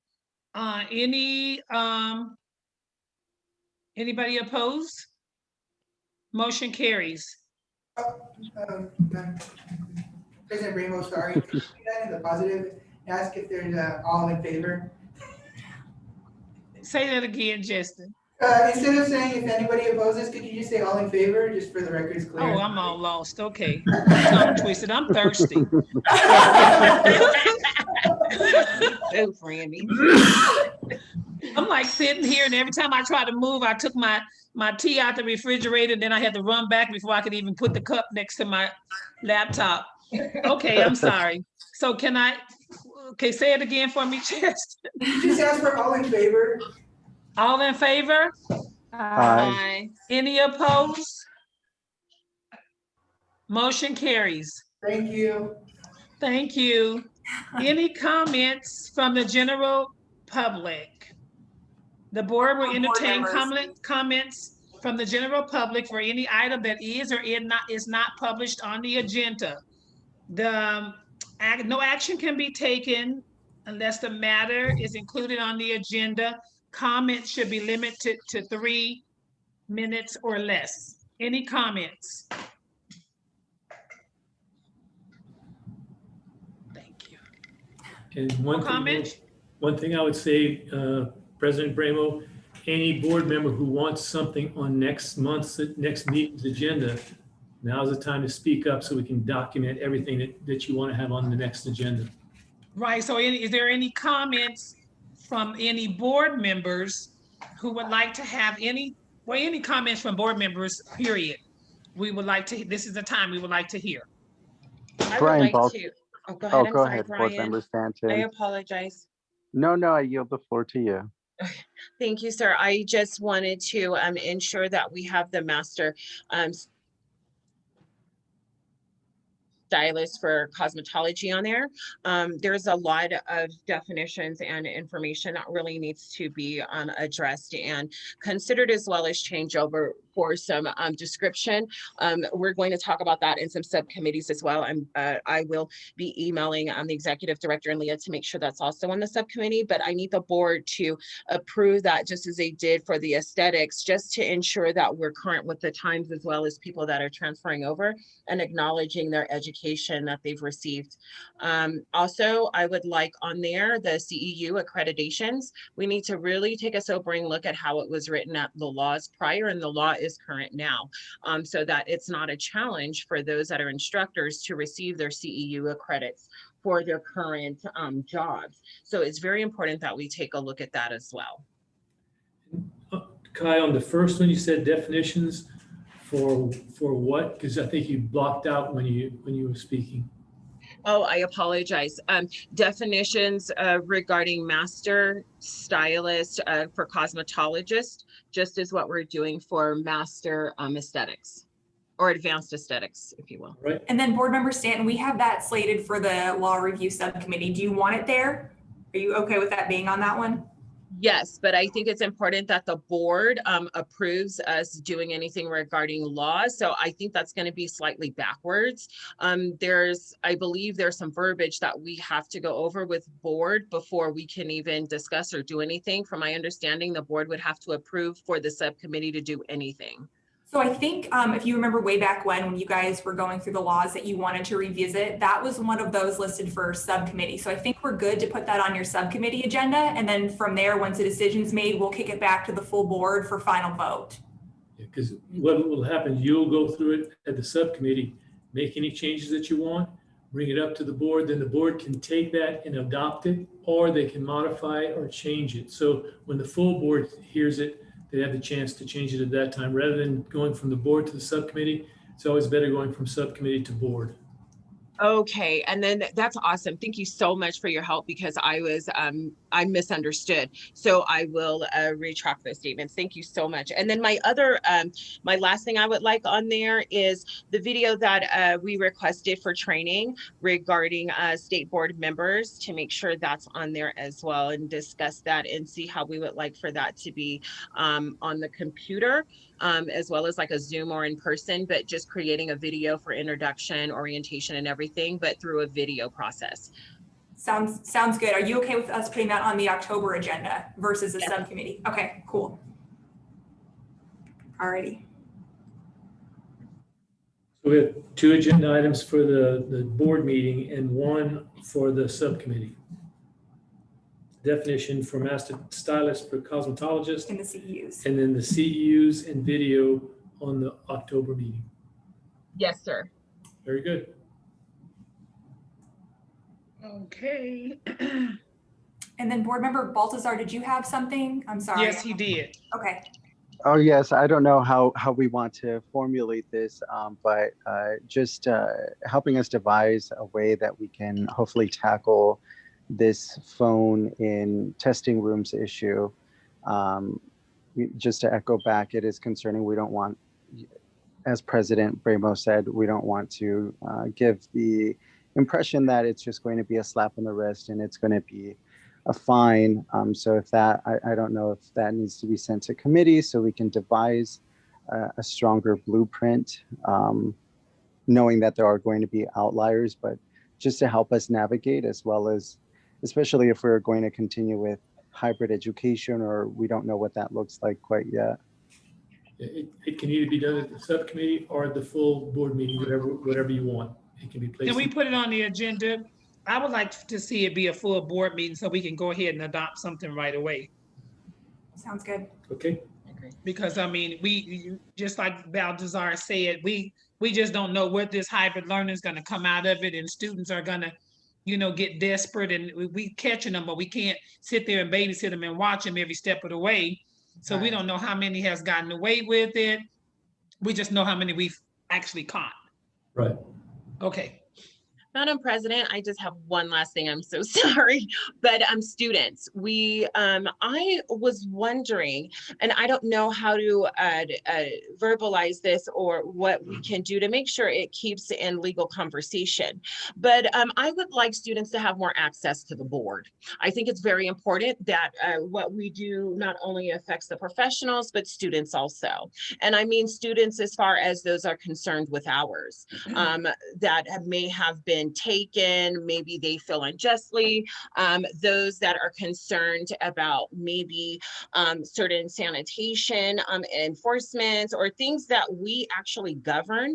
I know we do not get into the day-to-day, but we do issue not just salon licenses, but school licenses. And those are just as important as any other license. And so we need to take a sobering look at how we are affecting our students directly on that, and what their conversation is and what their grievances are, and not ignore their concerns.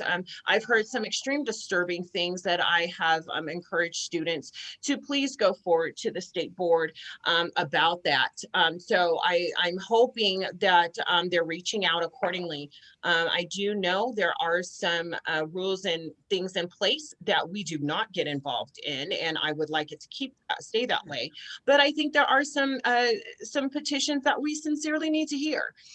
So I would like to clarify for the next October meeting what students can petition for, and in a legal way. And then I would like that posted so students knows their rights and that we are accessible to everyone. You want that as a discussion or as a discussion and action item? A discussion and action item. Okay. Okay. And there was one more. I was thinking of something. I lost my train of thought, but we were talking about it earlier, and it was something that we needed to put on the agenda to do with. Okay, we covered the phones. I can't remember. If you can't remember, but remember later, any board member, if you want to add an item on the agenda, just write to me and I'll get it on the agenda. Okay, I think that's it. I can't. It was something I was thinking about, but I can't remember. So I have one more question regarding the member list. If everyone scrolls down, do we add another member? Because I think it's rude to not to not acknowledge them. I think I see Luce at the bottom, or was that a typo? Oh, I think Kai, you're looking at the back end. Are you looking through board pack? Yeah, I just want to make sure when we were closing out, I covered everything, and I was like, oh. No, you're good. The reason Lou's name is in there is because she is on one of the subcommittees. You can only see that. It's not actually printed on board pack. Okay. Yeah, nothing has changed with members. Thank you for clarifying. I appreciate it. No problem. Thank you. Madam President, I would like to take or Executive Landry, I would like to take a look at revisiting whether or not those still on parole or what that process would be like. I'm not sure if we established exactly, I'm not sure if we could just be more definitive of the parole process so that we know whether or not we. Oh, right, that was it. Thank you, McCormick. So that we could make a decision and kind of stick with it. I think that's what the president was referring to. Right, because it was about the licensee. I couldn't think of it and put it together. It was about the particular, if a licensee is still on parole or probation when we grant them license. Okay. Do they need to check in with the board office maybe once a year, submit documents, or you want to wait till renewal? Because we just need to be able to know, so when they come before us and we know that they're on probation or parole, we automatically know that the board is gonna, staff is gonna do the oversight. Okay, we'll put Brian that. Baltazar, oh, I'm sorry, Gary. You can continue. Oh, I was just going to say, and yes, to add to that, I think one of the recommendations or the requirements that Board Member McCormick had asked for, it was, I believe, a document from the parole officer, a document from either the programs director or president of the school, as well as attendance records.